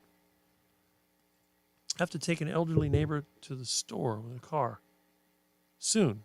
She only lives on Social Security, so I try to help her. Well, that's nice of you. Video 2 years ago. I watched about 15 of them that night. What a binge watch. I was impressed. Yes. I like Mitch's explanation about nutrition. See, we got a lot of good comments here about Mitch. Rick, definitely iguana. Yes. I've not been interviewed. I've had someone from a big channel asked to interview me. Well, there you go. Still going. Hi again, everyone. Hello. Glad to have you back. And are you going to do it? I like Rick for his jack of all trades. Yes. I made some videos about my journey. I made lots of progress. Didn't know you had a channel. I'll get to it. And we have 55 watching again. That is correct. Now, what I'm going to do, I'm going to get myself some water. I haven't had any water since this morning. It's been about 4 hours on the stream. I think out of everybody on the live stream, I'm the only one that doesn't need to drink all the time.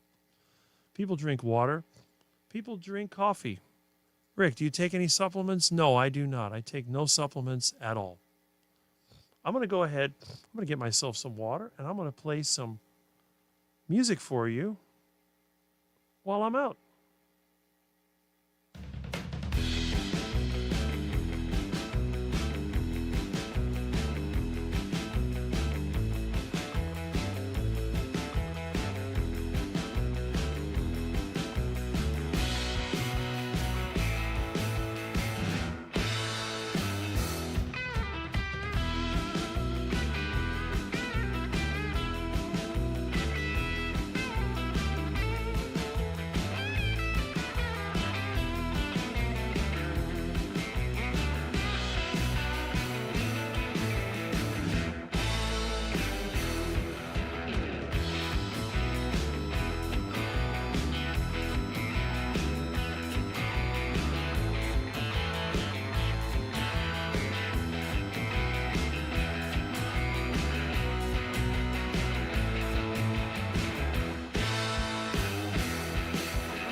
Okay.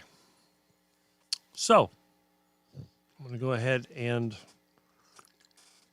have some water. It's not coffee, it's water. Drink it if you got it. Okay, let's see. Comments have come in.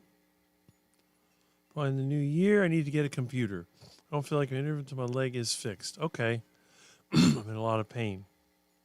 I do have some good cooking videos as well. That's great.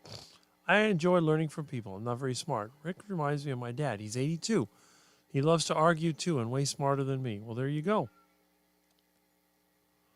Okay, is your channel your name? And Mitch says, well, I am going to eat and take the rest of the day off. See you tomorrow morning at 7 a.m. Yes. Enjoy your meal. I figured you would do that after a relaxing cigar and a good listen. Go ahead and eat. Enjoy your meal. You deserve it. Dodge Charger is my favorite car, too. Hey, if I had my way and it was a Rick world, we'd be reproducing these cars. Milton, come here. We'd be reproducing them. They'd come in both the gas version and the electric version. And the electric version, you can actually charge it. Love these pics. Well, thank you. Old Guy Carnivore, see you, Mitch. See you, Mitch. Yes, people are waking up in my house. UFC is playing, so I guess it's game on for me. I'll be listening. Well, there you go. All right. Is this a Beach Boys song? No, it's actually from the YouTube library. I picked the one that was more like the 50s and 60s stuff I like. My channel is Annabella Happy Carnivore. Have a great day, Mitch. See you in the morning. Yes. What 50s music bands do you like? Well, what I tend to like is less of the popular music and more of the old people music. For example, you had, what was a real popular one? Well, have you ever heard of Martin Denny with the Hawaiian and tropical music? Have you ever heard of Les Baxter Orchestra? When it comes to the popular people, I'm not a big fan of Elvis. It's okay. Doesn't excite me. And, you know, you have the 50s rock and roll, you have the Buddy Holly and all that. That's great. When it comes to those popular groups, it's more of a 60s thing. I know a lot of people love the Beatles. I don't. I prefer the Beach Boys to the Beatles. And I even like big band. I like Glenn Miller and Artie Shaw and Cole Porter and all those because a lot of that was instrumental. I like instrumental music better than vocals. That's just the way that I am. Today, instrumental music is pretty much non-existent because the music industry now is a culture of popularity. You have personalities that are pushed. If you saw like Glenn Miller or whatever, it's the Glenn Miller band or orchestra or whatever. You have all these people. So, but now it's like a personality. Everyone talks about Taylor Swift. I don't even like that music. It doesn't even sound good. Even the country music now is just awful. I'm not a big music fan anymore, but the old stuff, I like it. Rick's music is awesome. Well, thank you. We can freely gossip about Mitch now. Well, whatever I said about Mitch, I say it in the public. We don't do no gossip. There's no gossip about Mitch. Everything I say about any of these people is out here in the public and they can watch it. And I assume that every one of them is listening to me at all times. I'm on the internet. If I say something about somebody, I assume they're saying it. Just like with the whole Kerry incident, I assumed that he could see it because at any time they could look at it and see it. So, all right. Yep. Jan and Dean's song, Wipeout. I don't think Wipeout was a Jan and Dean song. I think that was that the Tornadoes? Why do I keep hearing a car? Oh, my goodness. Oh. Don't know. I hate living so close to everybody else. You can hear everything. You hear them open and close their doors, get in their car. I need to get my cameras working. I really do need to take some time out today and finish digging that trench, put that conduit in there, and get my doorbell up by the gate and get the cameras working again.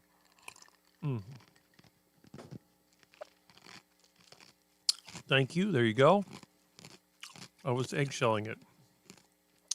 Email address on my channel. Okay. That'll work. Good videos. Does sound like Wi-Fi. Yeah, it does. Yep. And we're saying bye to Mitch. Still here, Ellen. Is your cat eating carnivore? Yes. My cat eats only meat. That's all he eats. Enjoy, Mitch. I left and came back. What did I miss? Well, Mitch was here and all the other great carnivore subscribers that are here. So you missed something, but you can always replay. And it's still going. So maybe you didn't miss anything. Hope to make some good chicken soup today. That will cure me. That's right. It really works. Google the Shags, my PayPal foot. Oh, they're terrible. Same had to grab a shower. Well, hopefully you didn't let it go. Hi, Luis Lotito. I got some hellos going here. Do you like Louis Armstrong? Yes, I like Louis Armstrong. Let's see. Dizzy Gillespie. There's a lot of trumpet back then, too. Hi, Ellen. I'm going well. Nice to read you. Louis Armstrong. Well, hello, Dolly. Hello. Yep. Tay, there we go. So we're saying hellos. The Ventures, that's what it was. The Ventures also did one called Walk, Don't Run. I'm sure you've heard that one as well. Do you eat pork rinds? Yes. In fact, I made pork rinds yesterday. When I have my pork shoulder, I cut the skin off. I cut it in strips. I make pork rinds out of it. Very delicious. Mitch is probably still listening, and he should be. I want to keep him as a staple, but he's making it difficult. His channel used to be mellow and safe and fun, except for his fights with Peter. Well, let me tell you something. I don't think it's going to hurt his channel. Some people may leave. He may get new subscribers. I think what Mitch is looking for is a turnover. He doesn't really want to have the same people over and over again. I think that at his age, Mitch is probably thinking, well, I'm not going to be around here forever. Let me see if I can get more people interested in this while I still can. And you know what? He should do it. I don't have a problem with that. It's his channel. He can do whatever he wants, just like you can. If you don't like his channel, you don't have to watch it. That's it.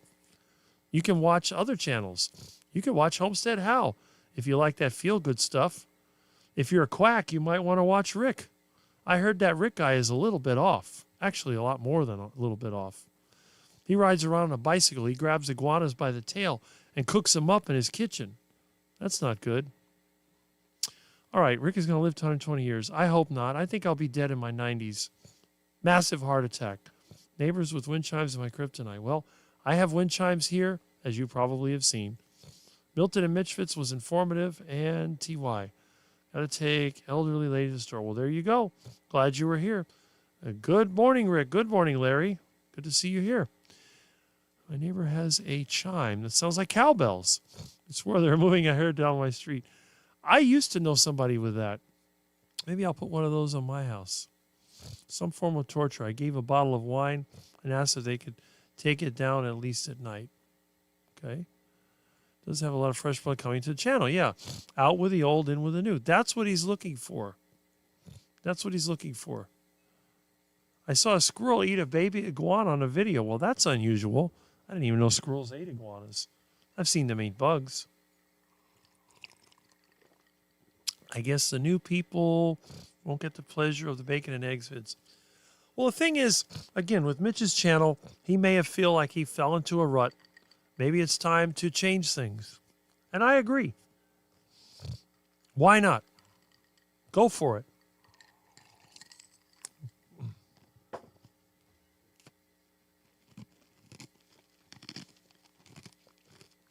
What did you eat yesterday? Morning?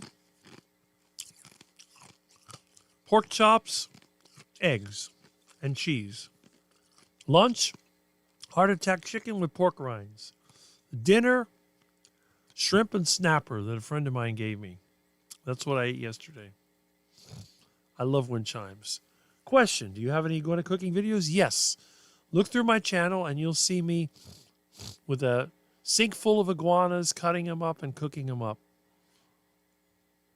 My mom's neighbors have cows. I need to become a hustler so I can get free steaks. You mean a rustler? Me too. Okay, you're a good woman. I hope I have a friend like you when I'm elderly, about 95. Well, there you go. I hope so too.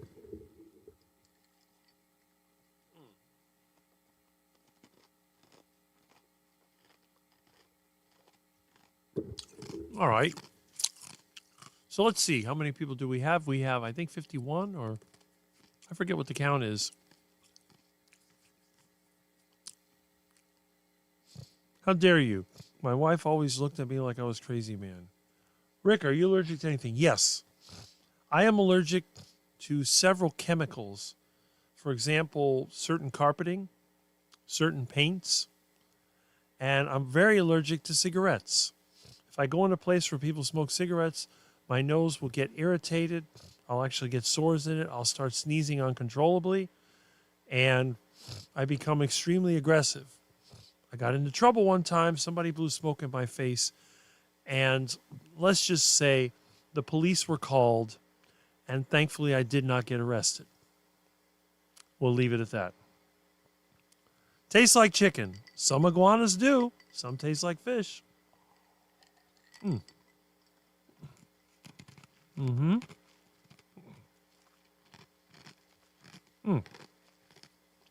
Okay. My mistake. I've been watching a British TV show called Hustle. Okay, where they con rich folk. Well, that's it. The greediest people are usually the easiest to con. They fall for anything.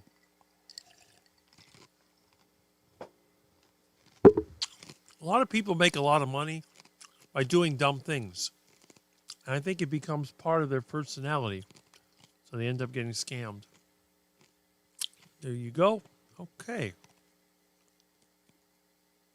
All right. Let's see. Interest selling nearby. Thinking about it. He does pick up first Saturday of the month. Rick, allergic to any foods? Well, I guess technically I'm allergic to beans. If I eat beans, I get sick. Avocados make me throw up. I don't know if it's an allergy, but I can eat 2 or 3 bites of an avocado. After that, I get queasy and I will throw up. So that's it. I'm not allergic to any meat that I know of. I can eat shrimp. I can eat any kind of fish. I can eat all seafoods, all squid, whatever. I'm not allergic to any of that. I'm not allergic to peanuts either, but they don't make me feel good. If I was to eat something like peanut butter, I get diarrhea every time. And if I eat regular peanuts, I'll have diarrhea with peanut pieces in it. It's terrible. But I'm not allergic to the point where I get sick. Pizza makes me ill, but no, I think it's just basically avocados and beans. Beans I think, allergic to because they give me a really bad, I even get a rash from them. I'll get like bumps, usually on my arm here. I get diarrhea. The beans are terrible. And then it's hard to sit down. I get a sore rear end. It's bad. I'm eternally blonde. Well, there you go. Okay, so let's see.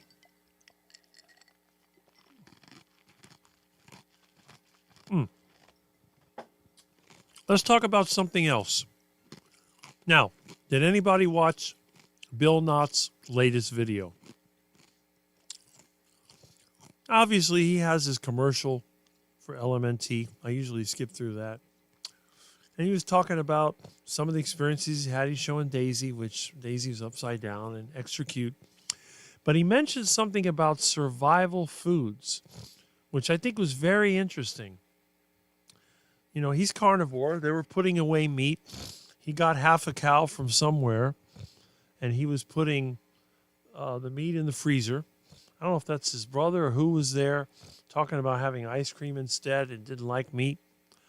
But Bill was talking about stockpiling some non-carnivore foods, and one of them I think was beans and rice.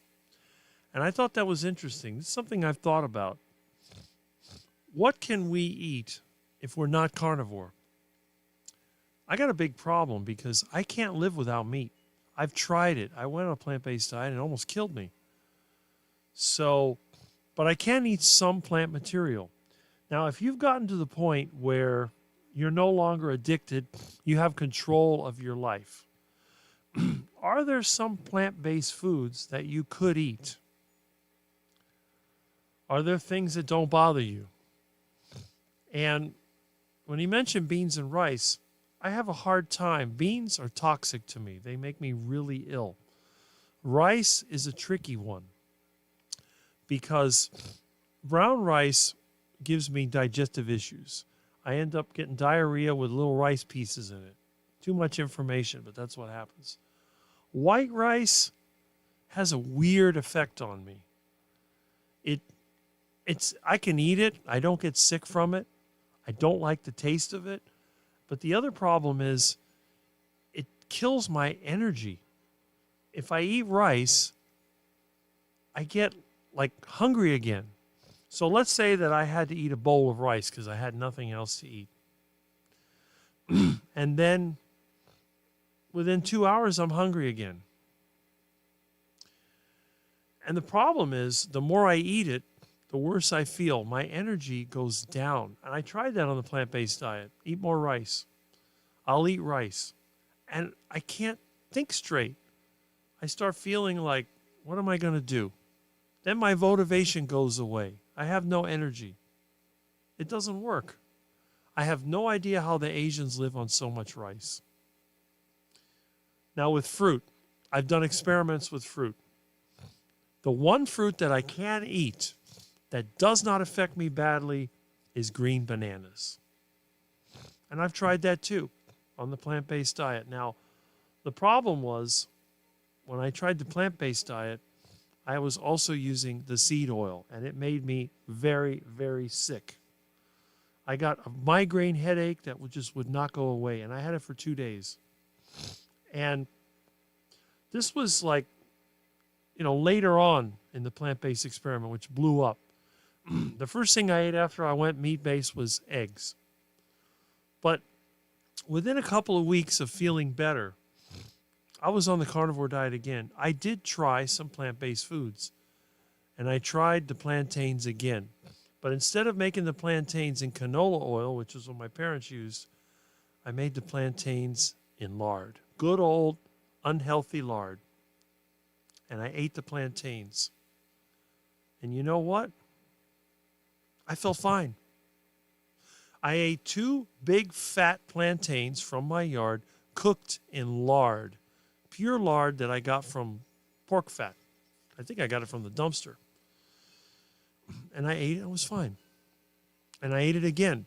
Another day. I ate plantains every day for at least a week until I ran out of plantains. I did not gain weight. I did not feel bad. Now, I was still trying to gain weight because I had been plant-based and I lost weight. I think after the plant-based experiment, I made 178 pounds. So what does a person who's 6'6", who weighs 178 pounds look like? Not good. So I was trying to gain weight. So I start pushing myself, shove the meat and eggs down there. I think I gained 5 pounds in the first week. I'm not sure. But I really did try the plantains, and I was fine with it. So I found out that when I eat with my friends, if they want fries, they want potatoes and all that crap, I substitute it with plantains. Now, a baked plantain does not taste good to me. I don't like it. But a fried plantain is fine. And I ate fried plantains, and it just had no bad effect on me. What other plant material? Citrus fruits. I can eat oranges. I can eat lemons. I can eat sour oranges. I can eat 4 oranges in one sitting. No bad effect whatsoever. I even experimented checking blood sugar with tangerines. Blood sugar did not spike significantly on tangerines. And it didn't spike significantly on plantains either. It did go up, but it took longer. It wasn't. So I thought to myself, oranges are sweet. Why don't they spike the blood sugar? They don't. I never tried it with bread because I hate bread. I may eventually try experiments with non-carnivore foods, checking blood sugar and see what it does. I would be a good experiment because I've been carnivore for so many decades. But I really have been thinking about what other plant material can I eat without bad effects? Well, you know what another one is. Fermented cabbage. I grow cabbages in my garden on a routine basis, but they are seasonal. And I ferment them. And you'll always find sauerkraut fermenting in my kitchen. Right now I have yogurt fermenting in my kitchen. In fact, I should bring it and show you what it looks like.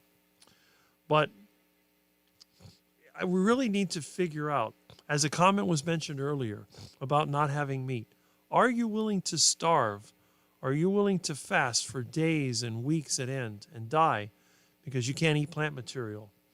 It might be a good idea for those of us who are not carbohydrate addicts, for those of us who may be trying to improve our metabolism, put on muscle mass or whatever with the carnivore diet, it might be a good idea to try some of those plant foods and see which ones we can eat in an emergency.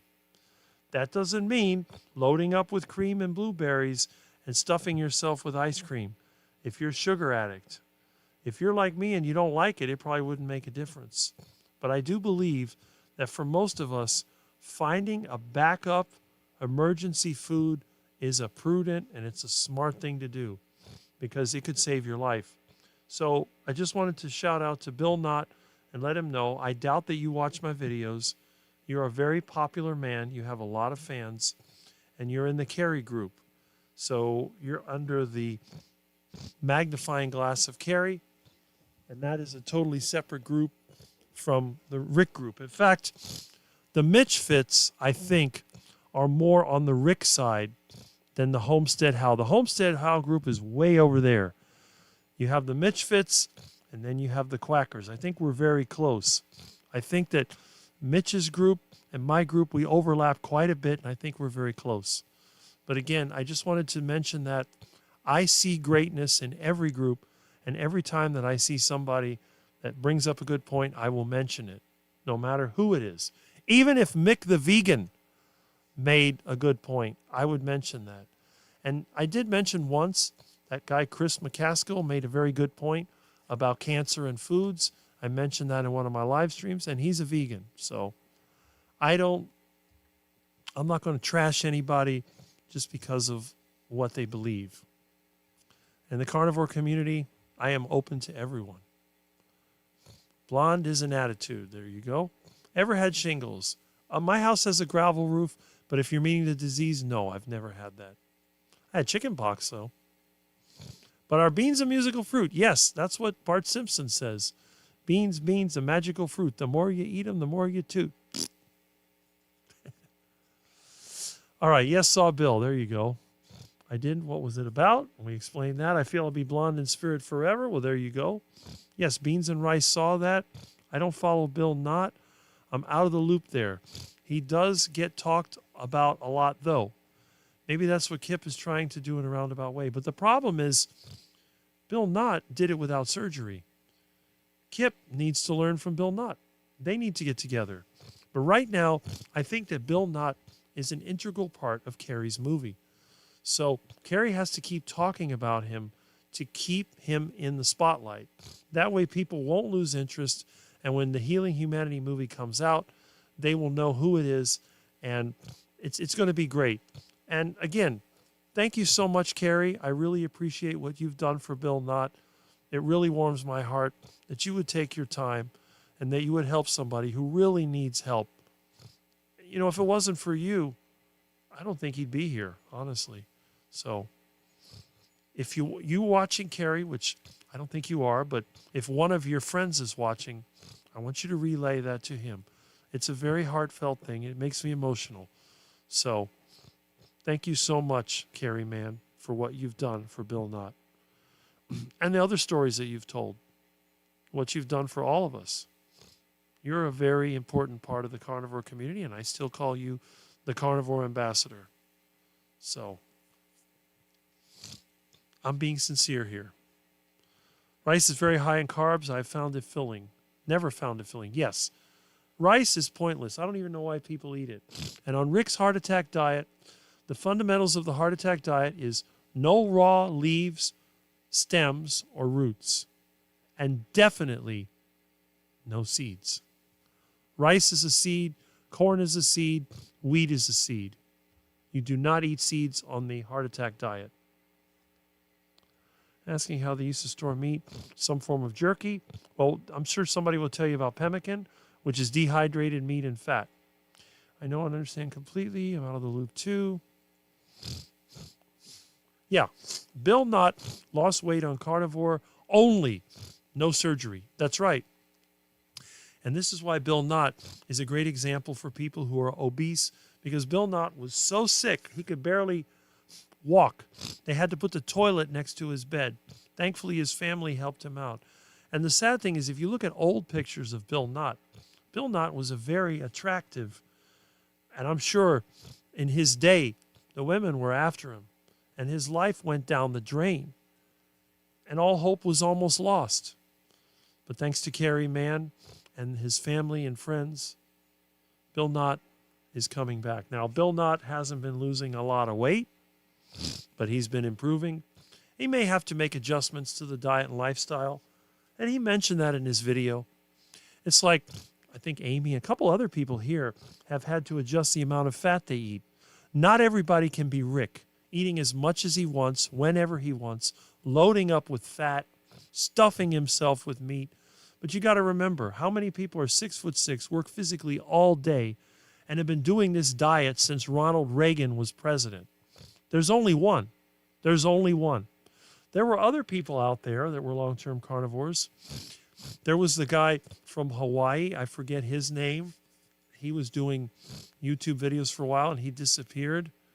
But he used to give some Hawaiian greeting, and he was a very long-term carnivore. So that's one of those things that we can do. But the average person they may have to look at macros. I'm not saying count calories, But you might want to look at your fat macros. Because just because you're not eating carbohydrates doesn't mean you can't gain weight. If you're eating protein and you're eating fat, you can definitely gain weight. All right. I made a pot of rice and beans for my son's visit. And that's why he was stuffing his vegan face with dry shredded wheat shortly after. Oh. Rice and beans. Ugh. That's torture. How can anybody willingly feed themselves duck food? I really don't understand that. All right. 700 pounds to 350 pounds so far. Bill Knott. Yes. Maybe try pemmican. That's right. Kip is going a different route to try and get the same result and is worrisome. Yes. Some of them surgery. Going to find out. Bought a jar of bubbles, bubbies, whatever. Bubs. Fermented pickles. Wish me luck. Okay. You can also make your own out of cucumbers, by the way. Pemmican, which uses dried ground meat mixed with fat and other ingredients. Potted beef, which uses leftover meat preserved in fat. Yes. If you eliminate the water, bacteria can't destroy the food. It's just like if you eliminate the water, you can't get mold in your house. Bacteria and fungi need water. Fat is stable. Nothing. Now, animal fat in its whole form contains water and protein, so it will rot. But rendered fat, only rendered fat, is stable. And it will break down, but it needs moisture to do so. That's the reason why rendered fat exists. I know that some people don't believe you should eat rendered fat, but when you mix rendered fat with meat, I think it's perfectly fine. And that's what pemmican is. They also put dried berries in some cases. No water, no bacteria. Rick, your metabolism is spectacular, in my opinion. Yes. If you look at pictures of me from 30, 40 years ago, I don't look that much different. 40 years ago, yeah, I was younger, but you see that picture from me from 1998 that's in my profile? That's, what, 26, 27 years ago? It's a long time ago. It's like half a life ago. I don't look that much different. So, very kind and humble man. So glad carnivore has helped him. Yes. And again, shout out to Carrie Mann for helping save Bill Knott's life and for following up and giving him so much attention. And I do understand part of it is to get interest in his movie, but Carrie didn't have to do that. He didn't have to spend his time and resources to help Bill. No. And at the time he helped him, the movie wasn't even really going. It was kind of a thought. It's just something he came up with. So I really find that very nice. And Amy's back. I'm glad you're back. There's a huge mental component to weight loss. Yes, like being in the zone. I don't think Kip is there yet. I hope Kip will be able to change his mindset and have peace. That's what I believe too. Had to take a nap. You know what Dr. Kilt says? Sometimes a nap is good for you. I see Dustin is still here, still exhausted from my surgery. Well, recovery is important. I like both groups of carnivores. Well, that's great. And you should like both because we're all on the same team. Well, I guess we're all in the same league. We may be a different team, but we're all in the same league. Hi, Dustin. Wilderness Survival Series alone, there was a really big guy who did fast for a very long time. Well, if you're going to have that fat, you might as well use it. Even me, Charger Moper. Yes. Well, you're in our group too. And you know another one of the big-time YouTubers that's kind of with us is Dustin's friend, Chris Cooking Nashville. He gets a lot of heat for being fat, but I don't think he's fat. He's overweight, but he's not fat. I think he looks healthy. And his wife, Ash Taylor, they look great. They're happy people. They're healthy. Anyone that trashes them is a loser. It's just somebody that's complaining, well, they're not carnivore enough. They make fake foods out of carnivore ingredients. Who cares? What they're trying to do, in my opinion, Chris is trying to make foods that regular people who have been raised on duck food, might want to try. It's like a gateway, not a gateway drug, but a gateway to the carnivore, the primal lifestyle. Why not? It's just telling people you don't have to eat duck food. You don't have to eat seeds, raw leaves and stems. You can eat other things. You can make it completely animal-based, really from animal ingredients. You can do that. It's your choice.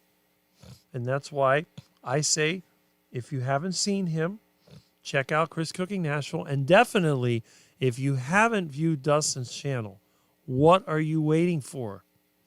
7:30 tomorrow morning he starts. He's there for a few hours. Check him out. He doesn't follow the chat as quickly as I do, but he's entertaining. And his wife's usually there. There may be some pets here and there. Why not? Keto Simple.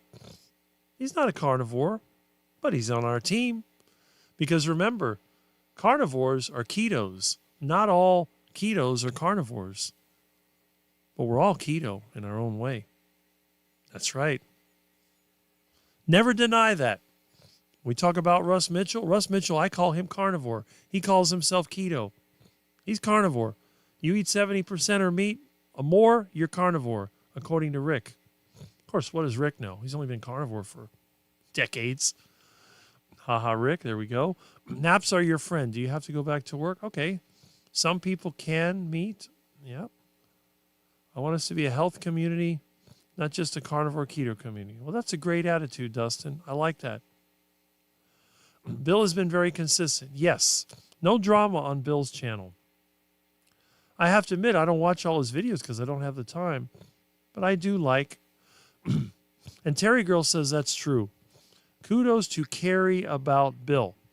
And this is why I never trashed Carrie, even though he treated me badly that time. I can't trash the guy. His motivations are good. He may be a little too heavy on the marketing, and sometimes I think the chance of going viral goes to his head. And I think when it comes right to it, even if Carrie lost everything, even if his whole life went down the drain, Carrie would continue. Say, you know what? I'm going to do the best I can with what I have. And I could see him out there at his movie theater telling people, well, let's have a carnivore get together. I can't afford to travel anymore. I don't have any more carnivore friends. But come on down. We'll have a barbecue by the theater or out at his house. I can see him doing that. That's what I think about him. Now, again, I'm a pretty good judge of character. I like him. There's nobody in the carnivore community I don't like. I may criticize what people do, but I will never trash somebody unless they give me a reason to. Now, if a person turns out to be like Jeffrey Epstein or something in the carnivore community, I will trash them very hard, in addition to calling the authorities. But basically, when it comes down to the relationships we have with people, a man's works, what he does, same thing with a woman, goes a long way. It's like the Bible says.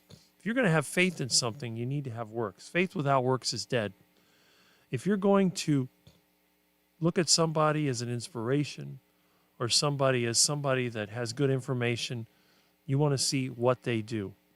And in this community, a lot of people have done that. I know Mitch doesn't like the word faith, but you know what? Mitch actually proved to me a lot of things that I thought about him. And that's very encouraging. And I'm looking forward to meeting more people in person and see what they're like. And I'm really, really glad that I'm getting that opportunity. I don't have the money to travel right now, but I know my life's going to turn around. I know when I connect with the right people, things are going to get back.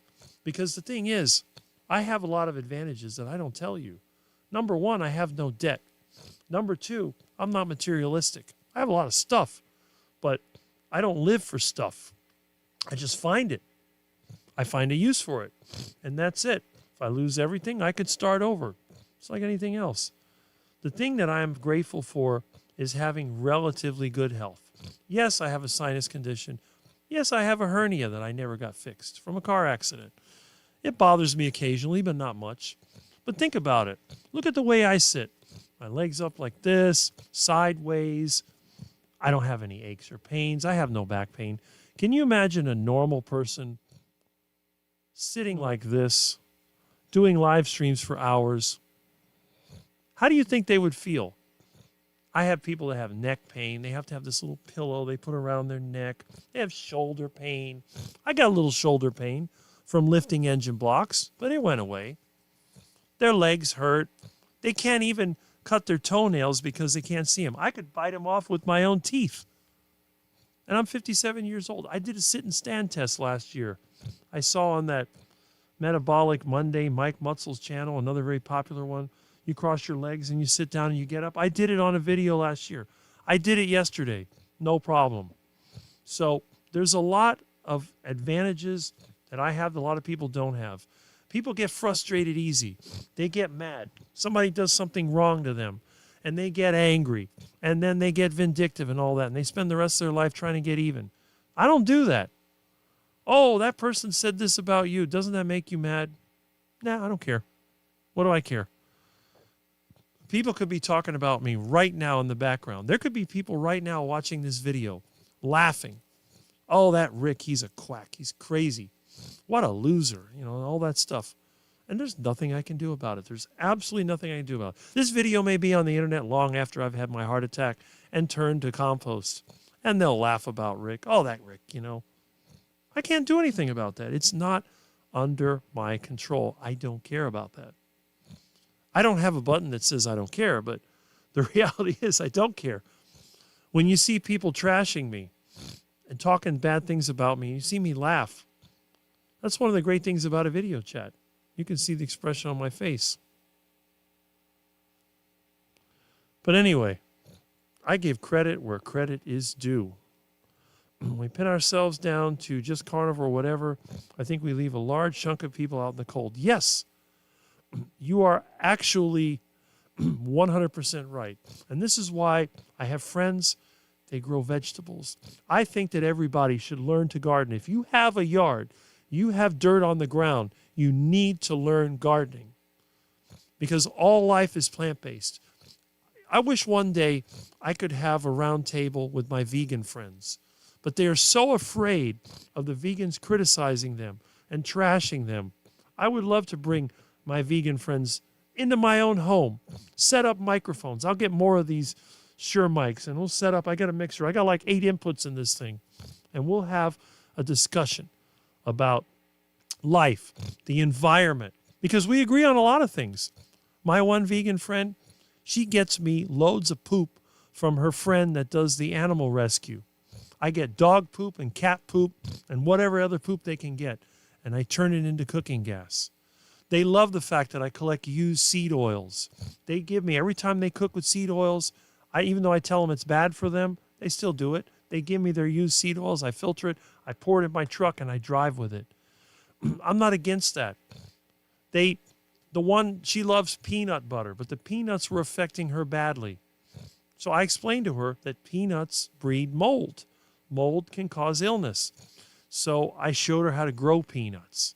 She grew peanuts in her own garden, prepared the peanuts correctly, picked them, cleaned them, let them dry, make sure there's no mold, and then made peanut butter. And guess what? No problems. So a lot of it comes down to technique. And even if you're going to eat plant-based foods, if you know how to cook them, ferment them, you know when to pick them, you know which ones to eat and not to eat, you can do fine. Many people have lived, even Kellogg, that wacko that liked to get enemas, he lived to an old age. Just because you're a plant-based eater doesn't mean you're going to die before anybody else. In fact, if you leverage this the right way, you may live longer. But if you're one of those people that can't tolerate the plant-based diet and you're sick and they keep telling you to eat more plants, you can say, no, I'm going to try an animal-based carnivore diet and see what happens. And you know what? It may turn you around or it may not work. The carnivore diet doesn't work for everybody. And I know you have people like Barkay that say you never have to eat any carbohydrates ever. Well, if you're a person that's healthy, that is correct. But what if you're a person that doesn't make carbohydrates very effectively? You may need to eat some. And this is what Dustin here is trying to say. We need to get not only the food part of it, but also the environmental part of it. And if you want to see somebody that talks a lot about that, we have David, DC, as he calls himself, who a lot of times you'll see him in the Bar K chats. This is something he stresses, the breathing, the light, and your lifestyle. And that's very important. So we can all work together on this. That's it. And maybe we can convince some of the vegans to add some meat to their diet, because I think a lot of them, if they added just a little bit of meat, it would go a long way to helping them. And also, what works for you when you're 20-something may not work when you're 50-something. I think that some people that did well on a plant-based diet may have to switch to a more carnivore diet when they get older, because your body can't absorb the protein like it used to. And if you're eating all the time and grazing, you're destroying your digestive system and screwing with your metabolism. And I think some people have messed with their metabolism so badly, it'll never be fixed. I think there are some people out there who will never be thin. And I'm going to tell you right now, that's what I believe. There are some people that will never be thin. They would die before they became thin, because they've messed up their metabolism with crash dieting and chemicals and drugs and surgery and all that. So for those people, the best they can do is to hope to find a balance where they eat a mix of foods, keep them healthy. Yes, they'll be overweight, but you know what? Maybe they could go to the gym, build some muscle. And there may be an advantage to that too, because what I've noticed, people that are overweight, they tend to build muscle better than those of us that are naturally skinny. And they may still be fat. They may still have man boobs or thunder thighs or whatever, but they're stronger and they're healthier. And I've known fat people that lived into their 80s and they were happy. They were out gardening. Now, they weren't obese to the point where they can't move, because that is not natural. If you're that obese, you're stuck. But like Kip, Kip's fat. He's obese, but he's still able to work and he's still able to do things. And I think that if he just stayed the course, he may stay fat the rest of his life, but at least he'll be healthy and he'll live into his 80s or longer. And he'll be able to see his kids grow up and have grandkids. But again, that's my view. Am I right? I don't know. And Amy said, "You are tearing me up. I've never seen you emotional." Alyssa, I do get emotional because there are some things that I'm grateful for. And what's been done for Bill is one of those things I'm grateful for. And for that, I have to keep complimenting Carrie. Because even though there's some things about him that I don't like, there's more things that I do like. I don't like the constant marketing, and I do not like the Healing Humanity pushing that. I don't like that. And as for the movie, I like the fact that he's making a movie. I don't like the fact that he's giving people false hopes for it. But in terms of helping people, I think in the carnivore community, no one can deny that Carrie Mann has helped a lot of people and continues to help a lot of people. And I appreciate that very much. I'd rather eat a potato than rice. I don't miss potatoes myself. Well, there you go. I agree. What was that noise? Oh, great. Well, the metal thing that I propped up the banana tree with fell down, so I have a feeling that it's going to probably break. And then I'll have bananas on the ground, and then my vegan friends will be upset. But hopefully I'll be done with this in short order, and I'll reattach it, because it's really windy today. It's gone crazy. I have to go back to Monday because it's our training boot camp where we teach software to clients. Okay. Mandatory in the office all week. Yeah. God used Carrie to help Bill. That's possible. I believe that too. Rick, I truly believe Carrie and you are similar in the fact that both truly do care about people and give a shirt. Yeah, I agree with that. I agree. And like I said, if Carrie had nothing and he was just, whatever little he had, he'd go out there and pull out his grill and tell somebody, "Here, come on over. Let's have a steak together. Let's have ground beef together. Let's have an iguana together," if he lives in the tropics. "And let's talk about what you can do to make your life better." And this is the reason why I don't think Harry will ever be the homeless person under the bridge, because he has mastered public relations. Yes, he has. So he's going to be around for a while. And if he keeps doing what he's doing, he may be around longer than a lot of people. because you can see he's eating the carnivore diet. He's trying to keep himself level-headed. He's been going to the gym and doing all that. His family, I mean, it's just a great example. And that's one of the reasons why he's very popular. He has, 300,000 or more subscribers, where I have, I'm coming up on 4,000. I'm actually doing a lot better than I thought I would. But again, this is an elite group. This is a very specific taste. It's like when you go to the store to buy cheese, maybe everybody wants to buy the cheddar, but then you might have the brie or some other cheese that's a specialty, or the pecorino romano, which I absolutely love. Problem is it's expensive and hard to get. And the same thing with the actual, what is that, Parmesan? The real Parmesan, the hard stuff. Those are all great cheeses. Love them. Great on a pacemaker pizza. But it's just a niche. It's sort of like an acquired taste. You like this. Carrie is a more broader appeal. And then you have people like Mitch, which is a more specialized, unique side. And then the really specialized, you have somebody like Rick. And then you have other people out there that are new in the space, like Thomas, Target Prime Rib. He does a live. He's doing one today at 4 o'clock. Are we going to watch it? I am. Are you going to watch it? That's up to you. And then we have Erin, who's probably out making a video now. I haven't seen her here for a while, but she was here earlier, taking care of her kids, animals. So there's a little for everyone. But yes, I do believe I have a lot more in common with Carrie than most people would admit. But I do think that there's just, I don't know. It's hard to explain. But wow, the comments really came in. I've thrown my scale away. All right. Salted without drying. Yes. I need to moderate my fat. That's correct. See, Amy's mentioning that. But you're recovering now, so you don't have to worry. Eat as much as you want until you recover. And then when you get strong enough, you can continue. Gaining weight also does not mean gaining fat. Not always. I never want to be mean about other people. I do pray for Kip. That's very good. Kip is spiritual, so I would assume that everyone should pray for him, and maybe it will get through to him. So we'll see. So true. Figure he'll eat it all before her leaves. Otherwise, it turns to squirrel food. I must be talking about that duck food, yes. Also, humans eat foods that will fatten them up to survive winters. Yes. Rick looks younger than me. I blame Chandler for all the gray. Well, I'm 57. I'm not exactly old. And I have some gray hairs, but not here.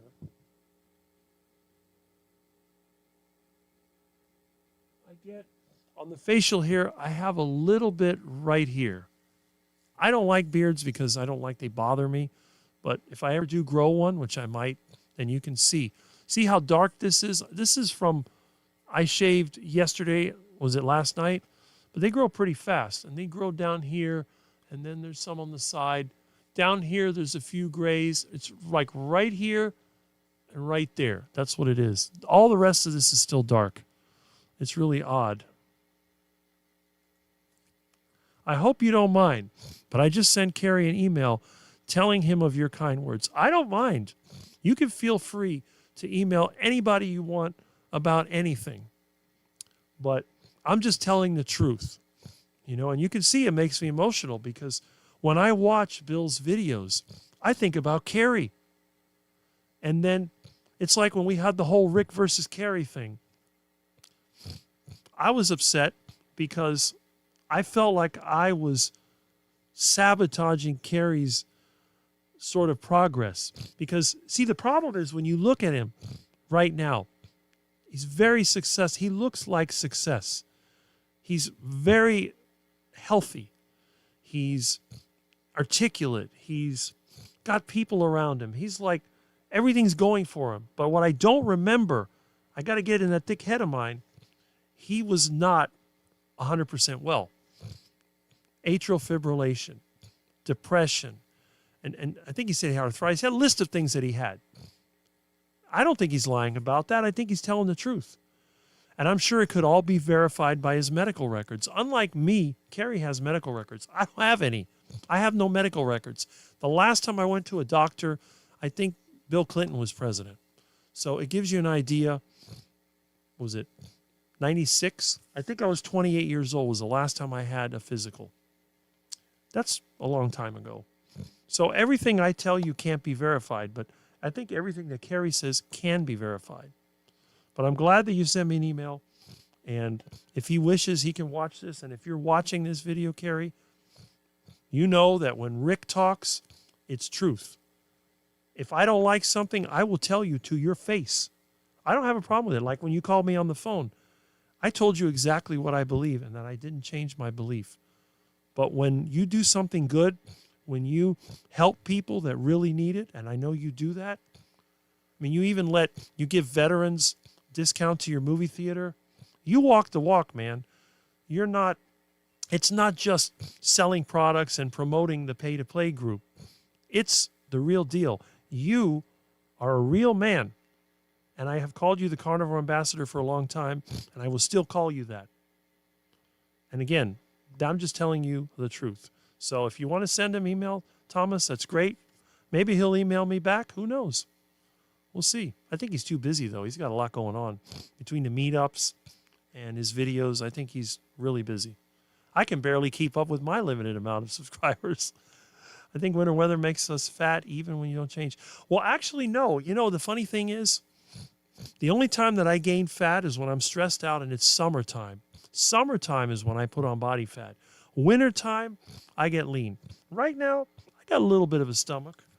But if we get any cold weather, I actually get six-pack abs. Now, I wouldn't do this because I don't want to promote myself.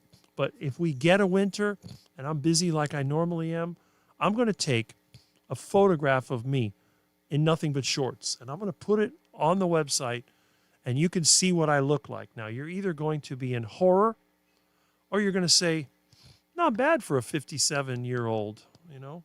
But we'll see. I will do that. I just hope that people who come to this community are doing so to help others and themselves growth in the community. Well, the good thing is we know who's real and who's not real. And Aaron is here.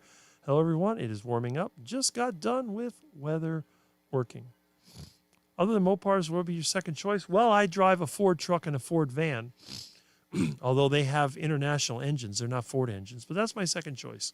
So I say Mopar or no car. I only like antique Dodge Chargers. I don't like, I'm not a GM man, but if I had a Chevy Camaro or Chevelle, I wouldn't complain as long as it was pre-1971. I just don't like the newer cars. My rule with cars is simple. If it has a plastic bumper, I won't drive it. It's that simple. Any vehicle. I won't drive a vehicle with a plastic bumper. Period. If I can scratch the bumper with a piece of wood, it's not acceptable. And that's the rule I go by. Very simple. There's a sort of potted meat with chopped duck. Reduced duck juice and from cooking it and all the duck fat. I got to find that. That sounds good. Quack, quack. Leather. Okay. Hope you're feeling better, Aaron. Yes. It's delicious. The booby of goats. Yeah, right? Hey, Wendy, Thomas. We got some hellos going on here. Love Dustin's channel. What do you think is the difference between fat and overweight? Well, overweight is just a technical term. It means that you are over the normal. So by that definition, Dr. Sean Baker is overweight. He's 6'5" and weighs over 240. So he is overweight. However, Dr. Sean Baker is not fat because when he takes his shirt off, that looks appealing rather than you think about, well, a sea lion.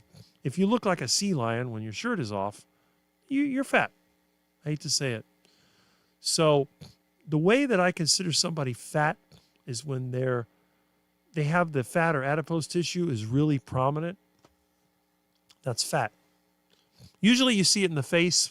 Now, I'm a skinny guy, but I don't think I have a vegan face. They talk about Ozempic face. I have a scar here from an injury, but I don't have a lot of wrinkles, you can see.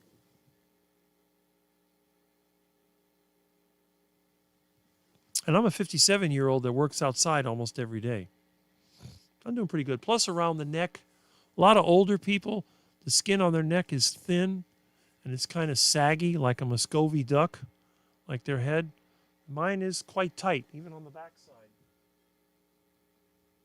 When people look at me from the back, I've been mistaken for a 20-something, which is really quite funny because my hair is full, my skin is tight around the neck, the rest of my body is, there's nothing sagging anywhere. It's all pretty tight. And the other thing, which I tell people, you can tell a person's age by their feet. Now, there are a couple of characteristics. Now, I'm always barefoot, so my feet are always dirty. And there's two characteristics I look for. First of all, if you can see the bone structure and you can see some vascularity, which I have on mine. Also, now I go barefoot a lot, so my toes are kind of straight and they can spread out. Some people can't do that. I can pick things up with my feet. Also notice that there's a few little tiny hairs on there. We can see them towards the toe area. Yeah, you can see on top. Probably can't see it here on the video, but there's this little patch of hair right there. And also on the legs. When you're a healthy male, you should have hair on your legs and a little bit on your feet. When that starts to fall off, that means your circulation is going away. And obese people always seem to have that shiny skin. And when they get really older, it swells up. You get that lipedema or lymphedema because they're just so full of fat, the fluids just don't work like they should. So, and again, fat is more of an appearance. Overweight is just a number. And again, think of Dr. Baker. No one could ever call him fat and not be joking. We are camping. Amy, I do have a headache. Must be the weather. Yes. Hello, Dustin. There we go. Recover is so important. Track your mood. And Aaron, I love your shorts. Love your choice of music, right? Good night, guys. Glad you were here. Good night. See you next time. And we got some hellos. Who is Dustin? Keto Simple. Keto Simple. Mr. Beard. That's Dustin. You need to check him out if you don't know him, but I think you've seen him. Okay. And there he says, I'm Dustin. Yes. Keto Simple. My family to keto, it would be an amazing, great start. And, you know, Dustin is one of those that does the morning coffee. So if you like coffee and you like the keto lifestyle and you want to be entertained a bit, check him out. 7:30 Sunday morning. He does other lives as well. I think he does one Tuesday. He used to do one on Tuesday, but it conflicted with Russ, and I think he does it earlier on Tuesday. So you can always let us know. Hi, Dustin. Yes. Keto Simple. I'm Ellen. Yes. That's why I haven't changed my name. That's why I like my chat. We can all kind of meet each other. We'll learn our real names. Yeah. That's also according to Bart, Rick, 70%. That is correct. And I determined that when I was a teenager. What's a carnivore? 70% meat. But I didn't include eggs. I didn't include dairy.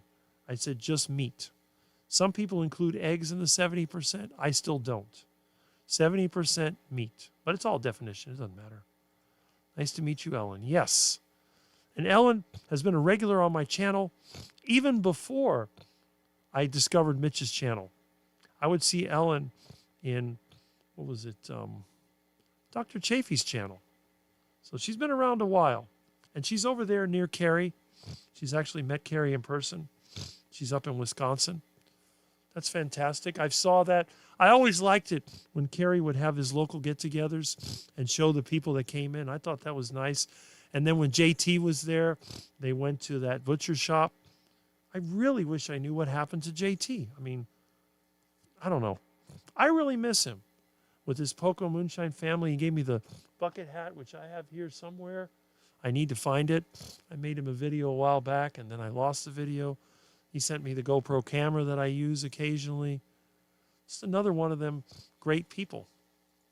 Hi, Ellen. 2 nights. Okay. All right, what do we got here? Carrie wouldn't stop carnivore. I want to be carnivore for life with the occasional keto stuff. Yes, I agree with that. Ready for Halloween? I think the majority of carnivores become ketovore because they learn they can add a few things for flavor satisfaction. It is hard to only think food is fuel and not some pleasure. Well, see, in my case, I'm thinking about that ribeye steaks. To me, I can already taste it in my mouth. I love meat. When I see an iguana running around, I don't see a lizard. I see delicious taste. The smell of the boiling or frying iguana, the sizzle, peeling back the skin, enjoying the delicious meat, taking out the bones. To me, it's an experience. It's like going fishing. I go fishing not to catch the biggest fish, but to catch the tastiest. When I see a Muscovy duck, and I think, Muscovy duck. Parking lot chicken. I can think of that chicken sizzling in that delicious lard. Oh, it's so good. That's what I think of. I can't not think that way. Let's put it that way. You can utilize faith in a secular form. I have faith in people. Yes. Faith is the expectation of something that hasn't happened yet. I think that's a definition I was told. You have faith the sun is going to come up. It hasn't happened yet, but you have faith that it will. And it came up, and it stopped raining, and it's been pretty sunny most of the day, although windy. Right, Dustin? Can't meet you and others in person, Rick. I agree. I sit like that on the floor all the time. See, that's supposed to be a symbol of good health. Because if I try to sit up straight, my rear end starts to hurt. You get in one of these lectures where you're sitting in the theater seats, I find it very difficult. Why do you think I don't go to movies? I can't sit that way that long. I'm not used to sitting.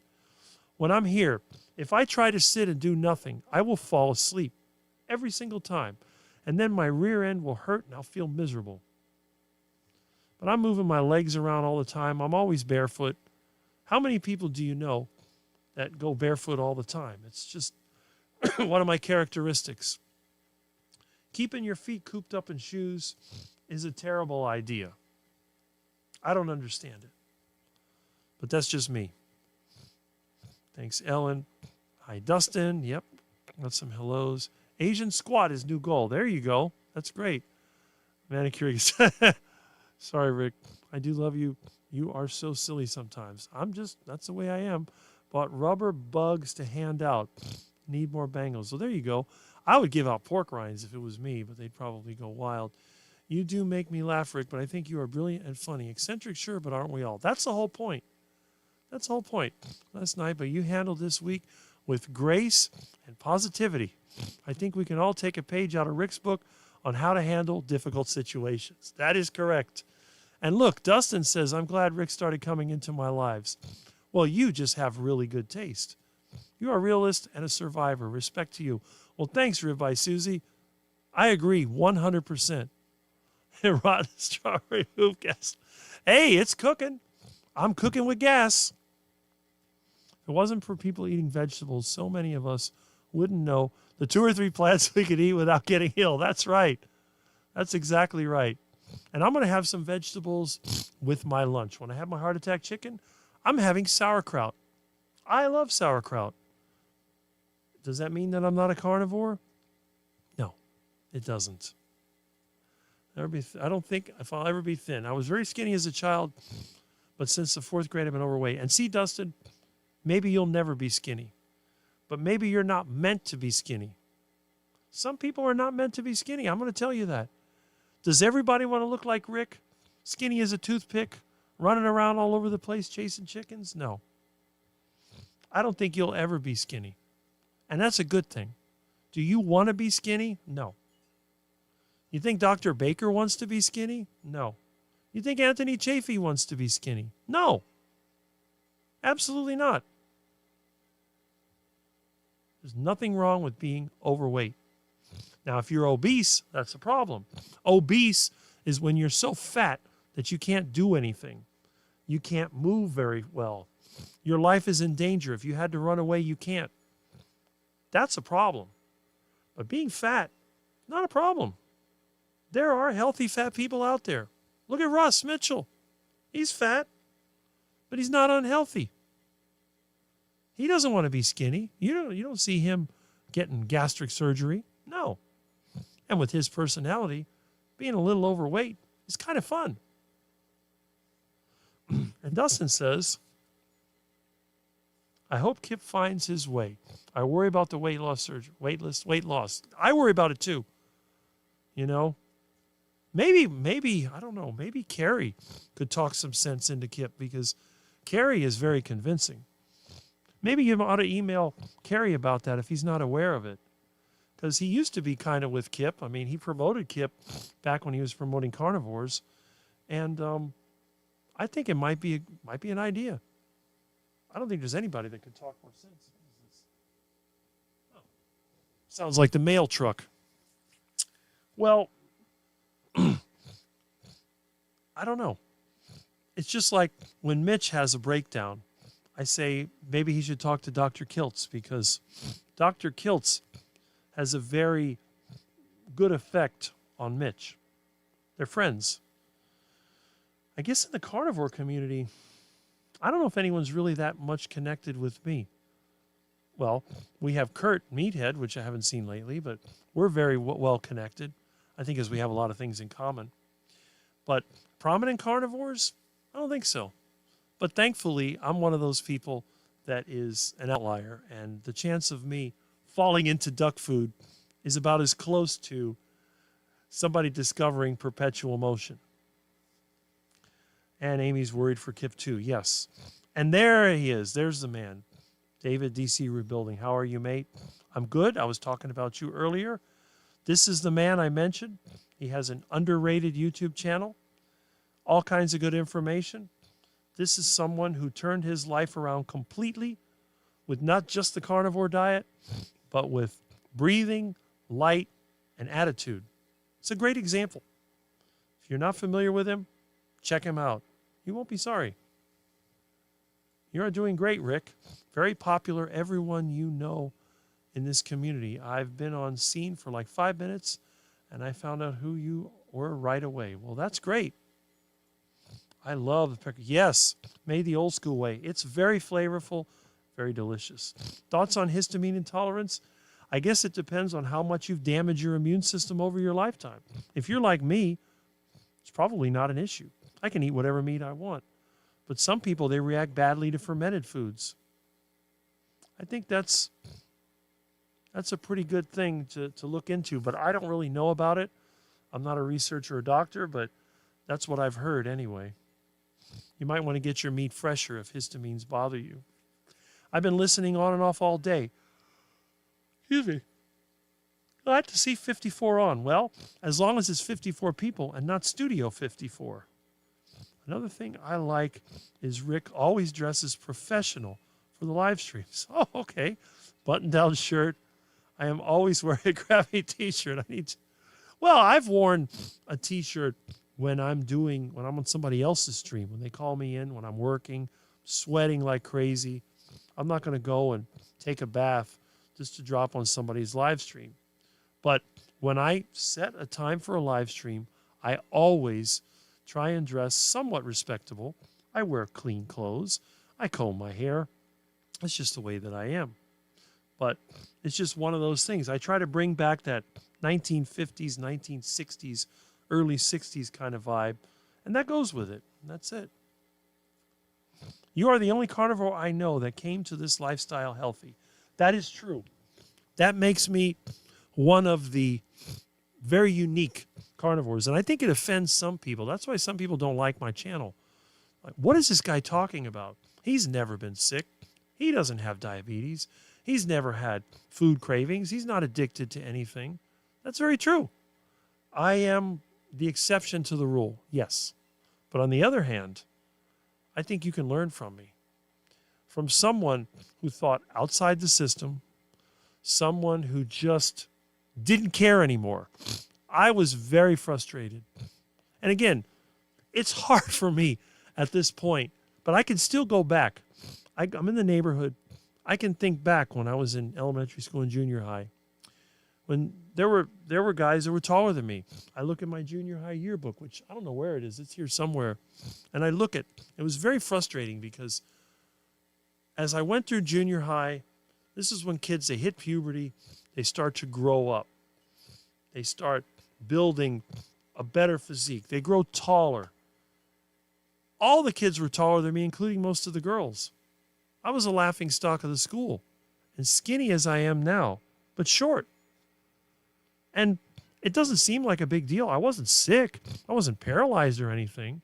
The only kids that were worse off than me were the ones that had Down syndrome, that they were in the special ed trailer. But my grades were terrible. I was a very frustrated kid, and I just didn't care anymore. I reached the point where it was like, Ricky, no matter what you do, no matter what you try to do, you always fail.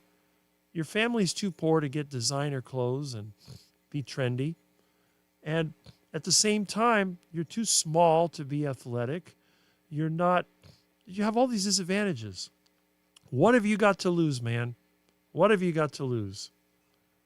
And then it's thinking, well, what are all the things that are unpopular, that are bad? Everybody back then, they try to remodel their house to get rid of the 1950s. Let's hit the 1950s. They try to have big hair. Let's grease down the hair. They try to wear clothes with people's names on it and sayings. Let's wear only generic clothes. Nothing from a designer. Nothing with somebody else's name on it. And it's just, whatever the trend was, let's do the opposite. And that's what happened. And that's where Rick's heart attack diet and the whole Rick mentality came from. It's like, we're trying to get rid of this stuff, and Rick's bringing it out of the trash. We threw it out, and the garbage picker took it back. We have all these great ideas. And here's this caveman with no sense of manners. He's just out there doing his thing. And when the popular culture changed to sort of a sloppy, haphazard thing with a lot of fake show, I went the other way. I thought, you know what? Let's go more traditional.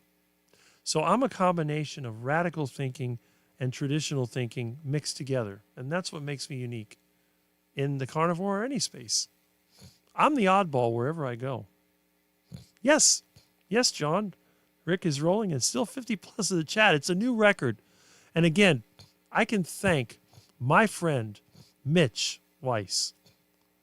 Thank you so much, because I think you're responsible for part of this. It's incredible. It really is. We aren't complaining. Yes. You make superheroes out. That's what Amy does. Yes. I would say, why is he being short with me, Rick? If I saw a picture of you with shorts. All right.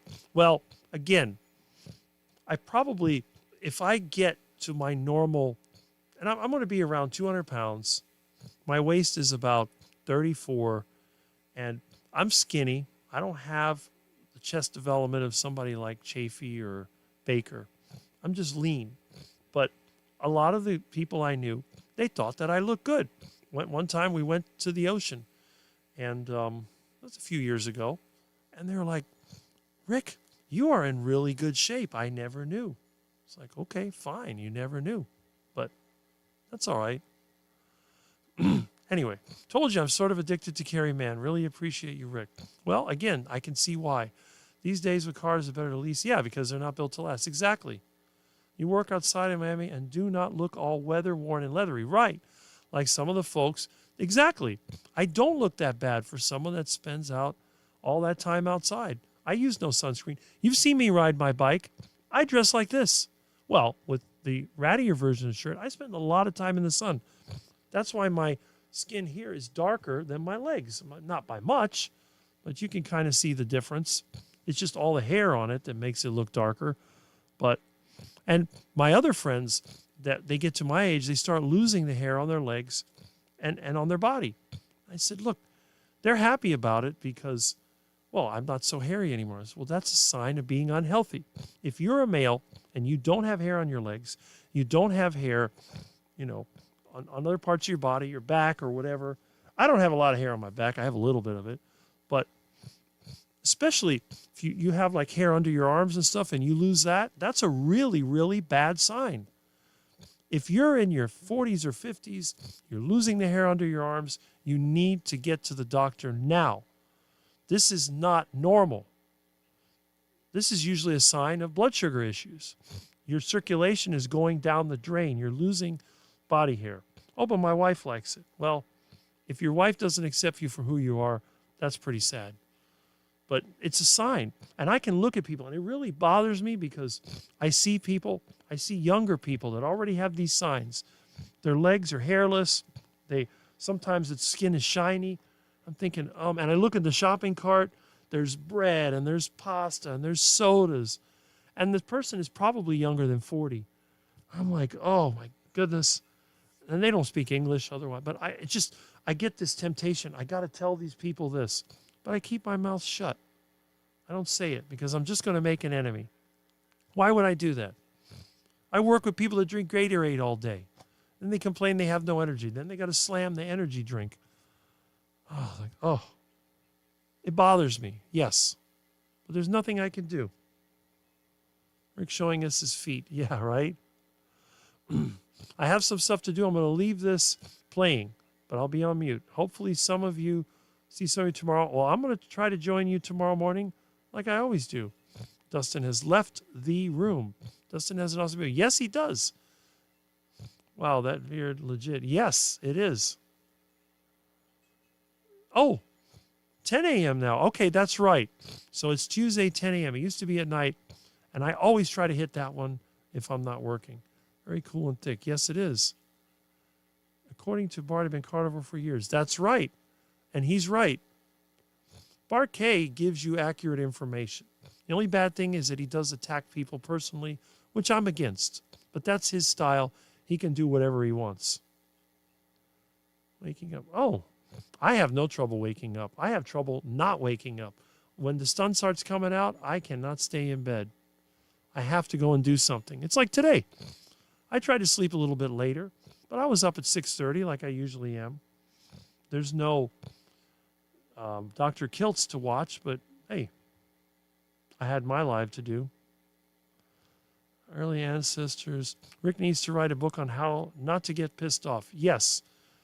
Believe me, in my world, getting pissed off can kill you. If you are working with a piece of equipment and you get mad, you can lose a body part or you could lose your life. It is very easy to have a terrible, serious, or even fatal accident. Even as something as simple as a bobcat. You get mad, you don't think, you could end up flattened. You could fall through a building. There's a lot of things that can happen. When you do the kind of work that I do, you learn not to get angry. Because when you get angry is when you get hurt. DC Rebuilding says it's not about what you can do. It's more about what you can do, not what you look like. And that's true. And I've learned to accept that. I can't show off a fantastic body to everybody. But then again, I can do things other people can't do. I can climb trees. I can go in some pretty tight spaces. I don't have any aches or pains. I can eat large amounts of food and never get fat. So it's actually really, really nice. Good point. Yes. As a genetic factor, I was a skinny child and stayed that way. That is correct. And even some people that were thin when they were younger, once they go through puberty and their body changes, they may become a heavy person. But is it really bad to be heavy? And it's not. Because you could turn that around. You could build more muscle. And then as one of those people, they call it endomorph rather than ectomorph like me that stays skinny. You could build muscle easier. Yes, you may have extra fat, but you're strong. And you may outlive everybody else. So they lie to people. Well, you have to be skinny to be healthy. The most unhealthy people I've ever known were very skinny. I know someone right now, she's very skinny, has infections and, digestive issues. Her whole life is a complete disaster. And she's very thin. And her sister, who eats basically more of a carnivore diet than she does eat some duck food as well. She's about a year older and fat and healthier. Never been in the hospital. Always doing what she needs to do. What are we, Chuck Chopped duck liver. Yeah, right. What are we, chopped liver? The one talking about DC's Fitness Channel. Yes. I was thin until puberty. Exactly. That's when things change. Thank you, Rick. Really appreciate it. Well, I'm always promoting you. I try my best to let everyone know you're one of the better kept secrets in the carnivore community. Good breathwork videos. That is correct. And you've been watching his channel. I don't think it was me, Ellen. Just sub to Dave's channel. Well, there you go. See, you got another subscriber. Thanks to the quacker. Maybe it was Juliet. She was talking about some kind of sit-up. It might have been Juliet. That's the point, though. You have eaten this way most of your life and never been sick. Well, I've gotten the flu and stuff, but yeah, I've never had a chronic health condition. I'm still here. Solid group of ducks here the entire life. Well done, Rick. Well, it's not just Rick. We can thank Mitch for that as well. And I keep thanking Mitch for helping me to get more people into the channel. Plus, I think that fixing the audio issue made a huge difference. You could actually listen to me while you do other things. In a live stream, audio is key, and that's another thing that Mitch has always stressed. Good audio is the key to a great live stream. I love your style. I love that 50s, 60s look. Well, that's me. And if I do build a new house, which I intend to, it's going to be exactly like the 1950s all over again. Complete down to the last original details. Ellen says, I got to walk a dog in the rain. I'll be listening if it doesn't get too wet. Well, have fun. Hopefully you don't get too wet. And Amy says, and again, a lot of us are kind of with each other. We kind of say hello to each other. That's the beauty of the live stream. We can share what we want. I'm just giving you information in addition to what you're giving me. And I've talked about a lot of things. I've talked about a couple of prominent carnivores, a few ideas that we have. So it's not like I'm just concentrating on the chat. I'm mixing it in with everything else. I think Doctors Baker and Chafee were healthier than usual when they came to carnivore, and they're tall and athletic. Yes. Now, Baker, his health was declining when he hit carnivore, but he had been athletic most of his life. And if you look at any of the athletic carnivores, they were definitely athletic before. The carnivore diet doesn't make you look like that. I'm living proof of that. So that's very important. I think the carnivore just kind of enhances what you already have. Walking between the raindrops. Yeah, right? What part of Indiana are you in? And I'm way behind. St. Joe County. Live in the same county. Oh, good. See, you're making connections. Second carnivore I found this week in my community. How exciting. Awesome. You get some local people. There are no local people here. Miami is carbohydrate country. In the same, Rick. It bothers me to see people doing stupid things and sick all the time. But you cannot say anything without them getting defensive. It's like when I learned about skin tags, and one of the guys I work with, he's got those things under his arms. And I said, this is blood sugar, man. It's blood sugar. Oh, you don't know. Like, I'm telling you, it's blood sugar. And now his body hair is falling out. I said, you're declining. And he's only, what, 40, 43? I said, you're declining, man. You got to stop this before you end up like your dad, who is diabetic and has already had amputations. Now, how much brain power does it take for someone to realize you're going down the same path? You're looking exactly the same. You're not reading the signs. You're driving down the road. The sign says, bridges out, falling rocks, 3 Mile Island nuclear plant dead ahead. Isn't it time to stop and turn around, or at least slow down? Oh, no. I'm going to floor it. I'm going to keep going. The bridge is out. I may make it over that. I may escape the falling rocks, but I'm going to end up in 3 Mile Island and radiated. Oh, well. Yeah, you're still on. I played a round of golf, and you're still here. Well, I only do 1 day a week, Jerry Hall, so I am still here. We had some interesting things. Someone mentioned golf. I hate to say, if I had a golf course, you probably wouldn't want to play it because it would be like a demolition derby.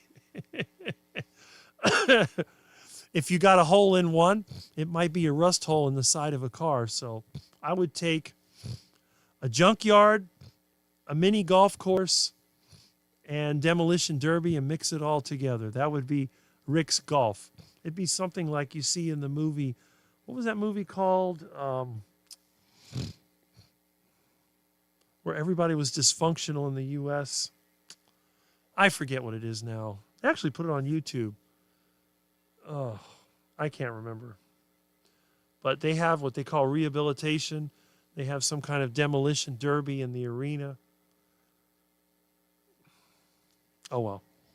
It'll come to me. Anyway. We put our dark out curtains in the bedroom, and now I can sleep in the middle of the day. Okay. Uh-huh. Oh, first close person since I've been on the webs. Okay. Well, is that me or somebody else? Good afternoon. Hey! Tard Nation has Dave changed his name back, and there he is with the Michael Moore picture. Made good friends. Yep. I'm so excited. Can't wait to meet you in person. That's right. Just don't want to get up. The world hasn't got my dad in it anymore. Well, what can you do? Recovery, yep. Seems like whenever I start telling people about carnivore, I can literally see their brains turn off. Believe me, I know the feeling. It's been happening to me for years, even before I knew what carnivore was. Looking forward to be one around here. There you go. I guess you're talking about a meetup. I'm a big fan of DC. Well, there you go. See, Juliet. Juliet's serious about this. She knows. You can't convince people talking them into it. Monkey see, monkey do, right? I gave that up. An old man told me about golf years ago. All right. Thank you. You can lead a donkey to ribeye, but you can't make it eat. That is true. Good afternoon to all the elites. Well, Kitchen Witch has returned to the Quack Zone. Glad to see you here. You missed some good information, but hey, there's always more. You can lead a duck to ribeye, but you can't make it eat. Well, ducks love steak, I have to admit. You give them steak pieces, they'll gobble it up, no problem. And there's the quack. I'm grilling ribeyes for dinner. I need healthy fuel for healing. I think onions are making me miserable. Then don't eat them. Don't eat them. The middle of the fairway is the safest place on a golf course. Someone told me once. That's interesting. Either that or one of the neighbors blasting that music. I took the day off. Good for you. You need time to yourself. What is a good place to stay if one were to visit Miami? A good place in Miami? That's hard to say. Everything here is overpriced and crap. Most people like to go to Miami Beach. That seems to be the place.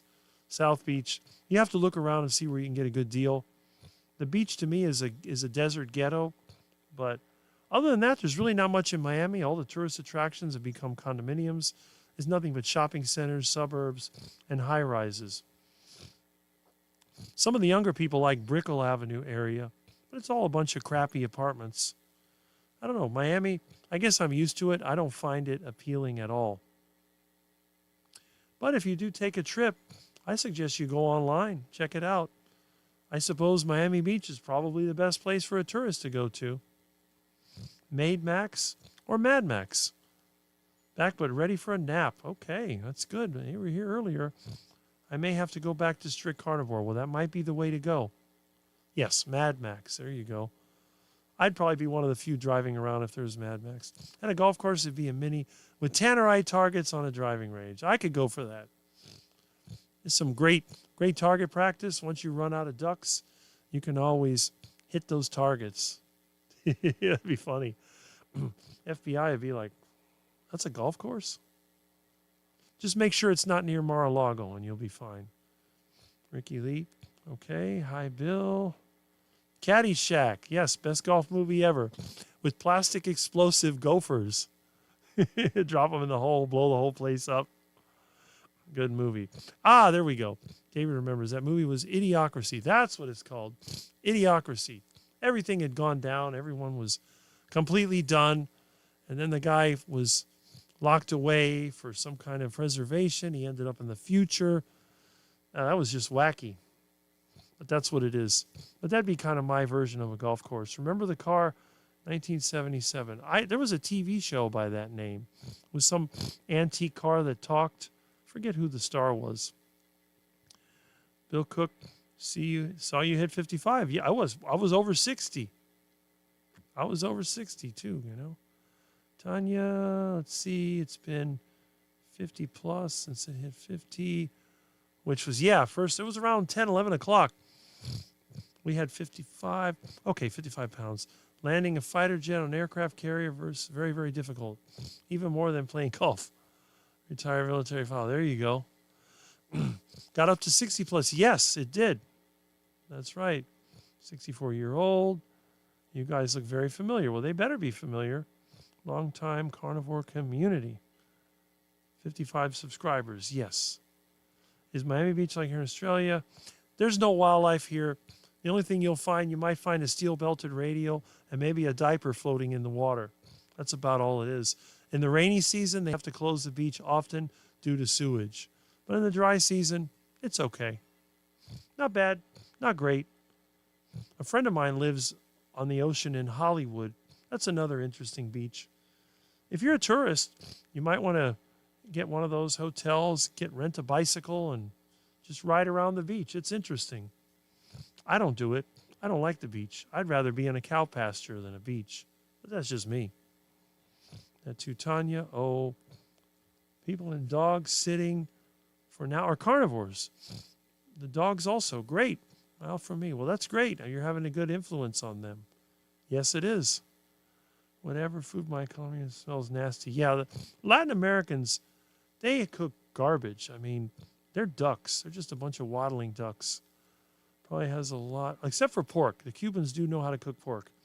A lot of residents are fat carb eaters. Yes, they are. Carbaholics. They eat that crap. They spend money on new cars and fancy clothes, and they eat duck food. No amount of fancy clothes is going to make your fat, unattractive body look good when you eat duck food. And again, you can be fat and attractive, but there's also fat and unattractive. And that's what they are. These guys, they have a gut that hangs out. They have flabby arms. They look terrible. There's nothing appealing about these people. And some of them, they try to dress. They'll get a tank top and tight pants. They try to make themselves look good, and it's really quite sad. You go out there and you see it, it's like, man, dress natural. Don't try to show off what you don't have. All right. Sister lived Hurricane Andrew. Yeah. Coast Guard. Last time I was in Miami was 1993. Well, it's only gone way downhill since then. 93 was better than now. Miami was going uphill until about the 60s, and then after the early 70s, it's been going downhill.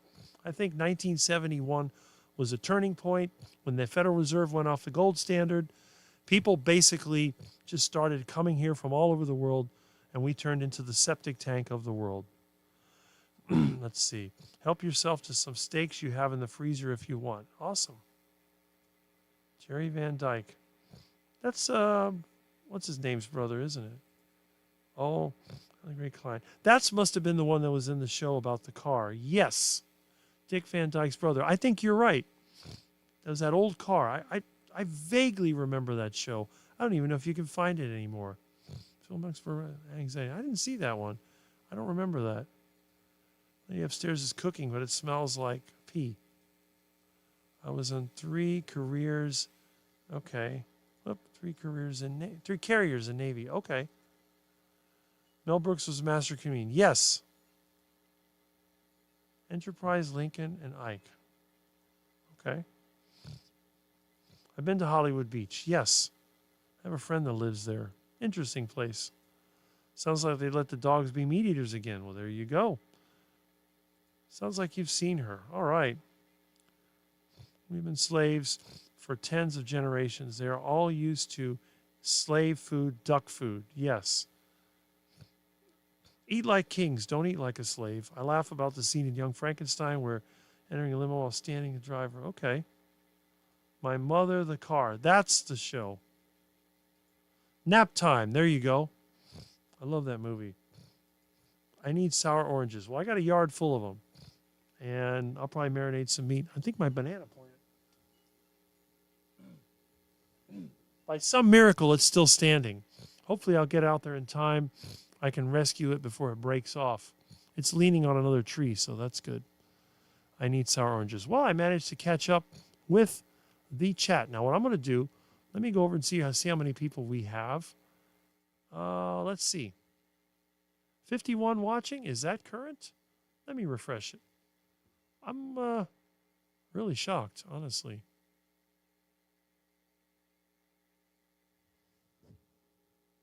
Wow. It's actually going up. I can't believe this. I have 57 people watching. This is unbelievable. How in the world did my live stream that get much attention? It's crazy. It's got to be the Mitch effect. It's got to be the Mitch effect. Wow. Amazing, amazing, amazing. Thank you so much, Mitch, for really boosting my live stream. Abby Normal. I don't even remember that scene. That would really make my Cuban pork roast better. I'll tell you, that's the one food the Cubans know how to cook is pork. The puerco, oh, they know how to cook it. I've had some Cuban pork roast. It was so good. It was delectable. Amazing. Now I got to watch it for the 300th time. But yes, that other movie mentioned was Idiocracy, and some of these other TV shows and movies I forget about. I had brought up the thing about Soylent Green. I always remember the ad, what is the secret of Soylent Green? I remember seeing that as a kid. It's these dystopian movies. Oh, it's like 1984. Everybody knows that. In school, they made us read that book. And then they came out with a movie, a version of it in the 1980s. They had another version in the 60s. I remember watching that on TV. Another movie they redid was A Time Machine. You had the Morlocks, and then you had the Eloi. The Morlocks, they were eating the Eloi, so it was demonizing the carnivores. They were farming humans for meat. And then you had the Eloi, which were the good guys. They were kind of small and kind of thin, blonde-haired, easy targets, and that kind of thing. It would have been the other way around if people like me would have survived. That would have been funny because it would have been all the people above ground eating meat, and then the other people would be like the iguanas or something that lives in the ground. That would be pretty funny. But I always thought if somebody was going to make a movie, they should make a movie of people like me, a whole island of people like Rick that are tall and meat eaters and mad scientists and all that stuff. And then maybe some people, like a Gilligan's Island kind of thing, you have a wealthy family that either crashes their jet or their yacht sinks and they end up on the Rick Island, and they try their best to influence people, try to make them feel bad about living like Rick, and it doesn't work, and they end up becoming like Rick themselves. I thought that would be a pretty funny movie because it would be like, well, I'm used to having this and I'm used to having that, and I have my designer clothes. And then you have somebody like Rick, with Amish-looking clothes comes out, and I could teach you how to make clothes. What? Where's my yacht? Oh, we have boats here. We'll get you some metal over here. We'll start welding you a new boat. It's some tugboat-looking thing chugging along. What about my private jet? Oh, we build airplanes too. Come up with something that looks like a Wright Brothers or a Cessna. I could only imagine. Those people are crazy. They're over there, they're teaching their kids how to make explosives. Well, how else are we going to mine the bottom of the ocean?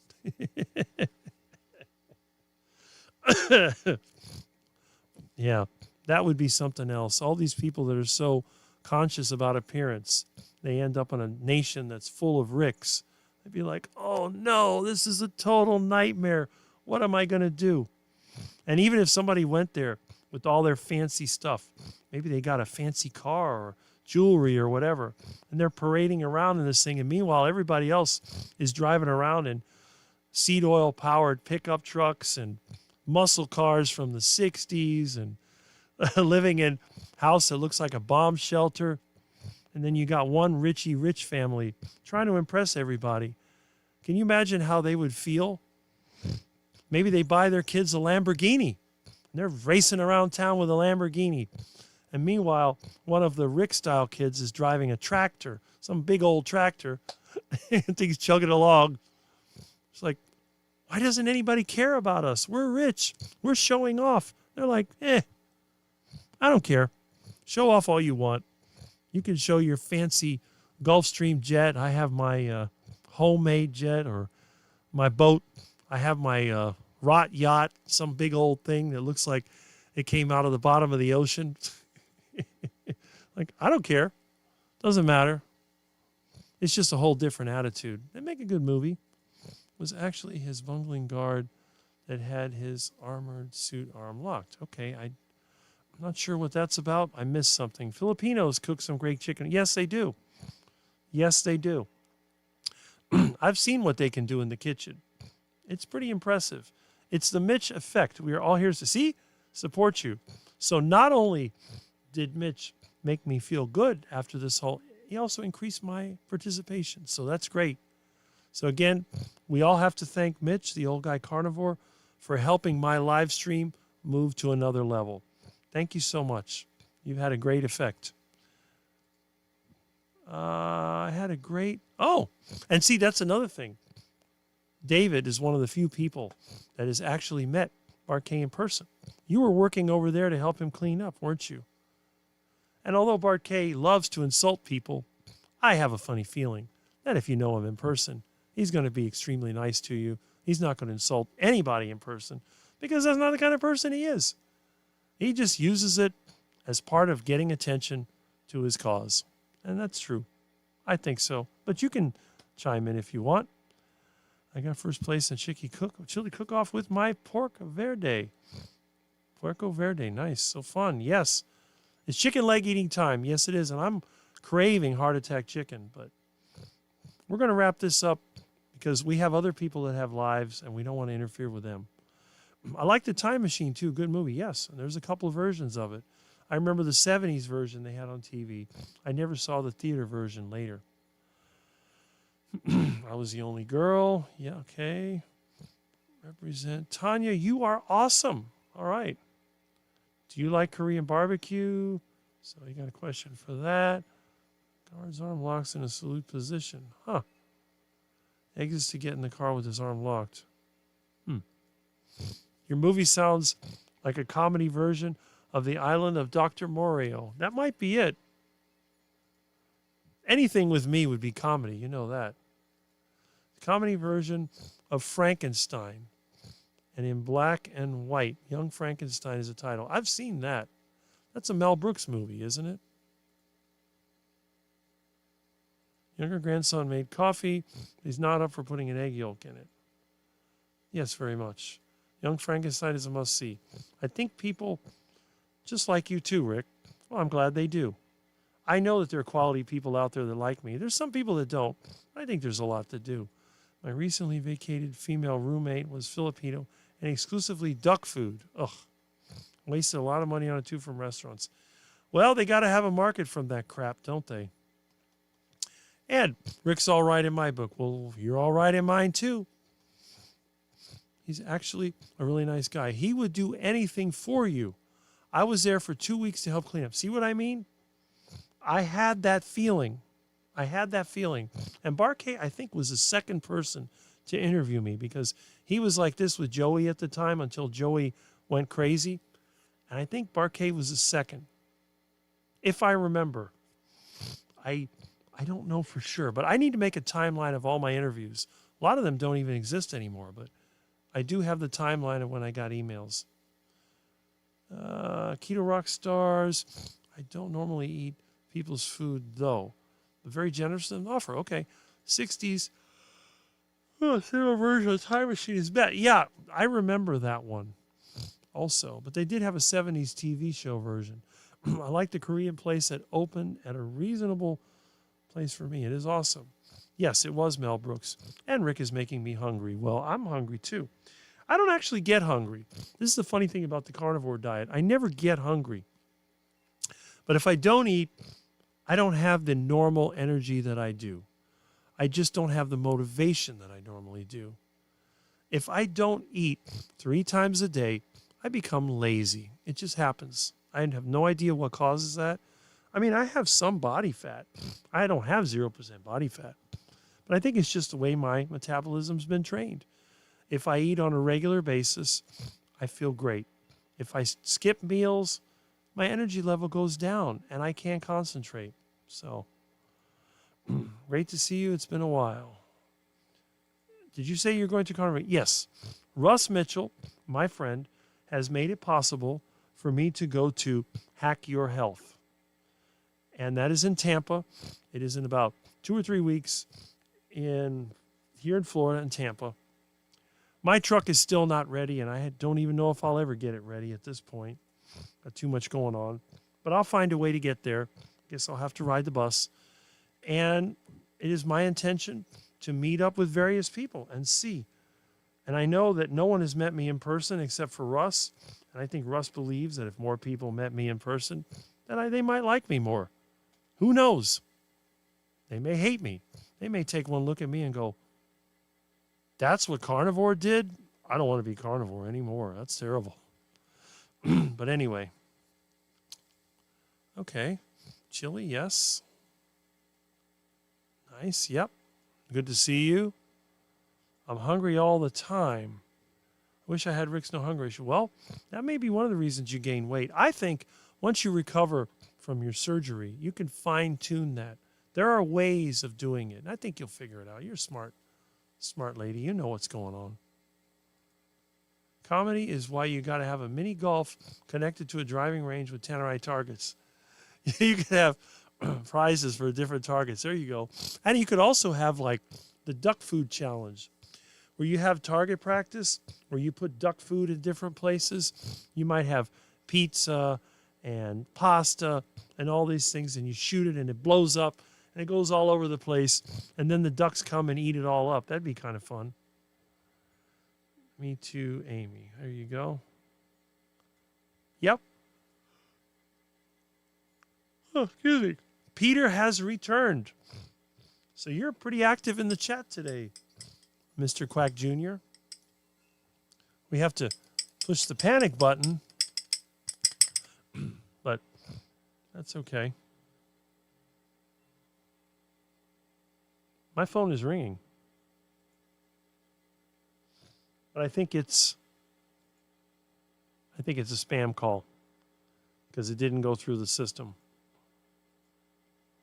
Yep, Fatty Coffee Deluxe. There you go. Going on 7 hours. Well, we're going to wrap this up hopefully soon. I got a lot of stuff to do. I'm just amazed at the participation. We have so many people here today, and I'd go on longer, but I want to eat my heart attack chicken. And I really do want to do some work outside. I have a lot of things I got to do. I got to move a pile of metal. I really want to get that done. So I'm going to have to cut this short. Amy, are you loving it? Okay. Of course, it's so delicious. There we go. That was me. I was prank calling. All right. Glad to hear it. Can't wait for Spaceballs 2. And really when it comes down to calling, let's see. Oh, everyone likes you, Rick. Well, I don't know if everyone likes me. I guess a lot of people do. Here in the carnivore community, I don't think I've done anything where people don't like me. I'm sorry, I'm walking a dog, so I have to use a voice activation. So spelling might not always be correct. That's fine. Is that coming?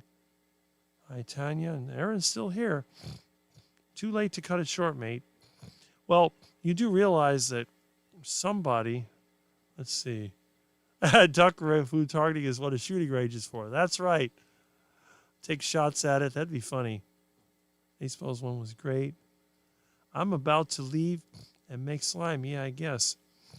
Now, then cook the ducks. Well, that's true. What I'm going to do, I'm going to show you a little something that I made. So it's show and tell time from Rick. I know some people don't like show and tell, but I'm going to bring you some show and tell. When I was on Amy and Juliet's live stream last night, I logged in a little later because I was making yogurt, and I had trouble with my stove. I ran out of gas, had to go there and switch the tanks. But let me go and get what I made. I'll be right back. Okay. Where's Milton? Oh, yeah.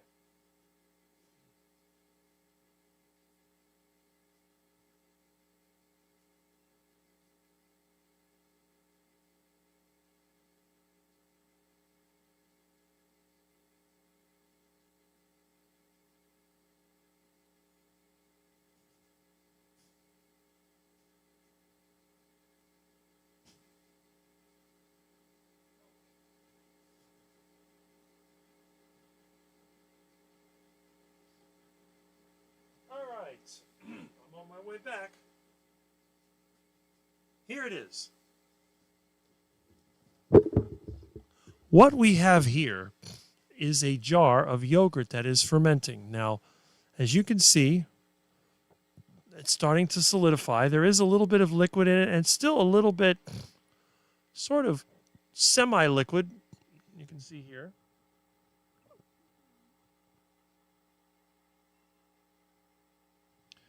This is an example of the yogurt that I ferment. Now, I use powdered milk. Somebody gave me a bunch of powdered goat milk.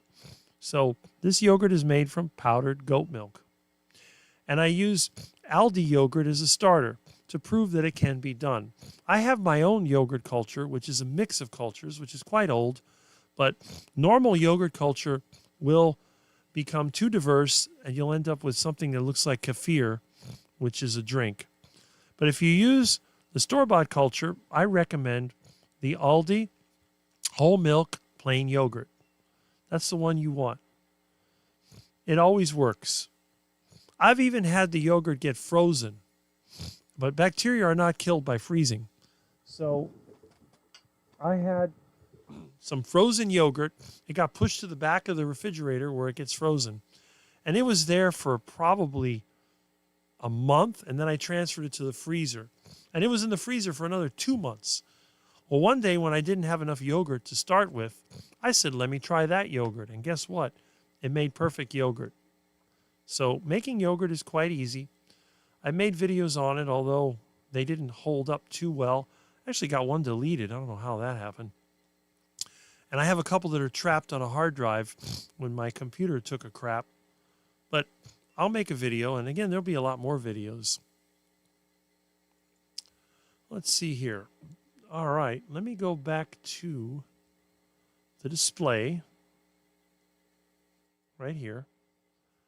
And let's see. Now, my views are actually pretty good.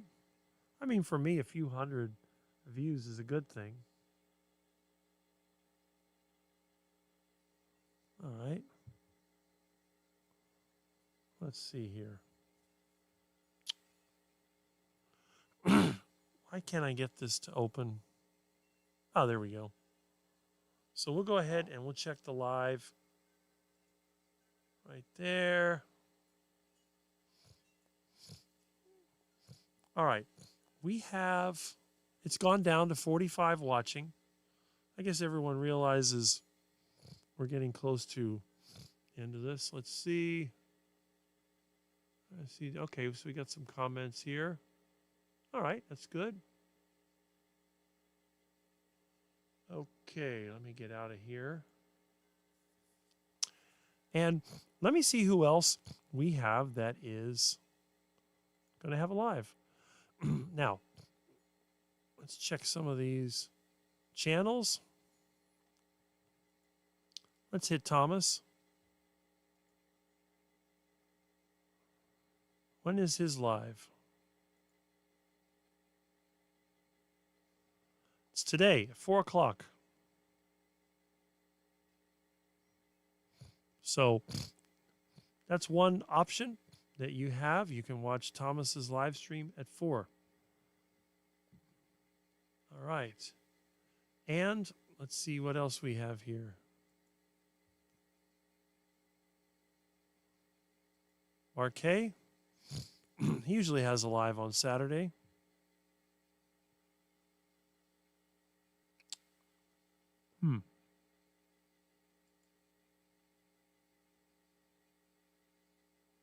I don't see one on his channel. All right. Who else do we have?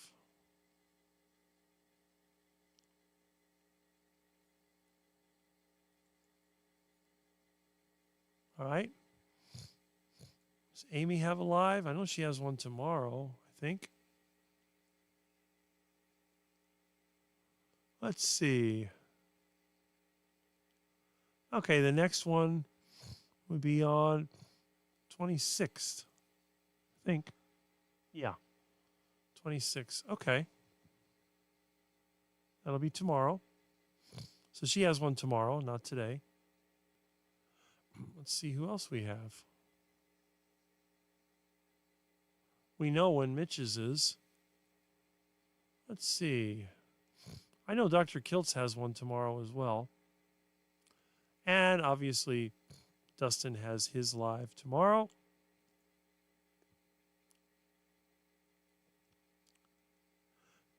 Oh. I don't see it listed, but I know he has one. So who else do we have? There's a lot to look at. Now, Bob has asked me to join in live, so that should be up by now. See if I can find it. Okay. It's here somewhere. There we go. All right. There we go. At 2 p.m. That's it. That will work. 10:26 at 2 p.m. So look for me tomorrow. All right. Let's see. Who else? Who else do we have? What about Aaron? You having one today? Let's see. I see Kip hasn't made any videos. There we go.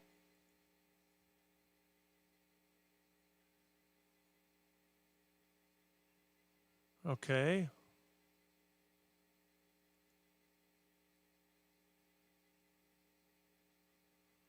I guess there's nothing there. Okay. So nothing's been scheduled there. So we have several to choose from, but definitely we have Thomas at 4. Might want to check that out. Could be good. So let's go back over here. There we are. And we have a nice big selection of comments that have come in. No, not really. I think I was the opposite. Huh. I'm going to make some scrambled eggs. There you go. Rick Moranis. They made walking tacos, and I had meat cheese and a little sour cream. Awesome. Remember that phrase of my daughter. I did not like it. Son likes it with slime on his clothes. Oh, I'm making now. I know the feeling, but thanks to one of my subscribers, that was fixed. I used to get mad because the school at the time would perpetuate that madness. Yep. Have to go shopping when I get back. That's cool, Rick. My next video will be kimchi. Everyone is asking about how I make it. Well, that's very good. And again, fermented foods on the carnivore diet can be a game changer for some people. It can help you even with your immune system. I know people on a standard diet that use fermented foods as a way to calm digestive issues. No, I don't have a channel, really. Plenty of bacon. Want to borrow some. See you all on the other side. There you go. Sometimes I use an Indian pot set yogurt. It's very good. Okay.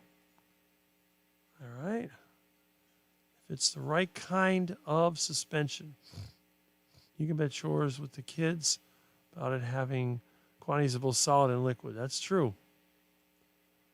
Making slime will never disappear from parenting. Scouting activity. Glitter. Where are you getting our eye? Yeah, right? Pork chops called pork coppa steaks. Pretty tasty. I didn't hear about that. I'm not fond of glitter because it'll spill and be in your life forever.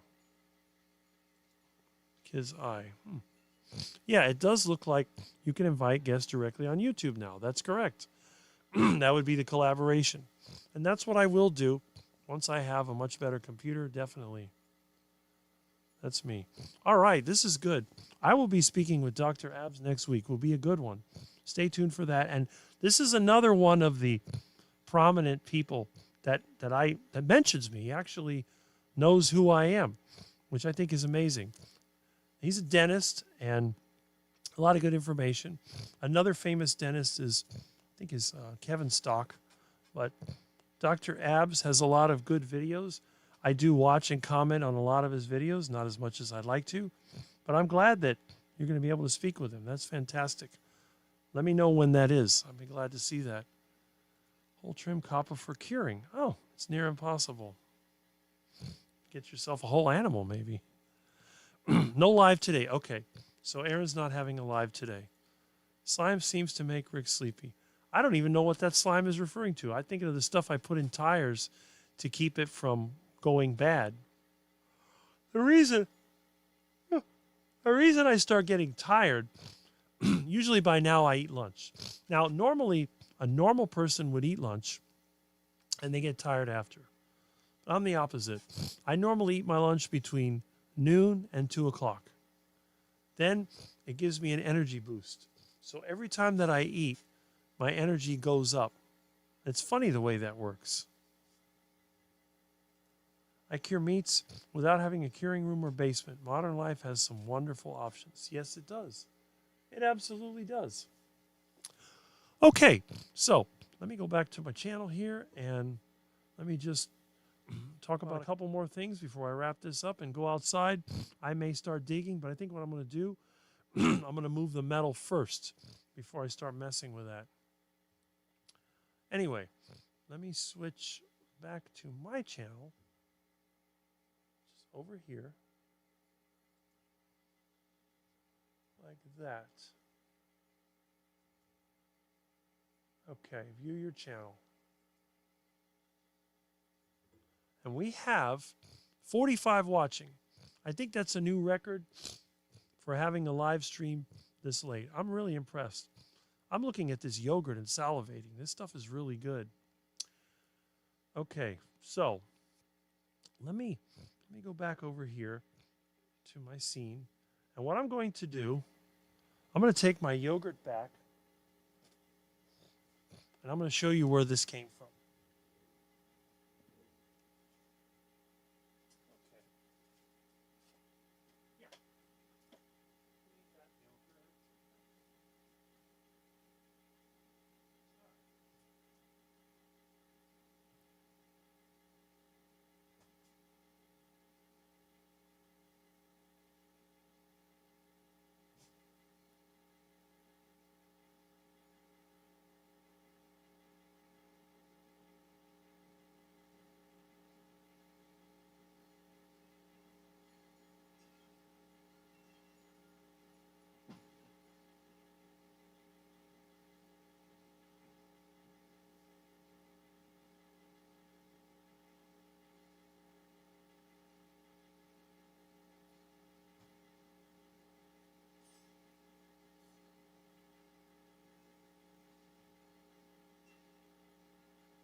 Okay, here we go.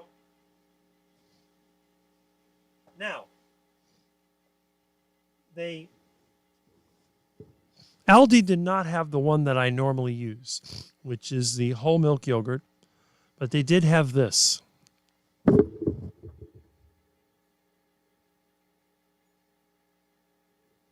Whole milk Greek yogurt.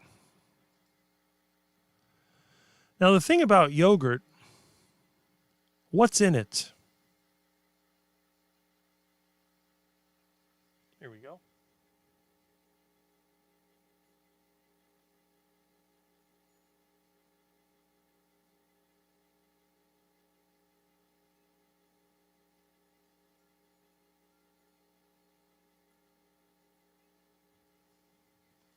There are many different cultures. It's quite interesting.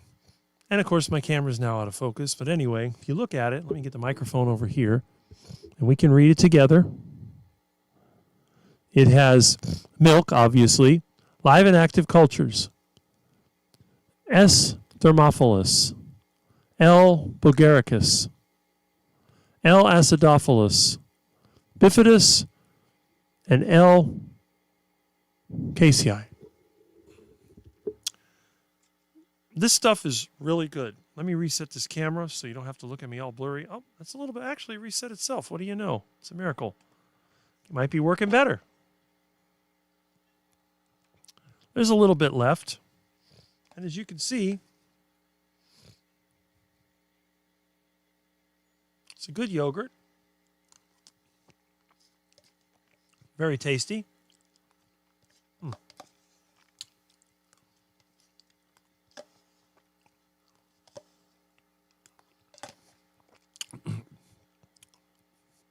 It's pretty good. Now, I know there are people in the carnivore community who think that dairy is bad. And for some people, it is. But if you look at the people in the carnivore community who are into something like bodybuilding, a lot of them promote dairy because dairy is anabolic. It's designed to make you gain weight. Now, if you were a person, let's say you were overweight, but maybe you were getting to be fat or obese, would it be a good idea to eat dairy? Probably not. But on the other hand, some people promote the benefits of fermented foods. They have people out there that sell bacteria pills, which I really don't understand the point of it. You take these pills to improve your digestion, but your stomach acid kills any bacteria that are loose. So they have to put like a chemical on it so it doesn't dissolve in your stomach and then it goes into your intestines. It's really quite silly.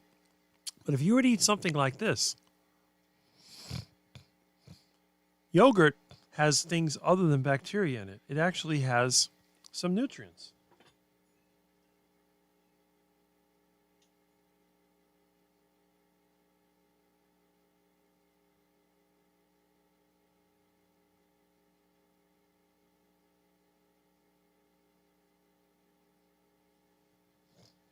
It has saturated fat. It has protein.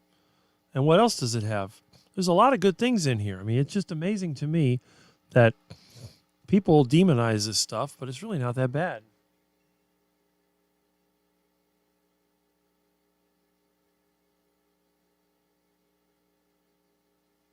The interesting thing about yogurt is that in the serving size, it has 7 grams of carbohydrates.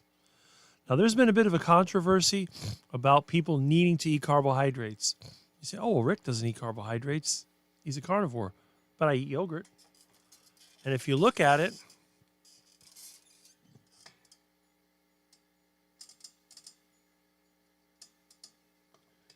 it's got, what is the serving size? Serving size is 3/4 of a cup. It says that there are 5 servings per container. Okay. I eat a cup of yogurt every single day, and I've done it for most of my life. So 3/4 of a cup, you have all this. You've got 170 milligrams of calcium. You have 230 milligrams of potassium. 15 grams of protein. 7 grams of carbohydrates. It says fiber. There's fiber in yogurt? Oh, it's weird. Doesn't make sense. Cholesterol, 35 milligrams. 6 grams of saturated fat. That actually looks pretty good to me. It wasn't that expensive. And the best thing about it, not only can you make yogurt with it, but you can eat it too. I finished it up. I left that little bit in there just for that purpose. It's made from 5% fat milk, I guess. See? 5% milk fat, whole fat milk. That's a really good thing.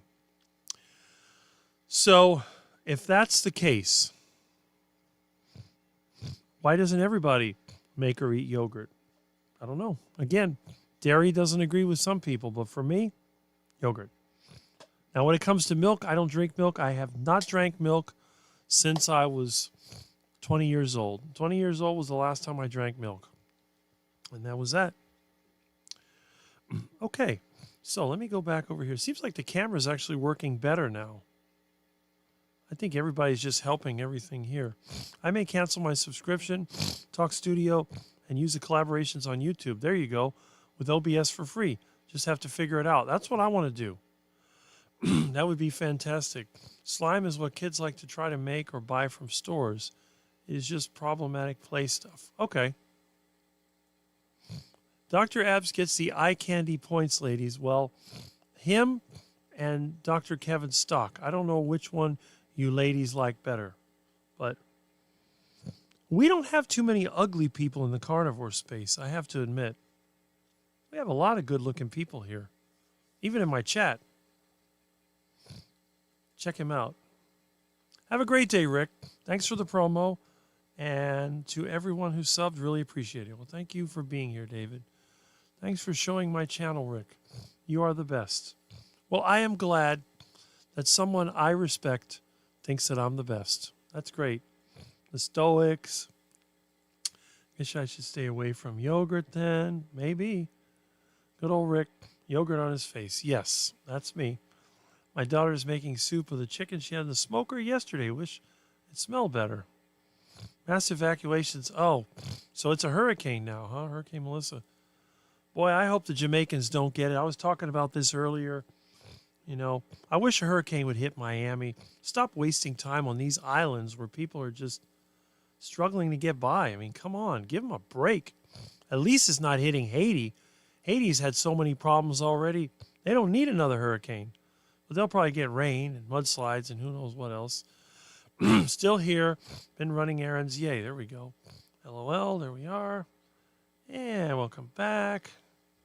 Okay. I wish I tasted sour cream. Anyone like super heavy-duty nerd stuff? Dr. Samantha Scoff. Oh, I've never heard of that. Huh. Had cream cheese and ground beef after I heard Aaron Kilby talk about it. But sour cream is pretty tasty with him, yes. I guess Aaron Kilby isn't as active as he used to be. I guess you had mentioned he's still doing the religious thing, but he's probably out of the carnivore space for a while. I always enjoyed his chats. He used to have even a live. I would go in there. I think when I went in there, he's like, oh no, not the quack again. But yes, it's the quack again. I know what I'm watching next. That's good. Carnivores are the best looking humans. You know what? I think you're right. Look better than vegans. They need to fire off harp and steer it away. Send it over here to Miami. We can handle it here. I fried ground beef and taco seasoning topped with shredded cheese and sour cream. The Clintons were worse for Haiti than any hurricanes. You got that right. Up.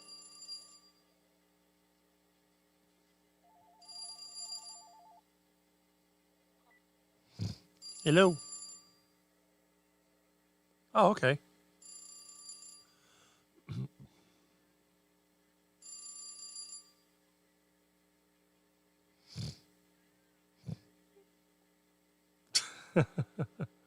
Right? I know what you mean.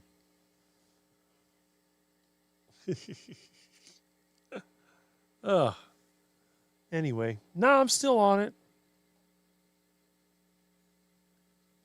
Yeah. Still on it. I know. I usually finish by 2, but I'm just still going. We're gonna wrap this up pretty soon. Oh, look who's here. Hey, Milton. I'll catch you later. Milton. Milton, come here. You're right on time. Look at you. Oh, what a sweetheart you are. What a nice little baby. Oh, my baby Milton is so cute and cuddly. Hello, sweetheart. You're a sweet kitty. You are so lean, and yet you're fast. You're as fast as anything. Look at how lean you are. Just what a lean cat. Not an ounce of fat on you. Goody, goody, goody, goody, goody. So cute. Little powder puff. You're such a good little powder puff. Yes, you are. Goody, goody, goody, goody, goody, goody, goody. Okay. You want to say hi to all the people on YouTube? Let's go. Let me show you. Come here. Come on. There we are. There's Milton. Hello. Hi, Milton. What a beautiful animal.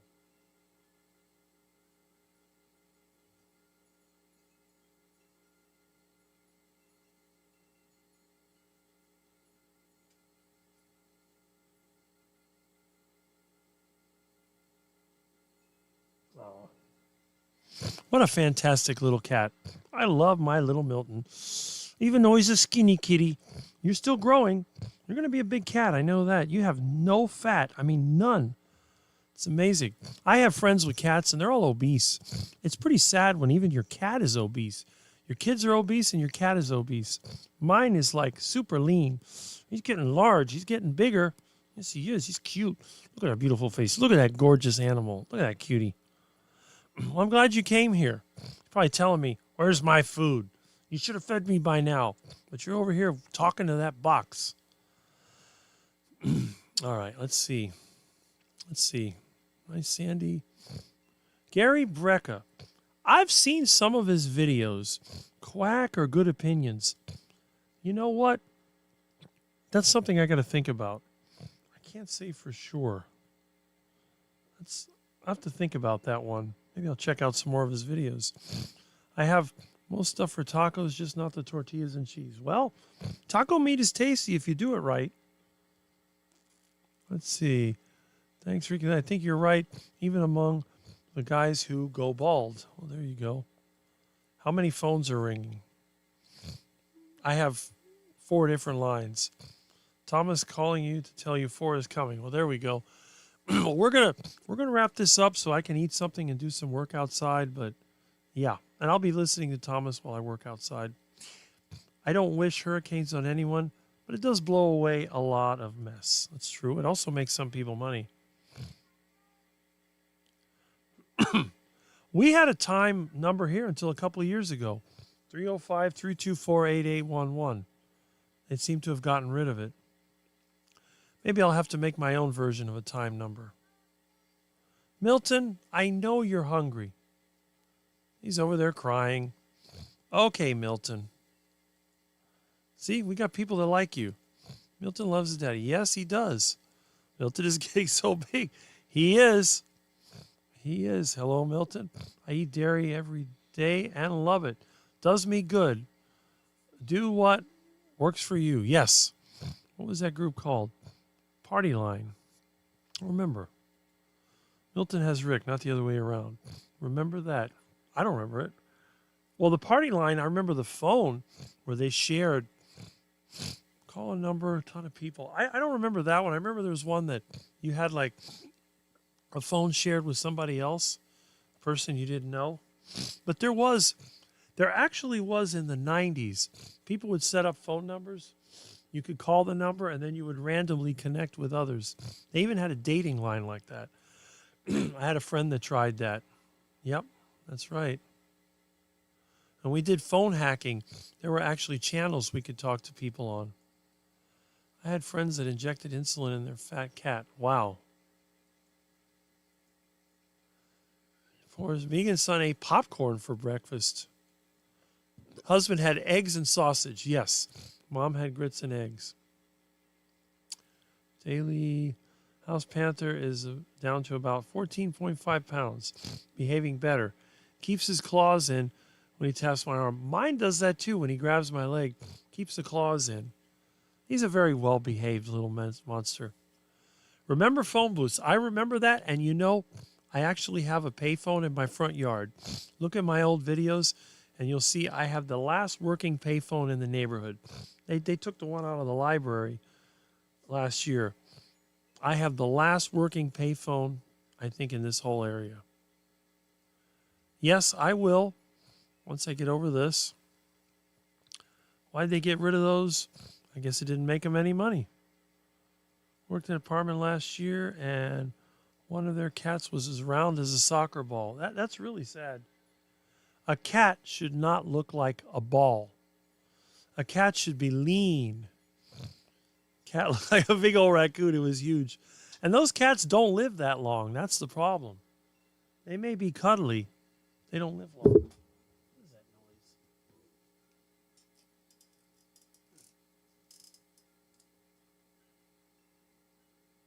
Oh, well. Anyway. It looks like the chat has died down. I guess everybody's going about their day. And let's see how many people we still have. Okay, it is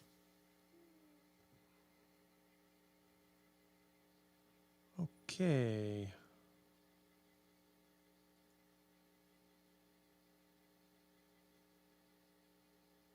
$36. All right. So we've gone down to 36. So we're getting ready to wrap this up. We're going to land this plane without crashing. That's still pretty good. I get a lot of people, and let me just check out a little something on my channel here.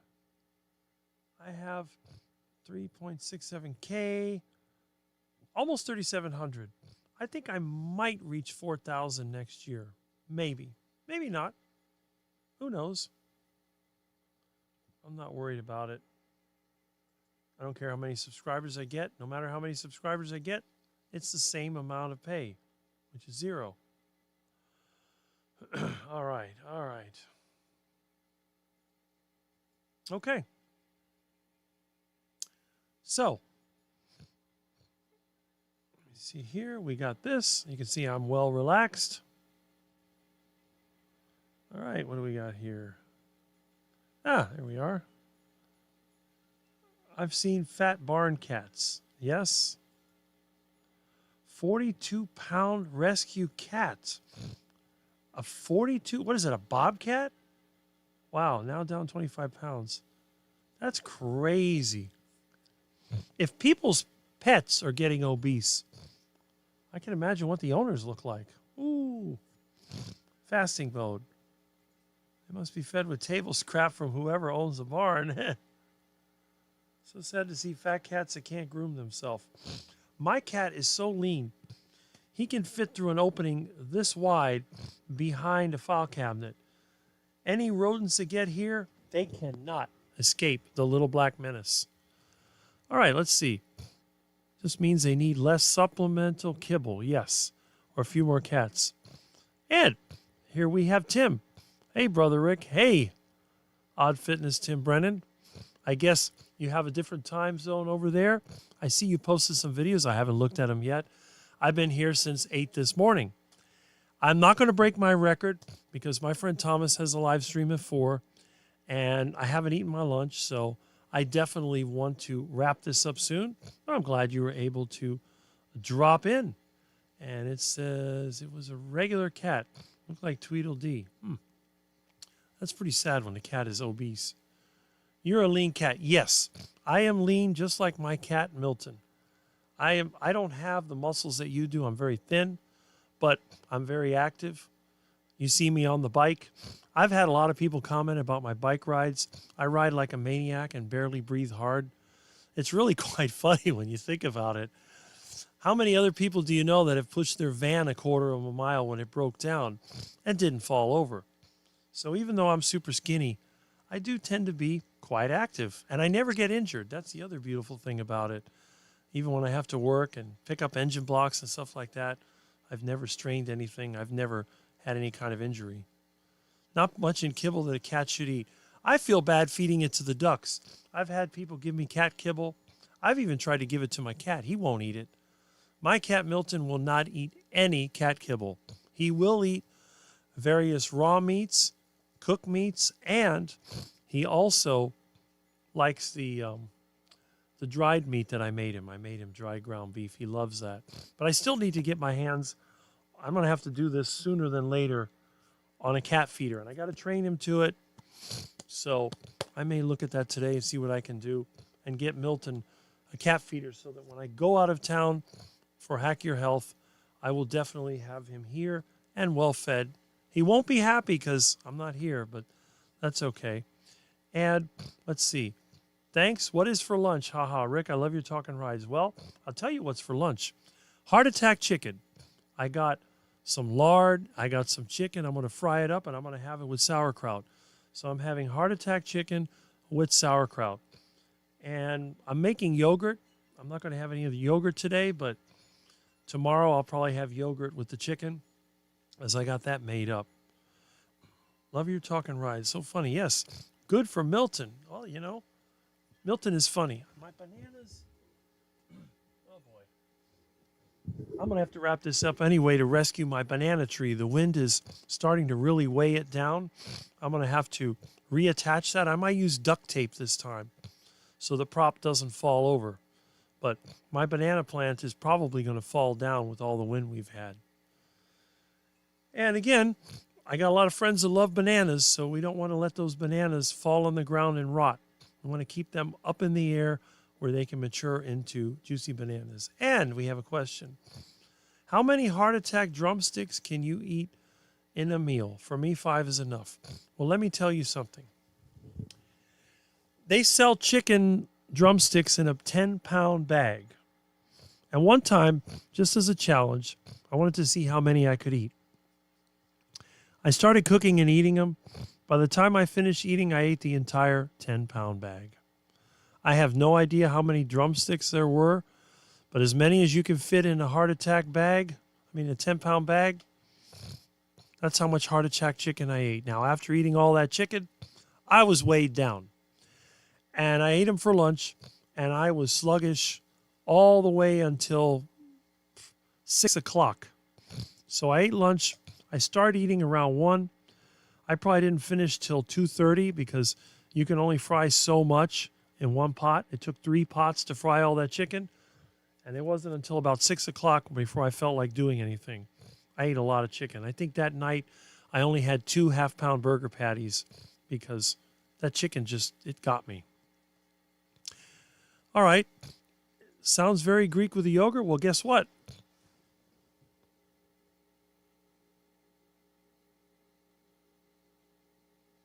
And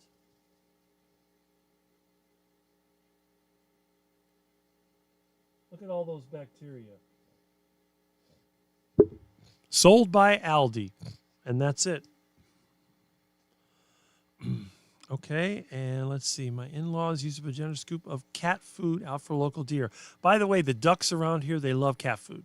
So once they get used to eating it, my neighbor had to hide the cat food because she'd go to feed the cat and the ducks would chase the cat off. That's how bad it was. She put the food out for the cat. Ducks would come waddling in, flying in. The cat would freak out and run away. The ducks would eat all the cat food and then leave. And you knew the ducks were there because there was duck poop everywhere. And her cat was looking skinny. It's like, why is the cat not eating? Because the ducks eat all the cat food. And Tim says, that's probably 7 pounds of chicken. Yes, because the weight of the bones, that's right, 7 pounds of chicken. I can eat up to 4 pounds of beef in one sitting. I've eaten that much chicken, but it was over from 1 o'clock to 2:30, so I didn't eat it all in one sitting. I ate a pot of it, fried some more, ate a pot of it, but in one sitting I can eat 4 pounds of beef. When Russ took me to the Brazilian steakhouse, I must have eaten 4 pounds of beef. I was done. I could have eaten more. That's the funny thing. But when I came home, it was rest time.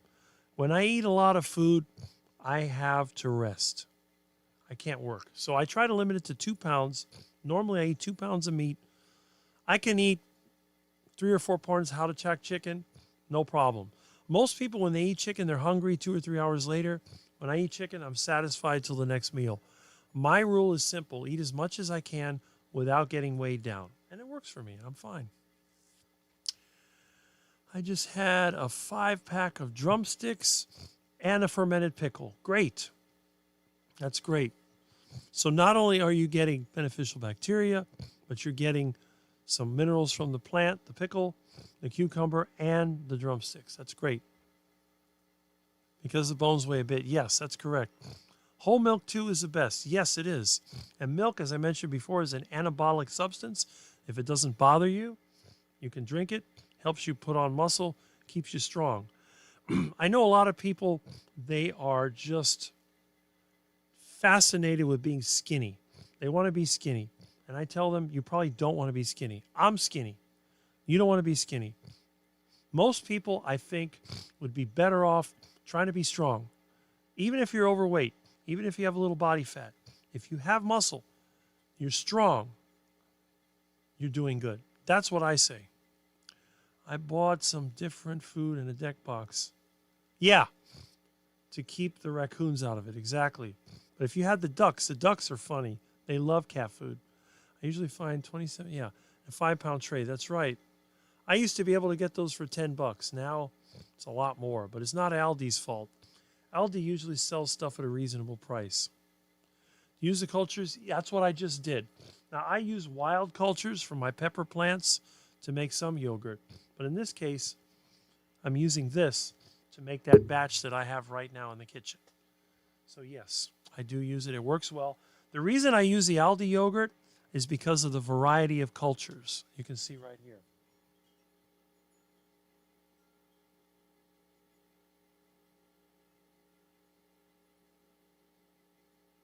Oh well. I thought you could see it. Anyway, my camera's misbehaving. But there are several cultures, and it's actually very good. It has the only ingredient is milk and cultures. There's no fillers. There's nothing else added to it. I think this is one of the very few things that I buy occasionally that comes in a container. And it has an ingredients list. Most of what I buy has no ingredients list because it's a single ingredient. And if I ever do eat fruit or plant material, it comes exclusively from my own yard. I do not eat produce from the store. I don't like the way that vegetables are grown. I don't like the way labor is exploited. And I don't like the chemicals that are used, especially the herbicides like glyphosate. That is a no-no. I want nothing to do with that stuff. So in my own yard, it is pesticide and herbicide free. Although I admit I do use pesticides on my cabbage that I make myself. My cabbage is covered with a screen to keep the bugs out, but they sometimes sneak in. So I use tobacco to get nicotine to kill the bugs on the cabbage. So it is possible that some of my sauerkraut has nicotine in it. It's possible. Is it probable? I don't know. But I do think it's something that, we've been able to, it works for me. I don't know how dangerous it is. Personally, if you're not addicted to the stuff, I don't think the nicotine itself is a problem. It's a combustion process of people smoking. I hate smoking. I won't do it. I'm allergic to it. But, some people do enjoy their cigar, pipe, or cigarette. I think of all of them, probably the cigar is the best choice for somebody. Anyway, let's see. Without the carbs, you should not be too sluggish. Yes, I love milk. Well, see, there you go. And you do fine with it. You're early 40s, fantastic physique, energetic, great sense of humor. And I'm impressed by you. You know that. And you definitely do good with it. I'm almost out of my fermented things. We'll probably make more. You should. More this winter, yes. Fermentation is a great way of storing things and turning foods that may not be the most ideal into something a little bit better. I'm eating low-quality meat. I'm adding fermented foods. I have yogurt every day, and I had sauerkraut. The sauerkraut is in there. The sauerkraut is perfect. I enjoy it. It's also good on a burger. You do a lot of things with it. People who miss garlic, yes, should try it fermented. I also grow garlic. I have garlic growing on my roof, and I ferment garlic. I make my own fermented tomato sauce. When we have a get-together and we have chili, the sauce that I use is a fermented tomato sauce. Tomatoes are from my yard. Roma tomatoes and those little tiny native cherry tomatoes, fermented for months. Seeds removed, skin removed, and then they are cooked with fermented garlic and fermented onions. I also put in the oregano that grows in the yard, and that makes the sauce. Everybody, including the duck food eaters, loves the sauce. I've seen them put my sauce on their spaghetti. I don't eat spaghetti. It's not on my diet. But if somebody wants to use it on their spaghetti, they prefer it. They say it tastes better than the Rago and the Prego, and I forget what brand they said it tastes like. It's some high-end crap they sell at Whole Paycheck. I can't remember, but they said that's what they thought it was. And there was a jar of it over there at the get-together. They thought that that's what it was. And no, that's Rick's tomato sauce. Rick the caveman? Yes, Rick the caveman. And they love it. There's no sugar, no corn syrup, nothing. Groceries are outrageous now. I'm thinking Albalaceous, acidophilus, and all the goodies. Yes, you are correct. Steadfast, wow, marathon. No, I'm going to wrap this up soon. I'm sorry it took so long. Yes, that is great. Pesticide-free is the way to be. That's right. And even though I am a carnivore, I do support people who eat the omnivore diet, that eat the fruits and vegetables, but they source them in a responsible and local way. Seasonal fruit and vegetables has never been proved to be harmful to people that are not addicted to sugar. And I think for many people, seasonal fruit and vegetables is a benefit, because if you eat the same thing over and over and over and over and over again, your body adapts to it. It no longer makes progress. I think that adding different foods and maybe changing your exercise routine and changing your attitude, maybe even learning new things, might be just what you need to jumpstart your body, your mind, or whatever it takes, and to avoid being sucked into the system, being fed duck food and being put into debt. If you can avoid that, I consider you a winner. Even if you're a wealthy person, if you're tied up to the system, they've got you in debt, they've got you under control, you're not going to win, because they're taking more from you than you're getting back. All right. Bubbles brand ferments seem quality. I haven't seen that, but I'm glad that they sell ferments. I know in the past they sell ferments in glass jars, and all ferments have to be refrigerated or the jars will explode. So it's like surströmming, that fermented fish that stinks really bad. Those cans are dangerous. If you keep them hot, they can burst because pressure builds. All right, don't have space to make my own. It doesn't take much. Kitchen counter is all you need to make a ferment. Kitchen always warm enough for, yeah, ferment things. I don't need to learn things. I know everything already.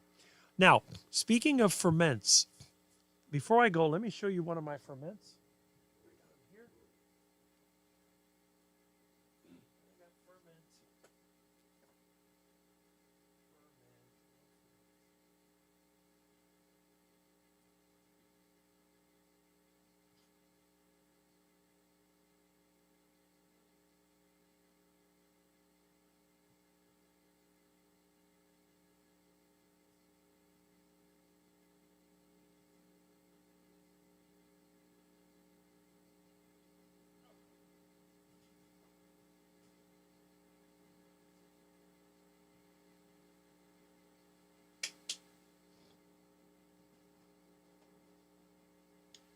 There it is. This is an example of a ferment. This is sauerkraut. This is cabbage I grew in my backyard. I shredded it with a knife, put it with salt and water, and let it ferment for 3 weeks on my kitchen counter. 3 weeks. Now, again, if you're carnivore and you're doing well, you don't need this. But some people do. If your system is damaged, for example, like Sean O'Mara, I like the smell of it. Some people hate the smell of sauerkraut. I love it. Sauerkraut on a burger is a great touch. But I generally don't eat this with beef. I eat this with chicken and pork because those are lower quality meats. The food that they feed commercial chicken and pork is usually soy or corn or whatever. It's probably GMO, who knows what else. Hey, Milton. But I think adding sauerkraut and chewing it up with your food, it introduces bacteria and plant material in there that may help with digestion. What? Come here, Milton. Come on. Milton's mad because I haven't fed him yet.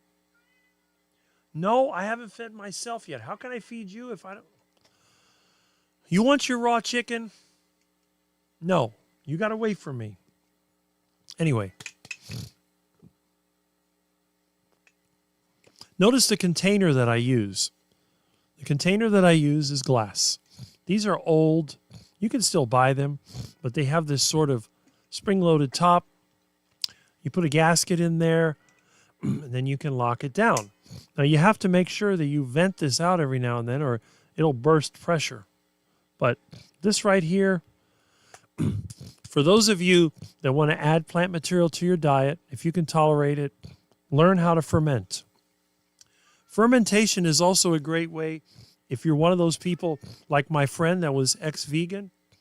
This was the secret that got him healthy again. Not only was he able to eat more meat than he was before, but he was also he grew back some hair. I think this helped. Grew it back on his arms too and legs, and everything changed for him. And the secret was seasonal fruit and fermented vegetables. That was the key. Is that going to work for everybody? No. But if you've been spending your life like he did, growing up vegetarian and vegan, then you try to go to a carnivore diet, it's going to destroy you. Bart K specifically says, if you're going to go to the carnivore diet, do it slowly. Transition to it. That's it. Don't jump into it and say, well, I'm not going to eat any more plants. No, you're going to regret that. You need to do it in stages. And this, if you could tolerate fermented foods. I know some people, they like coleslaw. But coleslaw is disgusting. It's got seed oils in it. They use mayonnaise and whatever. It's nasty. Sauerkraut, it may have a bit of a bad smell to it for some people. But like part of my family is German. Our heritage, we have Spanish, German, some French. There's definitely German in the family, Hungarian. Hungarian and German is half of my family.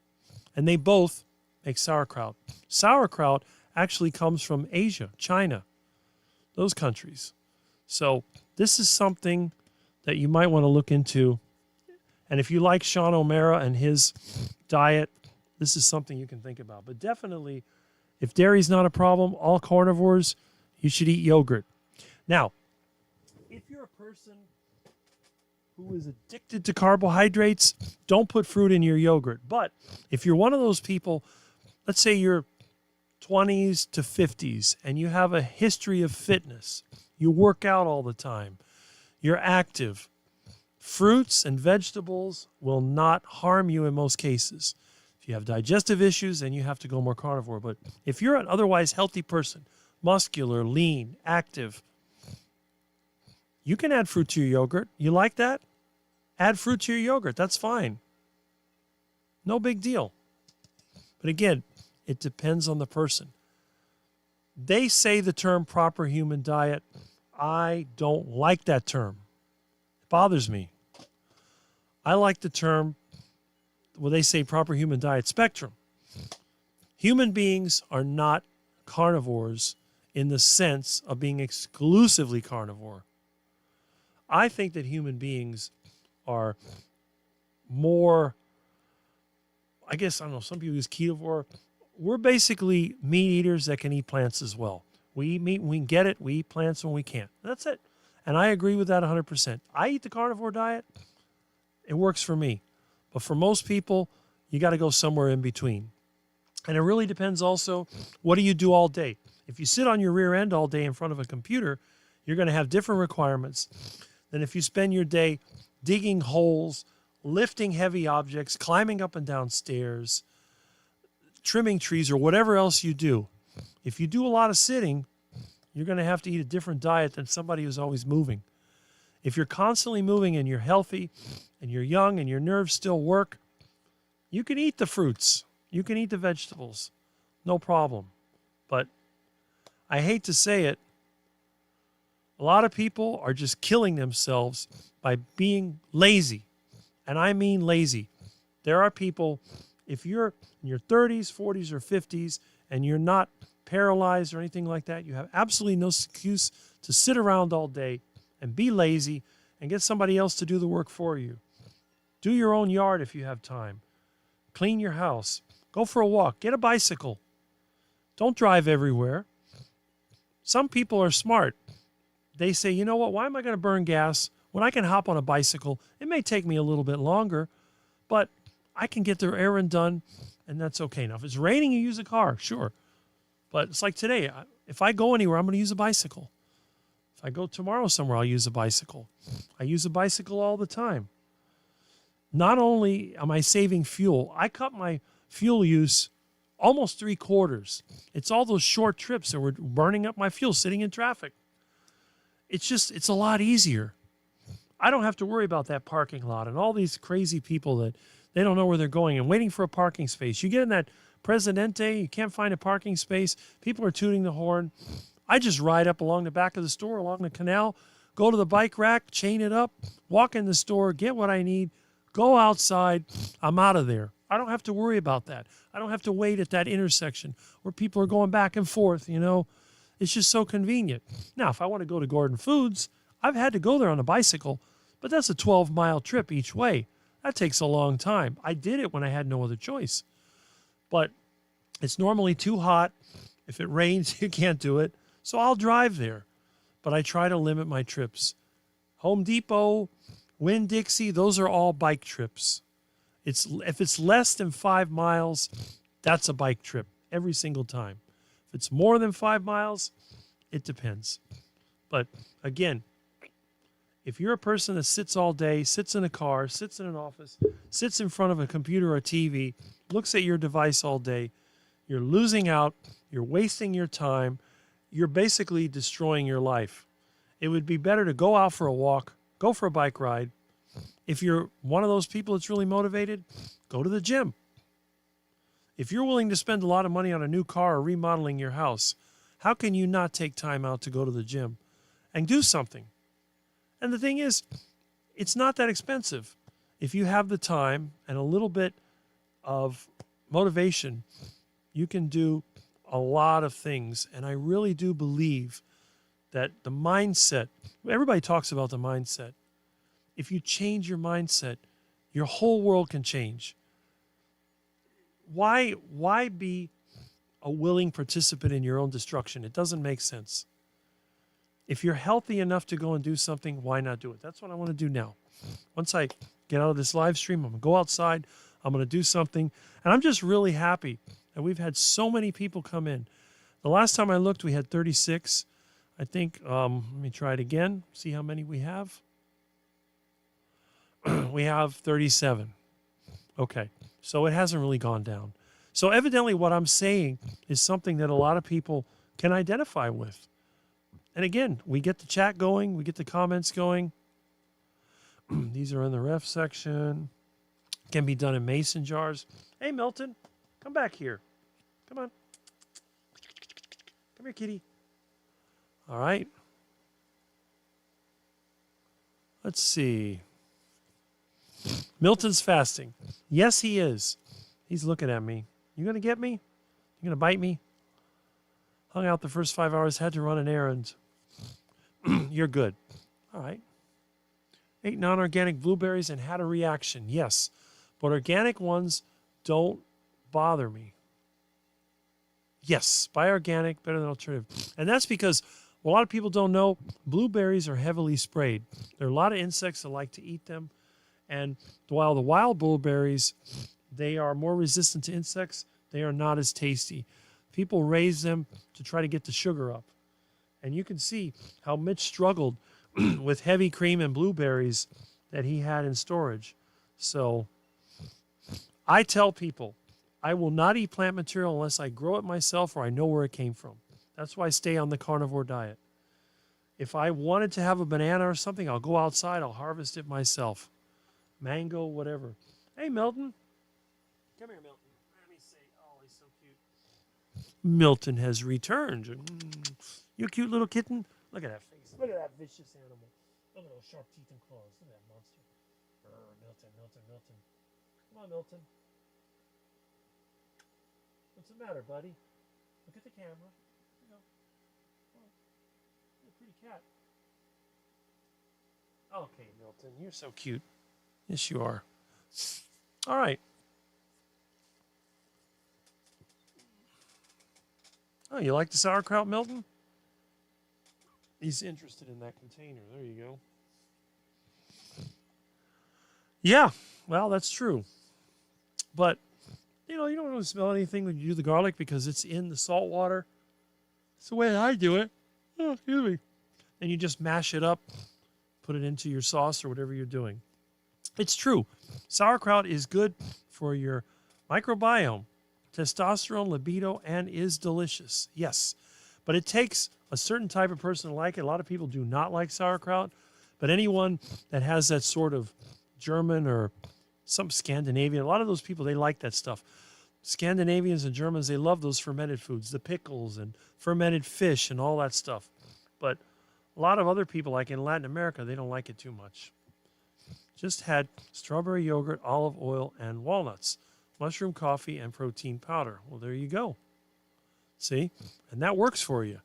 I always park at the farthest end of the parking lot and never do the drive-through. That's right. That is exactly right. Lots of lazy folks. It's an epidemic in America. I love my bike. Immense joy. I have money because I bike everywhere.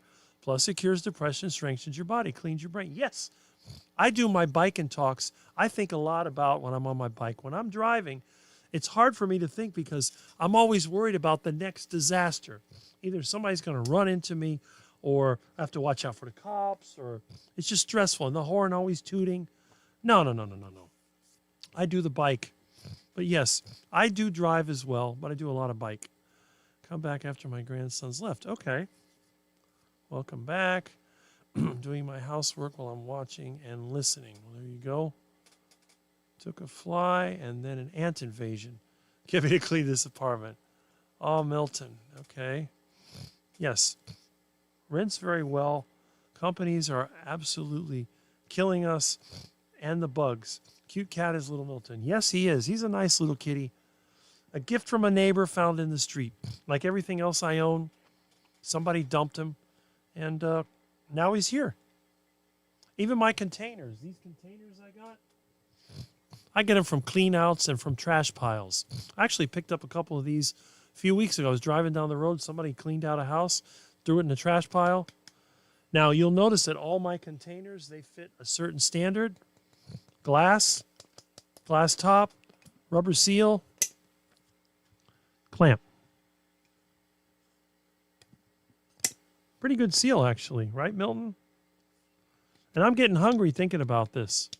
So what I'm going to do, I'm going to go ahead and try and wrap this up. So tomorrow I'm going to be with semi-retired Bob. It says at 2 o'clock. I don't know if that's his time or my time, but I'm going to go ahead and check that. So I will be on live with semi-retired Bob. And then I also, on Tuesday next week at 8:30, it's my time to be with Russ Mitchell. And hopefully we'll be discussing what's going to happen at the Hack Your Health, where hopefully I'll get to meet some of you great people. And I really do hope that it's going to be an enjoyable trip. Hopefully everything will be here okay when I'm gone. My little Milton won't hate me. Right, Milton? I'm gone for 3 days.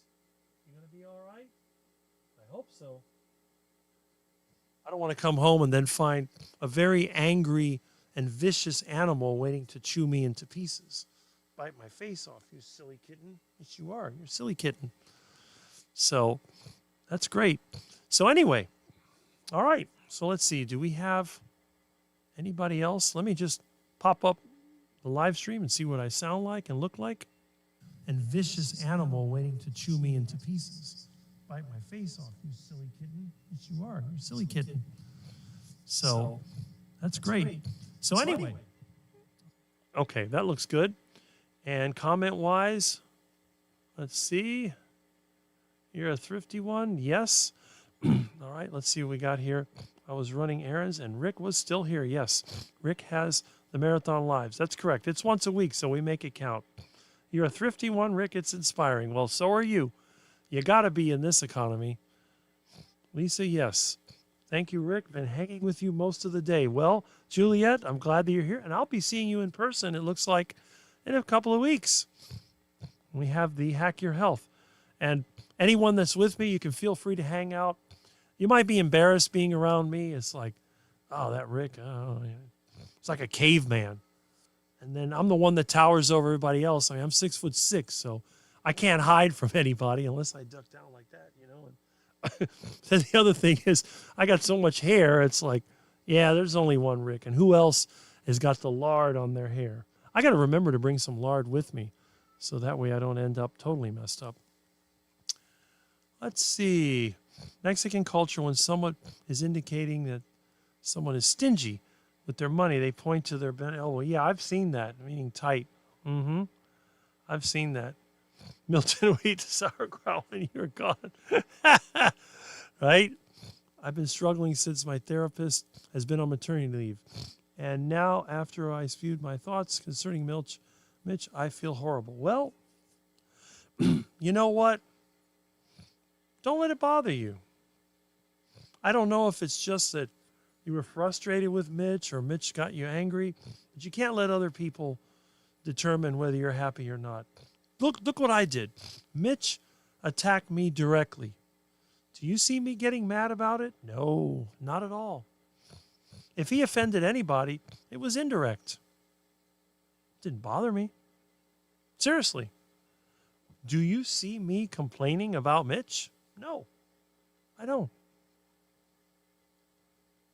I think it comes with time. The longer you're in this lifestyle, the more things you experience, I think you'll become more and more immune to the bad feelings. But again, there's a lot of people that come from a background of mental illness, just like I mentioned with people like Carrie. You know, they've had issues in the past. They're better now, but I don't want to be the one that pushes somebody off the cliff. You know, they've gotten back, they've been successful, they start moving towards the cliff. I don't want to be the one that goes like this. I want to be the one that holds on and says, no, you're coming back. Because if somebody fell off the wagon and ended up in the duck food and waddled around in the duck pond, I would be very upset. And there's several people in the carnivore space that were doing really well. They were losing weight. They were in shape. You don't see them for a while, and then what happens? They come back big and fat and sick looking, and you go, oh, man. What a loss. What a loss. What can you do? All I can do is encourage with what I have, and that's it. Yeah, this economy, Federal Reserve's inflation screwed us up. Been here all afternoon. 7 hours makes a great show. That's it. Many of you struggle. Okay. Carnivore Whisperer says, you are such a good man, Rick. Thank you. I appreciate that. I was so upset how he treated you. Well, but you learned Rick is a good man, but Rick is no dummy. Rick isn't easily swayed. The reason why Rick has stayed on the carnivore diet so long is because of the way that I think. I go by results. I go by reality. I don't go by emotion. Emotion never did me any good. Every time I go by emotion, it fails. It's like luck. Whenever I rely on luck, I always lose. Absolutely always lose. So what I have to do, I have to get in the right situation. And sometimes you may have to use a little bit of psychology on other people. Yes. It's not a bad thing. You may have to say something or do something. It's the way the world is. So who knows? All right. So let's see. And Tim says, wow, a 7-hour show, Rick. Good night. Well, that's it. Again, glad you dropped in. And thank you, Sandy. All right. Humans are opportunistic, facultative carnivores. We can decide to eat other things, especially in droughts or in difficult times. And that's the reason why we are all over the world and we've survived for as long as we have. Milton is scratching something. I don't know what he's doing. Oh, he's scratching the door. Milton, you're not going outside right now. I'll let you out when I go outside. Don't need another cat fight. Have a great rest of the day. Go get something to eat, Rick. Thanks for having us, hanging out with us. Yes. Did we ever get that audit done, Fort Knox? You know they're never going to do that. Come on. They live in fantasy land. When you don't see me, I'm not eating the duck food. I'm stuck in my crazy brain. Well, there you go. What, Milton? You are entitled to our emotions without guilt. We can express our feelings. It's okay. Mitch did. I did. And our feelings can change over time. That's okay, too. Yes. Gold there? Who knows? What the heck was that? Milton, what did you do? Oh, Milton.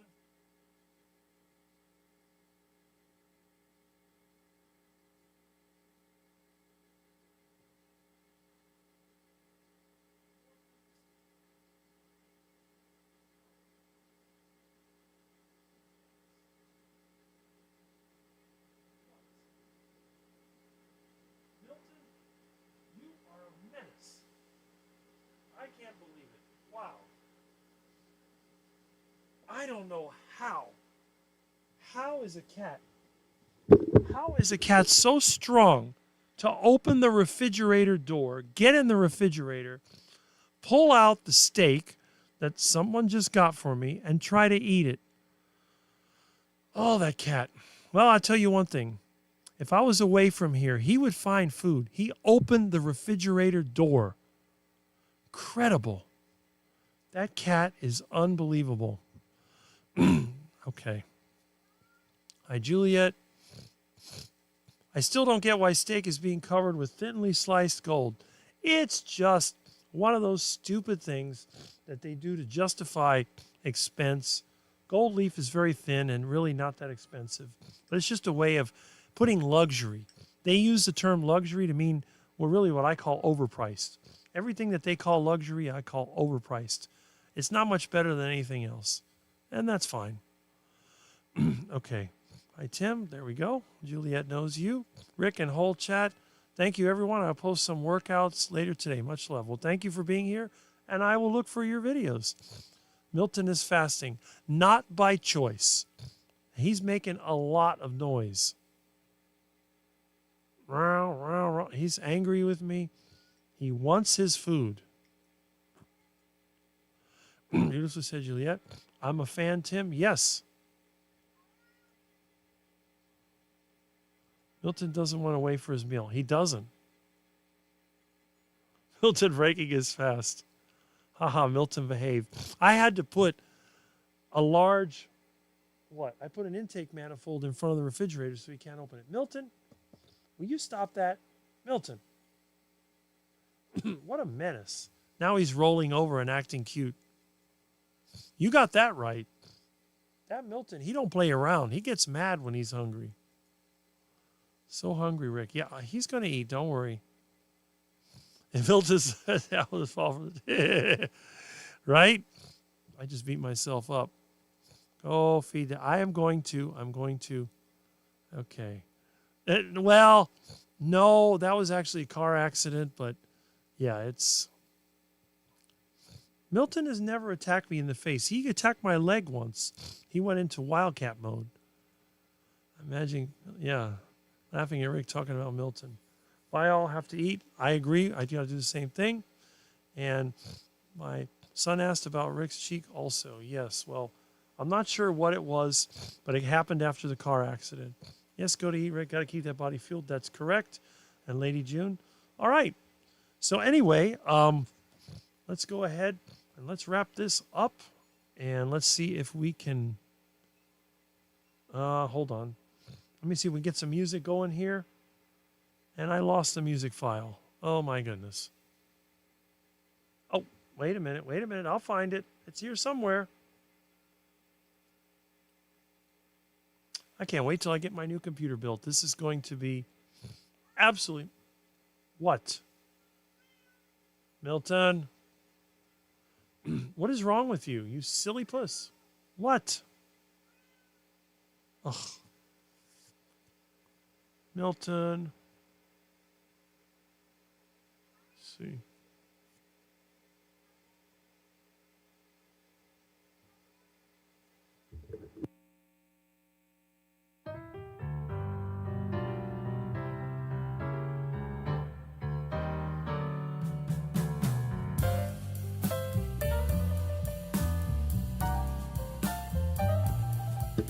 There we go. We'll wrap this up here.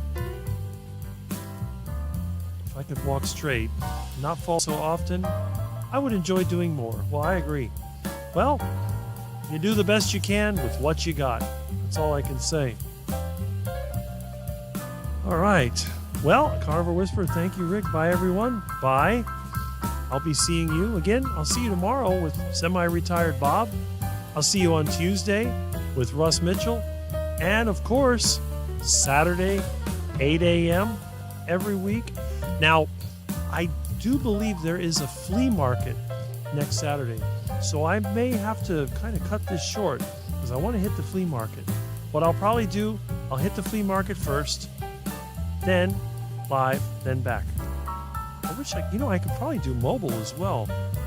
I'm going to try something different. But yes, Saturday is it.